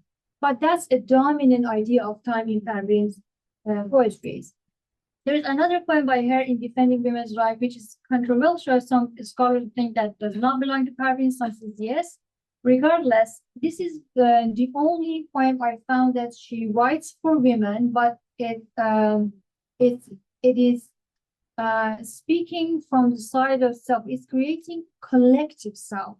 So there is no because the first one, usually all of her Parveen poems in defending women's rights is in third person. It's like she's narrating something and she distances herself from the poetry. And in general, Parveen does not have any poem that displays her inner feeling of love or regret or whatever. So she is very much reserved in that sense. But this one, Bazi Studying, is the only one that she uses first person, but it's a plural and feminine person.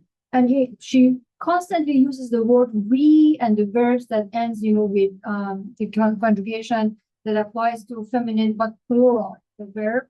Even in that kind of collective self that she depicts in that poem, it doesn't give any detail or fragmentation of women's poetic self. It's more close to coherent and unified self. There is a point about how to translate the title, but it doesn't matter at this point. And how we compare Zandov and Parveen. They both are committed to use classical style of poetry. Although Parveen is absolutely an excellent and eloquent classical style poet in the 20th century among her peers, almost among any other her contemporary. So Zandov does use the classical style. I have never seen that she uses any sort of form or a style of poetry that we define right now as modern. But the excellence of Parveen, Parveen highly meet the standard of classical style. But the display in terms of displaying their inner self, Parveen is passive, is very reserved, And that shouldn't, we shouldn't misunderstand that Parveen was coming from a family that was highly protective and was highly monitoring her publication in the press. So we cannot really judge their, personal or, their, or even, I mean, as a poet, because there are a lot of, circumstances going on that is not necessarily evident in the history, or, it's not in our knowledge. But the notion of time, of course, Zando, because she is sharing more fragmentation of self, of course, more fragmentation of self brings more fragmentation of time, or different, or multiple notions of time. Parveen does have a collection, divan, but Zando explicitly mentioned that she doesn't like to have divan. She just said say those, poetic poems and even prose. She writes for people and for the sake of her objective for the progression of human. Genre is the most, what I really find very unique about Zando is the genre, because Parveen merely published poems in the press. And many of women poets actually only writes either in prose or poem and publish them in a single. I mean, as just one separately. They publish them separately. But what we see about Zando, this is the same. This is the passage that I got those two ghazal we reviewed together. So this ghazal has a pattern. I mean, sorry, this article has a pattern that she first starts with one verse of poem, then has a brief introduction, then goes to a short ghazal, then she has a good paragraph, one paragraph, then she brings an average size ghazal by an unknown poet, a woman poet. Then she has a Sara paragraph on remembering Mahidian Islam, the founder of Governmentally. Then she ends that article with two ghazal that I shared with you. And I found that in a triangle kind of pattern. She has, this is from Ayende, Iran periodical. In Hablul Matin, she also writes extensively. And again, she has a long article, and then she ends that with a nice band, which is not only one page, it exceeds pages. And that pattern is like the first half is prose, and second half is poetry. Long story short, Zando's poetic writing offers her the fragmentation of herself, the fragmentation of time, and the fragmentation of genre. She alternatively, and in this case, this is not unique, just to let you know, Sadi, Gulistan Sadi is full of the alternative use of poetry and prose together. But she is the only, or one of the only people that use that genre extensively in the 20th century in the press. That's unprecedented. It is common that people bring poetry to prose, especially with the rise of constitutional revolution. We see that in the press, but not as much as Zandok plays with those two genres. So Zandok's self-fragmentation serves as a part of her agency in juxtaposing different aspects of her inner self in the press, different notions of time and multiple literary genres, which not only challenges the Eurocentric notion of coherent self, for example, or gender as natural, limiting time and genre as prose and poetry. Usually they have rigid boundaries. In the experience of modern life or modern, literary production, but also reveals that there existed multiple literary trends, even in Iran, led by women in the 20th century, especially before and after the advent of normalization. The father of I pause here and thank you. Questions? Yes, please. A little bit unrelated, but also related. In regards to the translation. Okay. Did you find it difficult to translate them into English? And was your goal to convey what the authors were trying to say in English, or as opposed to looking for trends and patterns in order to compare them to like the US? Answer your question. Please say it. So two parts. Yeah. First, in relation to translating the work. Yeah. You can need those poetic writing. Yes. Okay. I find it difficult translating them from Persian to English. Why do you think it's difficult?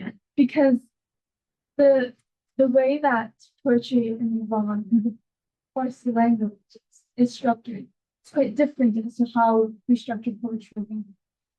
There's certain things that we don't have in the English poetry, and so there becomes this notion of difficulty when you translate, because how do you convey the message from one specific poem in a certain language into another that lacks the grammatical structure that you're trying to like. Yeah. And then it's For example, let me just give an example. Is that Fetrata or Shofte? Right. How do you translate it?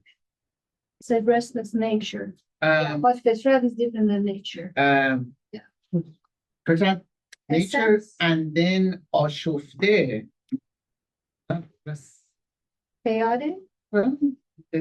This is how to tap into the, because she also talks about Ashofte Zaman.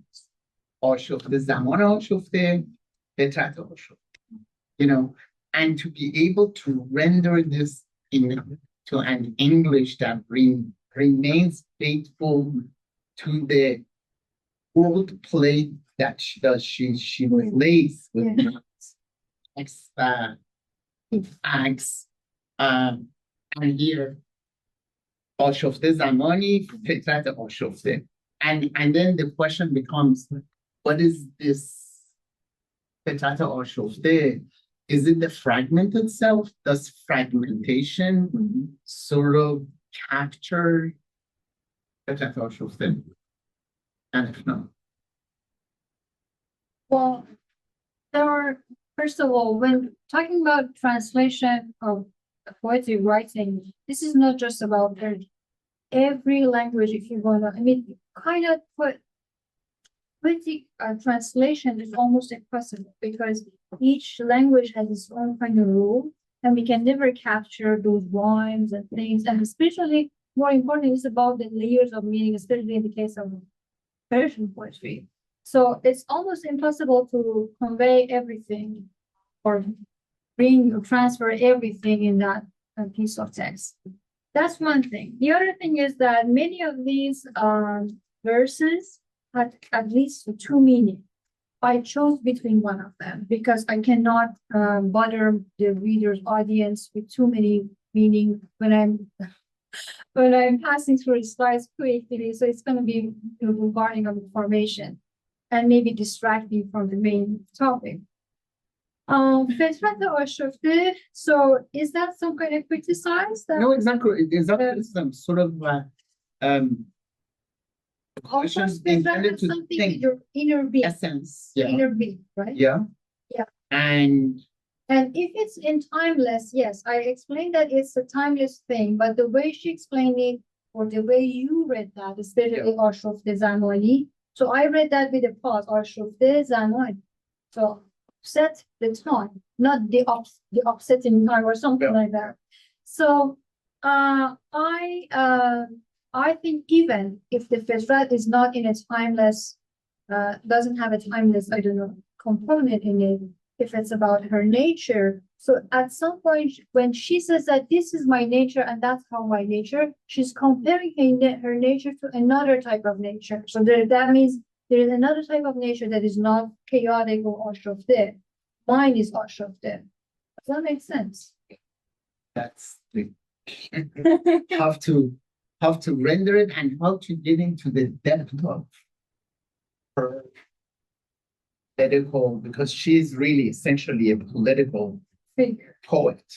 So what is interesting about her, when she, for example, one of the way I tried to read her play with the form was that I thought maybe she just cared about the idea. She didn't care that much which form should be used and in a separate type of publication.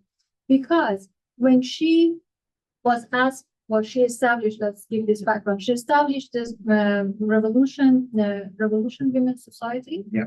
Yeah, اجتماع انقلابی زنان. Yeah, and then she was asked to change. Yeah, then she was asked to change or remove the Enqalabi from the title. She made it Nehzat-e-Niswa, she made it the women movement. Yeah, because there was a sensitivity about the idea of revolution. Later, she explains that I chose by revolution, I meant intellectual revolution, not a political revolution. That's really interesting. So at some point, she is a political figure, especially when it comes to suffrage. She made a lot of effort to establish women's suffrage. In her poetic writing, she addressed that I cannot bring everything she has here, but she does talk about the importance of women's public. Actually, she focused a lot on women's public life. Yeah. Women's education, women's political rights, women's legal rights. At the same time, they are in connection with the culture and historical established in Iran. So at some point, she's not fully political, especially when she says that this revolution is intellectual revolution rather than a political revolution.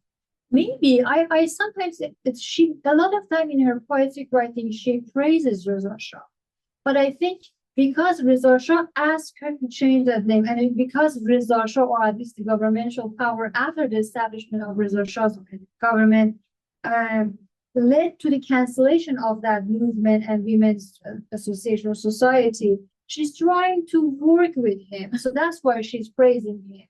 And there is one poem that she says that I'm so disappointed even about the king in this land. She was very true. Yeah. She was truly a revolutionary feminist of her time, yeah. and in a sense, way ahead of her time. Yes. And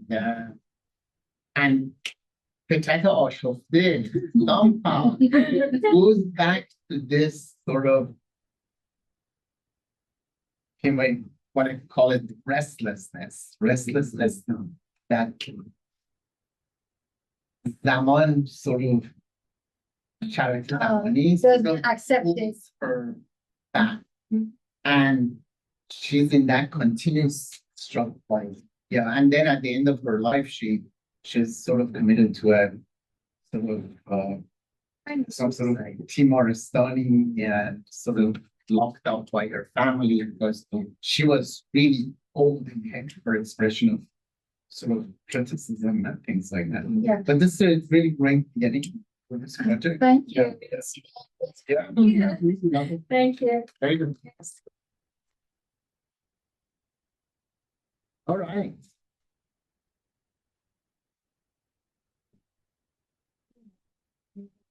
Iman is not here, I think.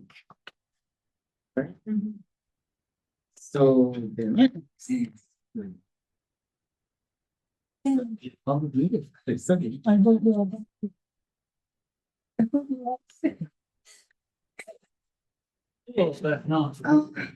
I had to change the title of my presentation, and cracking biopolitics, biocinema and intimacy in Pahlavi, Iran.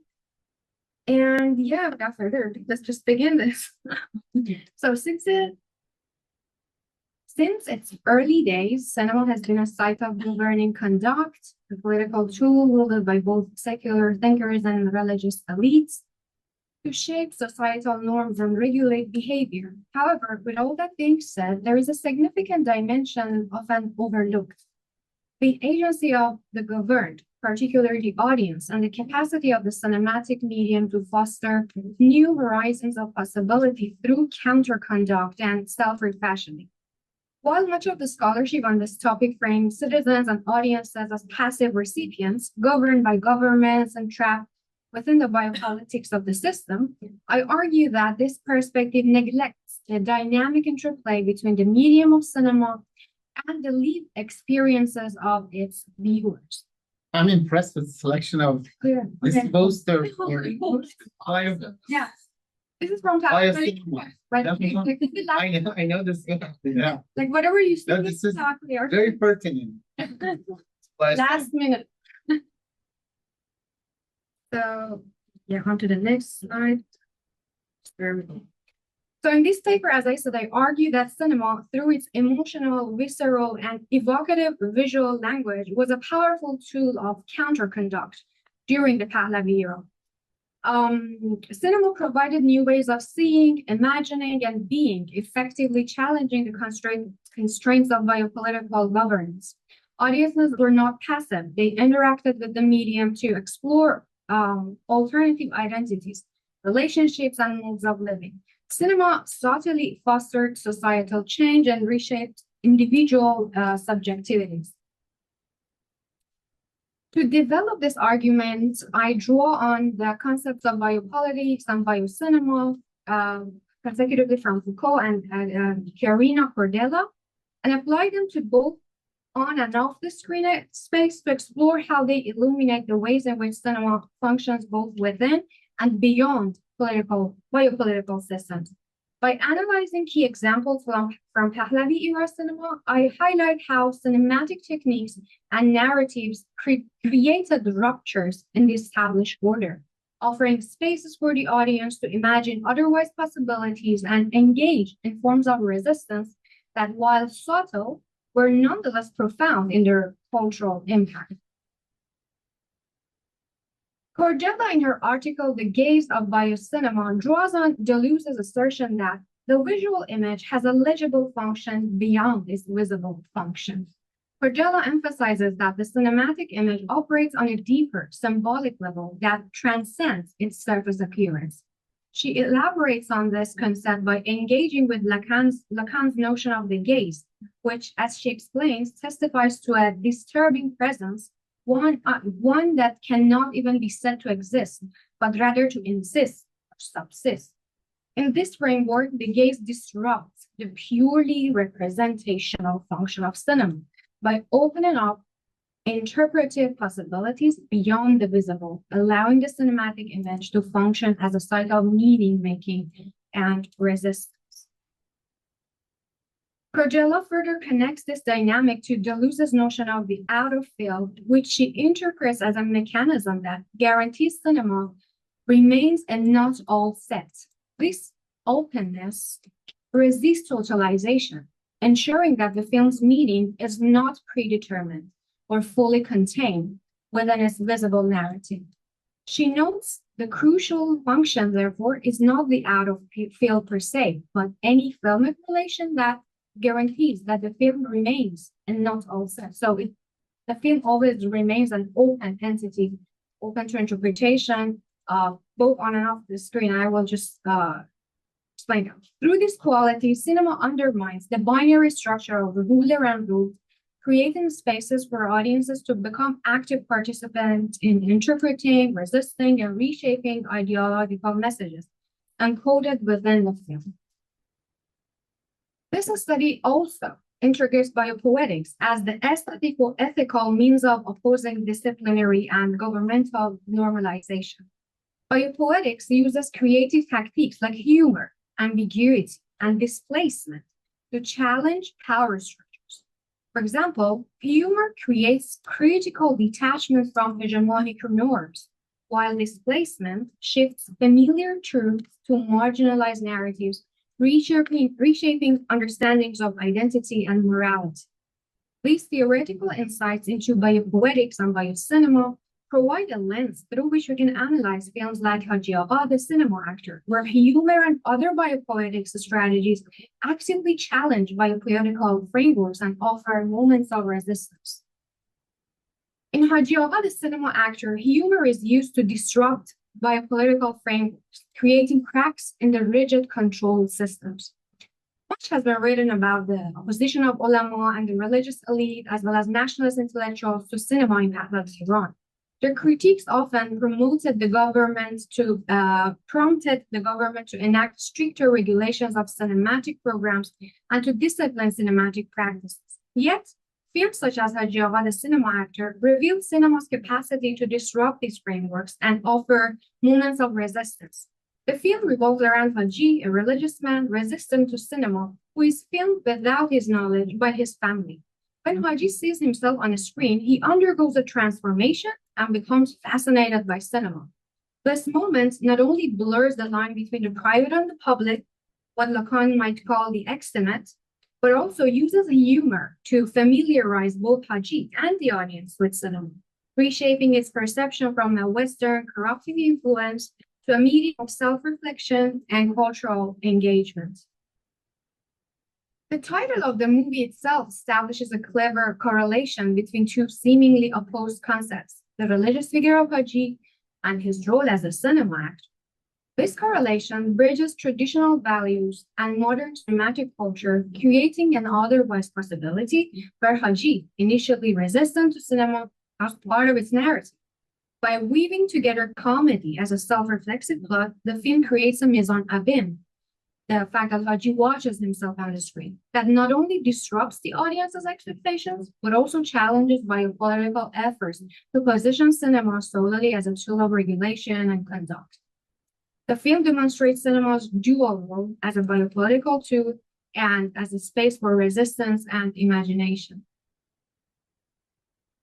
Moving to the 1940s, cinema's affective power stirred longing and dissatisfaction, as shown in a 1946 article in Shayan periodical. Here, the writer, who was obviously an audience of movies back then, European, how watching an American movie featuring Diana Durbin evoked a heightened sense of romance, rousing feelings in Iranian youth that couldn't be fulfilled with their social and cultural context. This unmet longing even led some to question their very existence in a country described by the writer as ruined part of the world. Here we see how cinema's visceral emotional charge escapes the regulatory frameworks imposed by the state, defying censorship and shaping the imagination of its viewers. While the first Pahlavi state's vast projection of European films featuring images of naked women and intimate mingling between men and women brought about discontent and concern from both secular and Islamic intellectuals, it also exposed Iranian audiences to new relational and emotional possibilities that are inaccessible in their daily time realities. These films, perceived as immoral and corrupting the European films or American films, they were heavily critiqued, leading to the codification of cinematic screenings and spaces in 1930s as a means of conducting conduct. However, this vast exposure to intimacy and eroticism did more than provoke moral outrage. It stirred curiosity, envy, and longing in viewers who were moved by what they saw on screen. Back to Cordella and her critique of Foucault in her book Time Being Biased that I really like. The critique, I like the critique. She offers a valuable framework to understand this dynamic. While Foucault frames the body as entirely entrapped within biopolitical systems, Cordella critiques this historicist reduction, arguing that although the body is shaped by history and culture, it also constitutes a surplus effect, an excess that cannot be fully contained by representation. She notes that psychoanalysis rejects the total subjection of the body to representation, emphasizing that the body constitutes itself around a lack or an excess. This insight helps us theorize the Iranian audience's reactions to these films. While political mechanisms sought to regulate conduct through controlled representation, cinema's affective and visceral impact reached beyond this state's intentions. As Cordella suggests, representation and the body never fully coincide, creating a space where the body's desires exceed the constraints of biopolitical control. This equilibrium between the audience's biological and affective desires, the bios of the audience, and the politics of cultural representation, the politics, becomes evident here. As Cordella theorizes, the body's desires are not dictated solely by political control, but are influenced by what it sees and experiences as an excess beyond representation. In this case, the intimate scenes from European and American films created a dissonance between the audience's lived reality and the romantic ideals portrayed on the screen. This equilibrium fueled an unfulfilled yearning, inspiring audiences to imagine otherwise possibilities and to question the limits of their societal conditions. Despite the state's efforts to control and censor cinema, unfulfilled desires from the audience reshaped their expectations of intimacy and relationships. Over time, cinema shifted from a perceived corrupting influence in an apocalyptic Akharzamani state, let's say, to a space where romance and love and showing romance on the screen became normal. This evolution culminated in 1953 with the first on-screen kiss in the movie Gul Nisa, marking a radical departure from earlier portrayals. Cinema therefore disrupts biopolitical control by harnessing the affective power of representation. I would like now to turn your attention to how this works in later works of the Pahlavi Iran, perhaps to understand that in 1970s, at a time when cinema has become normalized and widely accepted, and the audience has viewed the flux of intimate relations during the film parties to an excessive amount, and we can write about that as well. What other forms of resistance or counter-conduct can be observed? Another biopoetic technique that contributes to audience agency and actively counters the dominant gaze is seen in the movie Diaremina, directed by Dariush Mehdi. While much of the literature surrounding this film focuses on its pessimistic tone and critique of modernization, particularly its depiction of the exploitation involved in procuring tainted blood for hospitals, there's a more subtle biopoetic technique at work in the portrayal of Ali's emotional and sexual fluidity. Initially, we see Ali involved with a nurse at the hospital, and the scene appears to suggest a heterosexual connection. However, later in the film, Ali's interaction with Sameri, whose role is played by Izzatullah Nizami, complicates this view. Sameri invites Ali to his home, where they share a drink and an intimate, playful moment unfolds between them. So I'd like you guys to see this.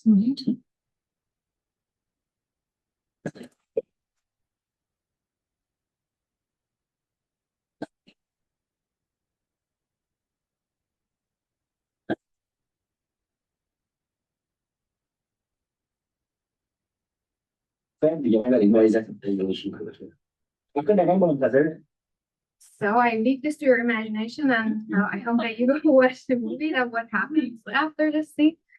So the scene raises questions about it. Hold back.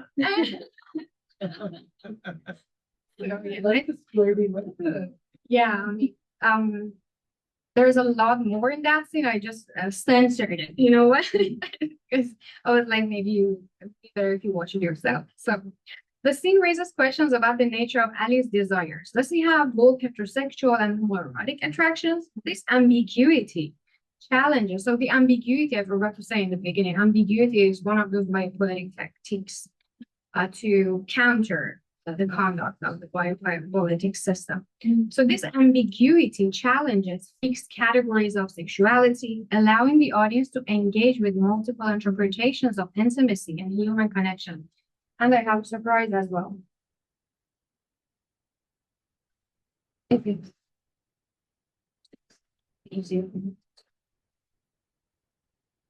Mir-Djalali's portrayal of Ali's complex desires resists offering a totalizing interpretation. That surprises you. Mir-Djalali himself, in an interview with Iraj Saveri in the periodical Cinema 7, responds to a question about whether their relationship, Ali and Sameri's relationship, arises from homoerotic desires, or if Sameri sees his lost youth in the figure of Ali. And the answer Mir-Djalali has both. This ambiguous of both homoerotic desires, and he sees his youth in Ali. This ambiguity strengthens my argument that Diaremina deliberately resists offering totalizing interpretations of characters' relationships. Instead, it opens interpretive spaces for viewers to engage in heterotopic thinking, where multiple, often contradictory interpretations coexist. This tactic exemplifies displacement and ambiguity as biopoetic strategies challenging conventional gender norms and relational expectations. And the last movie, Sutedelan, or Broken Heart. The intimate relationship between Behruz Boussouri as the mentally ill Majid and Shohra Aghdashloo as Aghdas in the role of prostitute in the movie Suited the Line or Brokenhearted is what I'm going to focus on. The movie portrays the happy romance between Majid and Shohra until Majid informs his brother, who has decided to take care of Majid and sort of ever postpone his own marriage with his fiancée. And Majid's brother is like, you cannot marry Abbas. She's a bad woman who Majid should stay away from, which leads to Majid's breakdown and eventual suicide. Despite the tragic ending, we see the displacement of the normal order, which usually frames happiness in the union of mind and bodies of normal heterosexual couple. Here, the happy couple are the mentally ill and the prostitute. I argue that in Brokenhearted, the normal conduct and order is cracked by displacing the happy couple as the mentally ill and the prostitute, showing the latter as the happy family and the sane brother and his ever-waiting virgin fiancée as the doomed unhappy one. Such relational displacement, in which the ones who do not fit within the conducts of normal life are living their best love life, full of playfulness, while the normal couple are living a life of suffering and unfulfilled desires, challenges and displaces normative assumptions of our relationships and societal values, and shifts the focus from idealized heteronormative relationships to those around marginalized or stigmatized in society. And I can play this for you briefly. little chair got a cheap.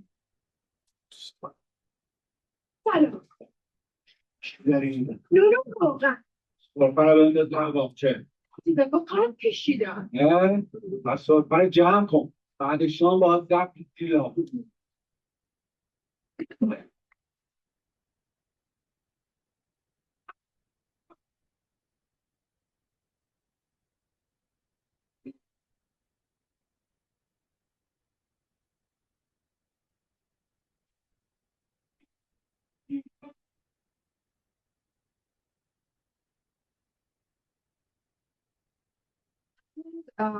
With that, I'm going to end my presentation. Cinema and biocinema and biopoetic strategies, I want to say, just allow for self-resistance and cultural transformation. And the use of humor and ambiguity and displacement in films such as Ajioha and Diary are creative spaces for new possibilities to reimagine intimacy and identity. I would like to end with this quote from Adam Phillips: "Living by rules is another way of hoping that the future will be like the past."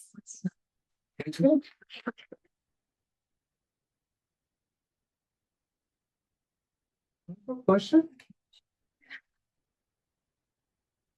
Please. Come from back there. Thank you. Not many people have read it, and that's why it might be a good. Unfamiliar. Yeah. But great usage. I was really impressed with during the visual selection and the type. I was so tacky while. Yeah, that's good. Good cracking. Thank you. Thank you, Hanieh. Thank you for listening. Our next speaker, Theo Ma, will be speaking on defining the other in the top-down construction of Jordanian nationals. Please. Yeah, so I don't have a slideshow ready, but I can just go if that's okay. Please, just talk. Yeah, so hi everyone. I'd say good evening, but right now it's 4 a.m. in the morning. So good evening to everyone. Good morning to you. Yeah, had to wake up early today, but it's fine. Today I'll be presenting my research on how the Hashemite monarchy actively constructed the Jordanian national identity through systematic and institutional control, which also included some narrative management in the different institutions that the country had. So first of all, I wanted to talk about how I gave some background on the Jordanian nationalism as a whole, because when we look at the topic of Jordanian nationalism, a lot of them are just one-sided. It's either that people are very negative about it, or people would say that would go on the complete opposite side and be overly positive and in the process conduct a lot of revisionist history. So in a way, it is constructed by the Hashemite monarchy, but in its early beginning, in its early days, there were popular sentiments with Jordanian nationalism, especially during the times of the rise of Nasser and his pan-Arabist ideology. So in a way, Jordan also adopted this anti-imperialist Arabist policies up until, I would say, September 1970, when a group of Jordanian and Palestinian groups did not strictly align with the Jordanian-Palestinian divide. It's also like known as the Black September in Jordan, where basically a civil war happened between the Jordan Armed Forces and the PLO, which made this a defining moment in the struggle of identity in Jordan. It definitely created deep divisions between the Palestinians and the East Bank Jordanians, with the latter increasingly being more suspicious of many of the people that came from the West Bank and the Palestine before well 1984, before that, and even after that. So this is when like Jordan really dived into the tribal and Bedouin roots that it already had before, even in the days of the Mandate and Transjordan. But now I would say they took it up a notch after Black September, where you would see regions of nation portraying the Palestinians, for example, as outsiders, or legally, or culturally, etc. So I talked about how the monarchy constructed national identity while relying on the cultural institution that the country had. For example, in 1971, they established the Jordan Folklore Museum, and in 1951, they established the Jordanian Archaeological Museum. These were not just like cultural venues that citizens would go for leisure. It also had like a lot of political meanings behind it. The museum exhibits systematically like had a specific narrative that were in favor of the Bedouin and tribal backgrounds that that Jordan had, while greatly minimizing the urban and Palestinian communities in Amman, for example. Another institution that the Jordanian government has used was education. Jordan has a very centralized system of education where the government has to say in the curriculum in every school, private or non-private, with the exception of international schools. So even if you do not go to a government public school, the curriculum of the government is still enforced because these curriculums are directly related to the high school graduation, college entrance exams in Jordan, where you take in grade 12. So in a way, there's kind of no way of avoiding them, even if you are a private school, unless you're taking international systems, unless you're using international systems. So many of these school textbooks, they prioritize the history of the Hashemite family, their leadership role in the Arab Revolt, kind of downplayed local elites and Palestinian narratives. For example, like they would, in many history classes, they would focus on, it sounds kind of funny, but even in the chapters of Abbasid history, in history courses in Jordan, they would talk about how Jordan was like an important base for the Abbasids, to where they established spies before the eventual overthrowing of the Umayyad Caliphate, they would talk about the Ottoman imperialist policies in the Arab world and how the Hashemites came as liberators that protect them from from the Turkification of the Arab world. Also, in these schools, in Jordanian schools, public or private, um, especially in the mornings, you would have daily rituals, um, such as like morning assemblies with flag raising ceremonies and patriotic poems and the singing of the national anthem.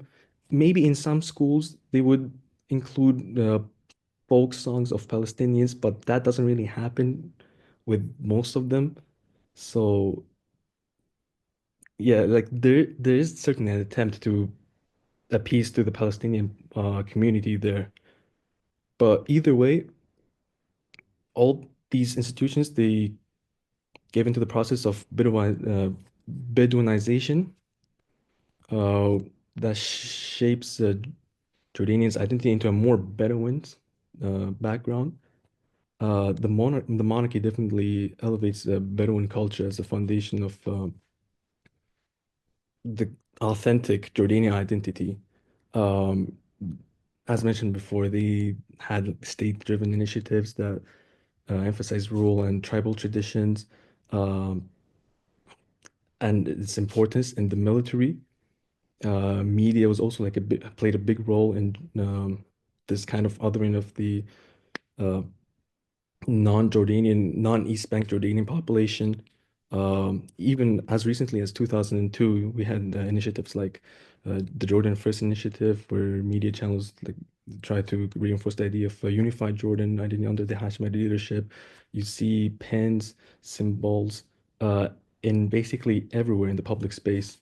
Um, and moving on to that, I want to talk about the military apparatus and how big of a role it played in enforcing this idea of a Bedouin Jordanian and tribal Jordanian identity.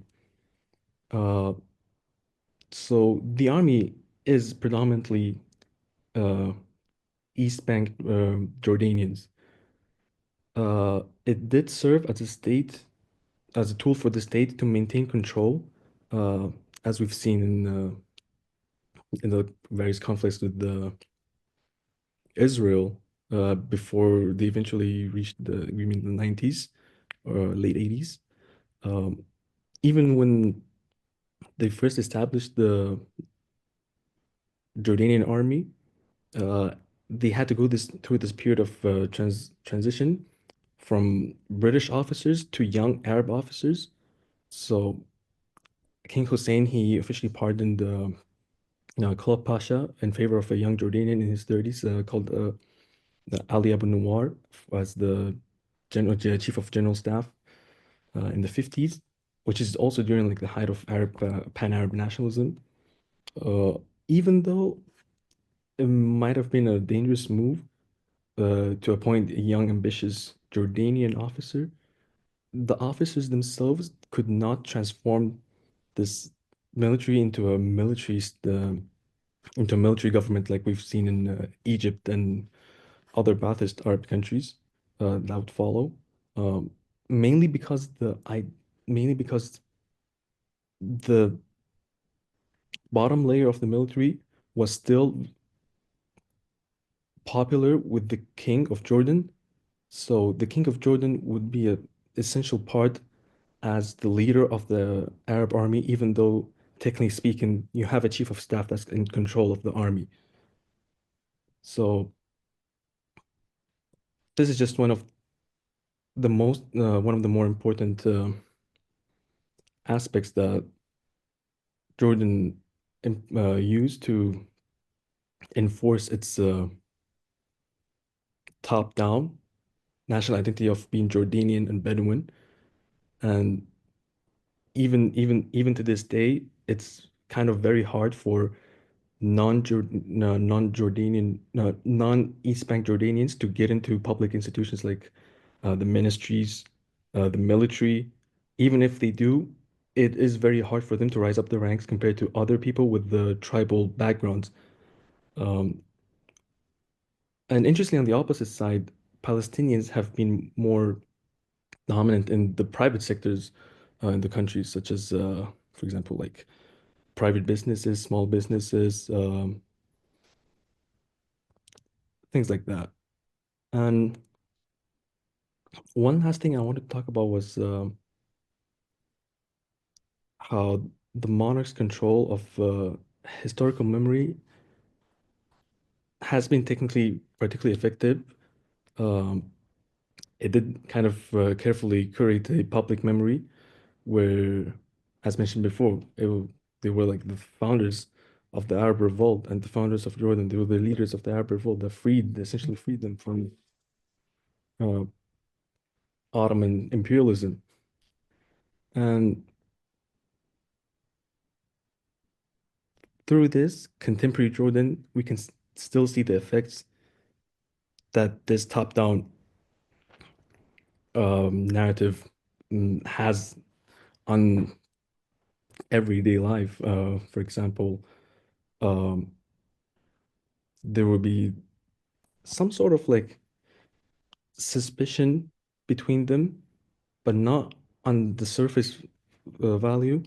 Like, for example, the average Jordanian would not go and be suspicious of his Palestinian neighbor, but at the same time, it is kind of hard for them to get into each other's so to say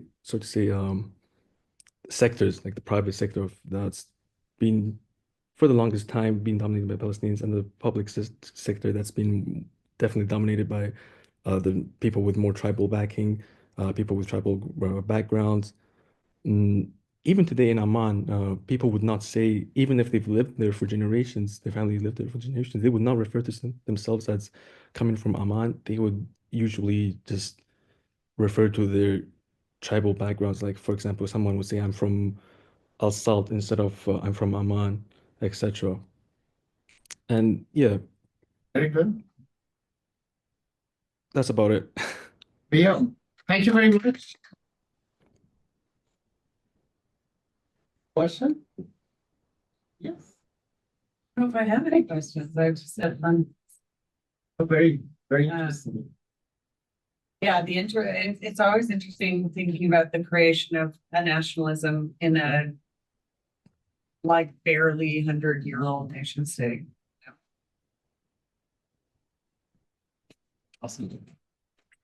Thank you much. And now you can go back to sleep after the guards talk. Yeah, thank you, everyone. Have a good Yes. break. And Ibrahim, did you send your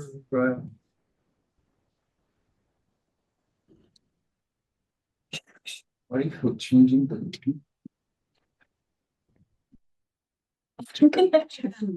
all right. Getting picture. Thank you. Happy holidays. Hello, everyone. My topic is about a discourse on the Iranian National Museum. And let's begin with a question. Are museums neutral spaces? Do they take any biases? Based on the ICOM, the International Council of Museums definition of museums, a museum is a non-profit permanent institution in the service of society that researches, collects, conserves, interprets, and exhibits tangible and intangible heritage.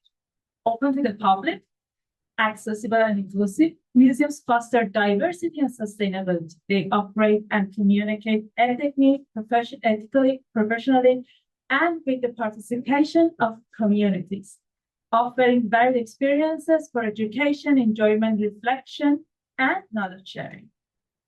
So, based on this definition, can we still say that museums are neutral spaces when they're working with the participation of their societies, or are societies defining museums and their activities as shaping them through specific power discourses? So this presentation hypothesizes that museums are not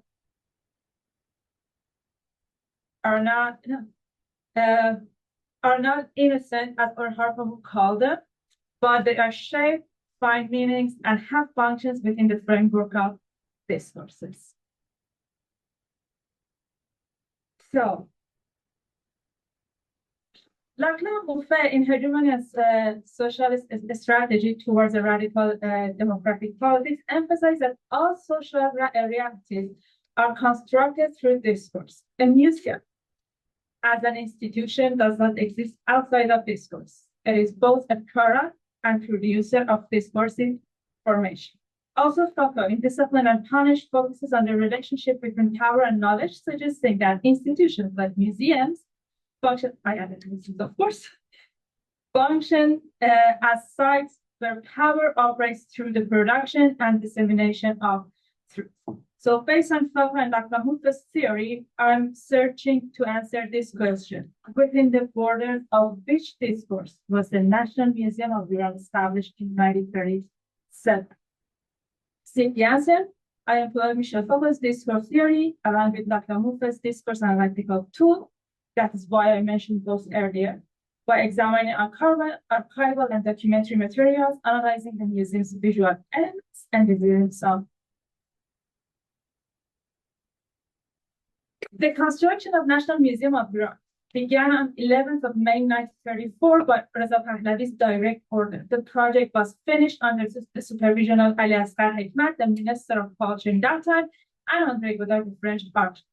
The museum was first named the Museum of Ancient Iran and later named the National Museum of Iran and was opened to the public in October 1936 on 2 floors. The first floor was the exhibition of the ancient Iran, dedicated mainly to the art and architecture of the Achaemenid, Parthian, and Sasanian Empire, along with the findings of some of the ancient civilizations of Iran, like Cezik, which is still almost the same.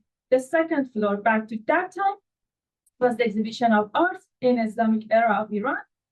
Now this exhibition has its own building next to the Museum of Ancient Iran, and the second floor is the exhibition of prehistoric art. So, in 1934, there is a hegemonic discourse in Iran that I call Iranianness. I borrowed the word Iranianness from 2 sources. Dariush Ashuri, in his book, Ma va Moderniyat, a collection of articles on the cultural crisis of Iran society facing with modernity, uses this word. But about a century before Ashuri, Hossein Kazemzadeh Iranshah in 1923, in Iranshah magazine, volume 2, mentions this term in this sentence. ملیت ما ایرانیت است و ایرانیت همه چیز ماست. افتخار ما، شرافت ما، عظمت ما، قدسیت ما، ناموس ما، حیات ما ایرانیت است. Our nationality is Iranianness, and Iranianness is our everything. Our pride, our honor, our greatness, our enchantment, our dignity, our life is Iranianness. Remember these words because they're important. We'll back to these words later.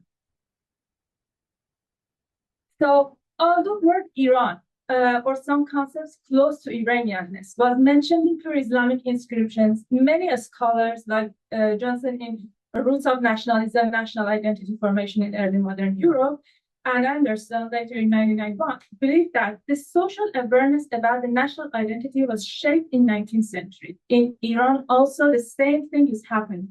The national identity and the discourse of Iranianness were shaped around the constitutional revolution. So, this new discourse, Iranianness, formed through 3 historical steps. The first step is dislocation and formation. The formation of fundamental concepts happens from early Qajar till the constitutional revolution, when the Islamic Sultanic discourse, previous discourse, doesn't have semantic stability anymore due to the poverty, the defeat of the country in the wars between Iran and Russia, and the Golestan and Turkmenchai treaties, the First World War, and the social condition due to the encounter between old and new, which by that I mean the formation of new schools, the reformation of military, initiating the Kazakh Brigade, the educated young Iranian elites who studied outside of Iran and came back to the country. So the old discourse gradually became dislocated and new ones started shaping. The second step is articulation, necessity, and accessibility. Let's first talk about the articulation. As I mentioned before, the nodal point of this Iranianist discourse is Iran. Some elements are articulated to the nodal point of country, nation, homeland, and national identity. Prof. Muhammad Tavakoli explain how these elements are articulated to the nodal point in his article Refashioning Iran Language and Culture During the Constitutional Revolution. Thank you so much. Let's look at some of them. At that time, the country was not called Iran. It was called Mamalik Mahrouseh Iran. As you can see in those two. One is a stamp back to that time. The other one is the newspaper روزنامه دولت علیه ایران. The title is اخبار داخله ممالک محروسه. The definition of the country as Iran was shaped by the Iran-Russian wars and treaties. Those treaties define new geopolitical borders for Iran. The homeland, Vatan, was not a place for crafting national identity in that time. Many counted their cities, their villages as their homeland. Still, if you ask some in some particular regions of Iran, they refer their villages or their cities as their homeland and call it a velayata. The concept of nation also was shaped in this period. Before we talked about one of the very first times millat as nation was used in modern way, let me mention a very interesting use of this term in an article about 20 years before the time we want to talk about. In Afghan newspaper, third year issue number 9, published on 7th of March 1877, there is an article that used the term millat, nation, for 3 different groups of people. First, the ethnic group like Kurds, millat Kurd. Second, followers of a religion, which is equal as ummat, millat Islam, millat Armani. And third, for the nation of a country as we know it in a modern way, and we are aware of it today. So,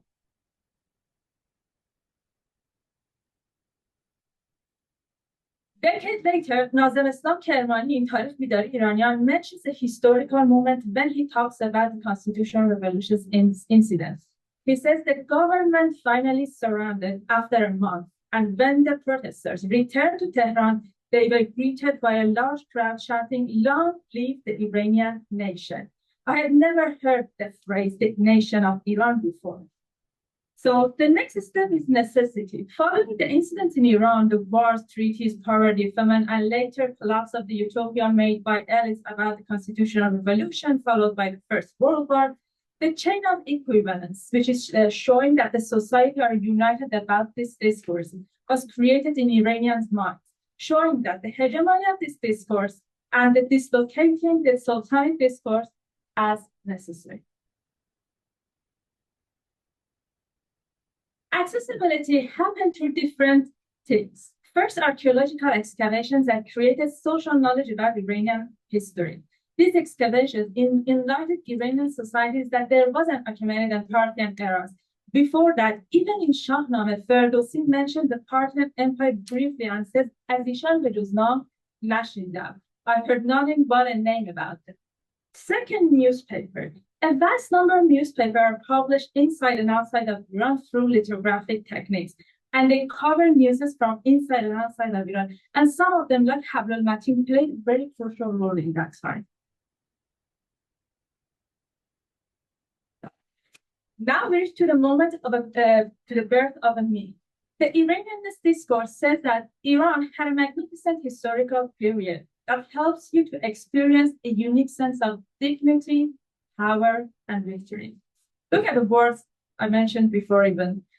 These are all the things that Iranian society was looking for in that time. It says, if we back to that time, all the problems we will solve. This discourse exhibited the history of pre-Islamic era as a time of glory and the Islamic era as a time of failure and the misfortune, as also Professor Tavakoli mentioned in his article, especially during the Cairo era. Let's look at the caricature that shows Reza Shah in the left side as a new secretary of Iranianist discourse, as we talked about earlier in the session about the Reza Shah, and driving a car, which is a symbol of advancement, and the other side, in your right side, Nassereddin Shah has a similar many known areas. So, the archaism. از ملت خرسوار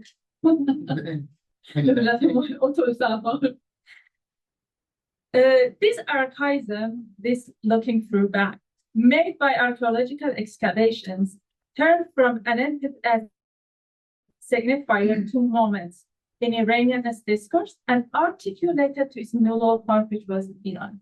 Elements like Dariush the Great, the Sasanian Empire, and the Persepolis were part of it.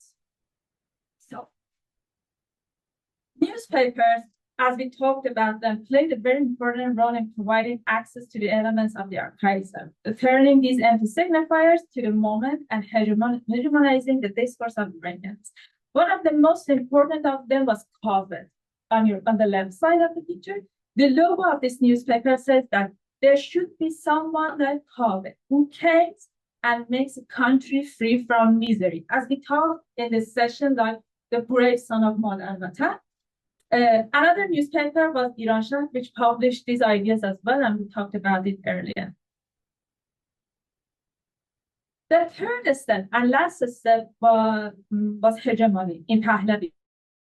In 2021, the coup of Reza Pahlavi and Cezik Tavakoli against Ahmad Shah happened. Reza Pahlavi became first the prime minister and later the king of Iran in October 1923. The first thing that happened in this era was creating new subjects. First, the first subject was Shah, which has been created as an antagonism for the Sultan, while the Shah was symbol of glory and victory of ancient Iran and the savior of modern Vatan, as we mentioned this session. The Sultan was a symbol of failure. This is a metaphoric Shah. So Reza Shah was the element of this concept. The next is the modern government based on the archaism approaches.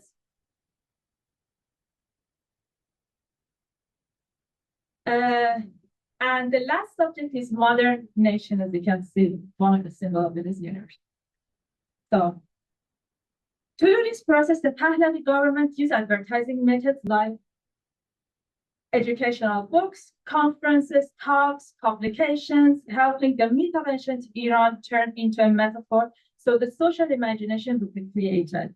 This social imagination helped the discourse of Iranians become hegemonic. On the left side, you can see a page of an educational book. On the right side, you can see the news about the opening of the tomb of Ferdowsi.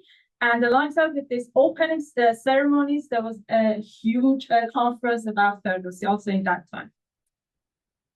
So,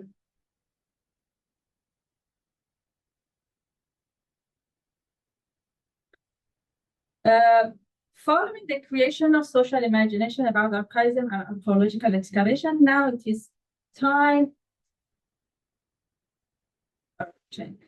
Now it is time for a new Shah and new government to establish a museum, which is the element of advertising hegemony of Iranianist discourse.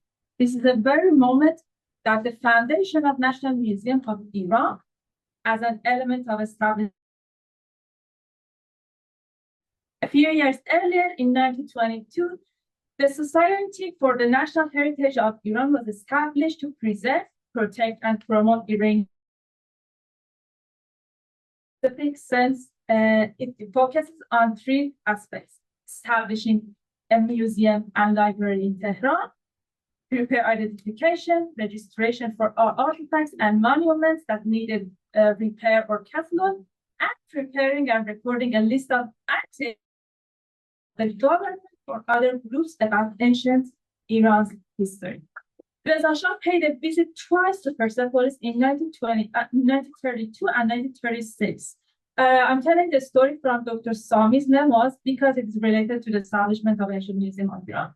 In Etelat newspaper in 1932, written by Dr. Sami, he mentioned that when His Highness Reza Shah was climbing the stairs of Persepolis and saw the beautiful sculptures that were brought out from the excavations by the German Herzog, the statue of the troops of Dariush and Khashayar Shah grabbed his attention. He said that carving on a stone with such beauty, it's difficult even today. How skilled artists ancient Iran had and what greatness and honor our country has. The Shah spent the whole day in the ruins.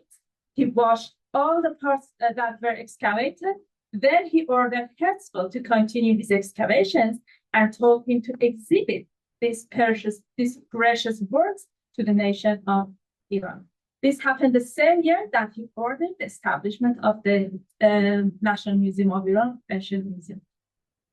The Society for the National Heritage of Iran, by the order of Reza Shah, especially after he visited Persepolis, under the supervision of Ali Asghar Hekmat and the architectural map designed by André Godard, established the Ancient Museum of Iran. André Godard, the French architect, came to Iran in 1928 at the invitation of the Iranian Ministry of Culture and the General Directory of Antiquities for the preservation and restoration of historical buildings. By looking through the facade of the museum, which is similar to the Ark of Tisfun or Taq Kasra, but in an exact half size, we can understand that this museum is supposed to narrate the glory of Iran at that time. The map of the main floor, the location of artworks on this floor is almost the same as that time during the opening. Some pictures show the artworks exhibited at that time.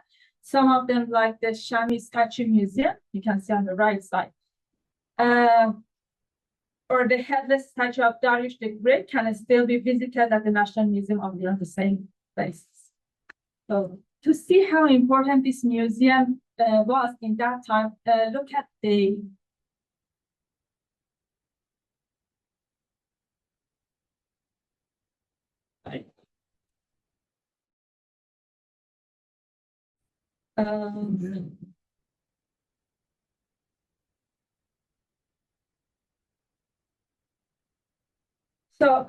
look at these pictures. These are the pictures of the Crown Prince of Iran in that time, Muhammad Reza Pahlavi, and his first wife, Prince Fuzia of Egypt, visiting the museum 2 years after it's opened, and a few months after they got married from the Iranian newspaper. So, the company. I believe that, however, this 97 in Iran, but lots of elements show that it is returning and trying to become hegemonic once again. The long queues during Nowruz and the day known as Cyrus the Great's birthday, or the time that Cyrus cylinder brought to Iran by the British Museum, or the queues for visiting the White Palace in Sarawak complex. You're going to see the queues at the right. All shows that this discourse is still working, sort of.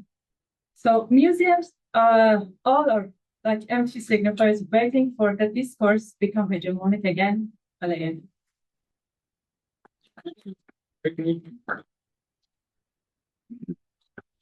So return the stage. Questions?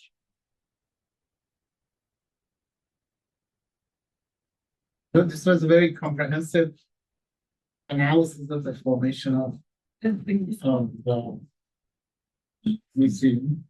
And as you expanded later on, it would be good to see the whole process of selection, selected from this blog, you know.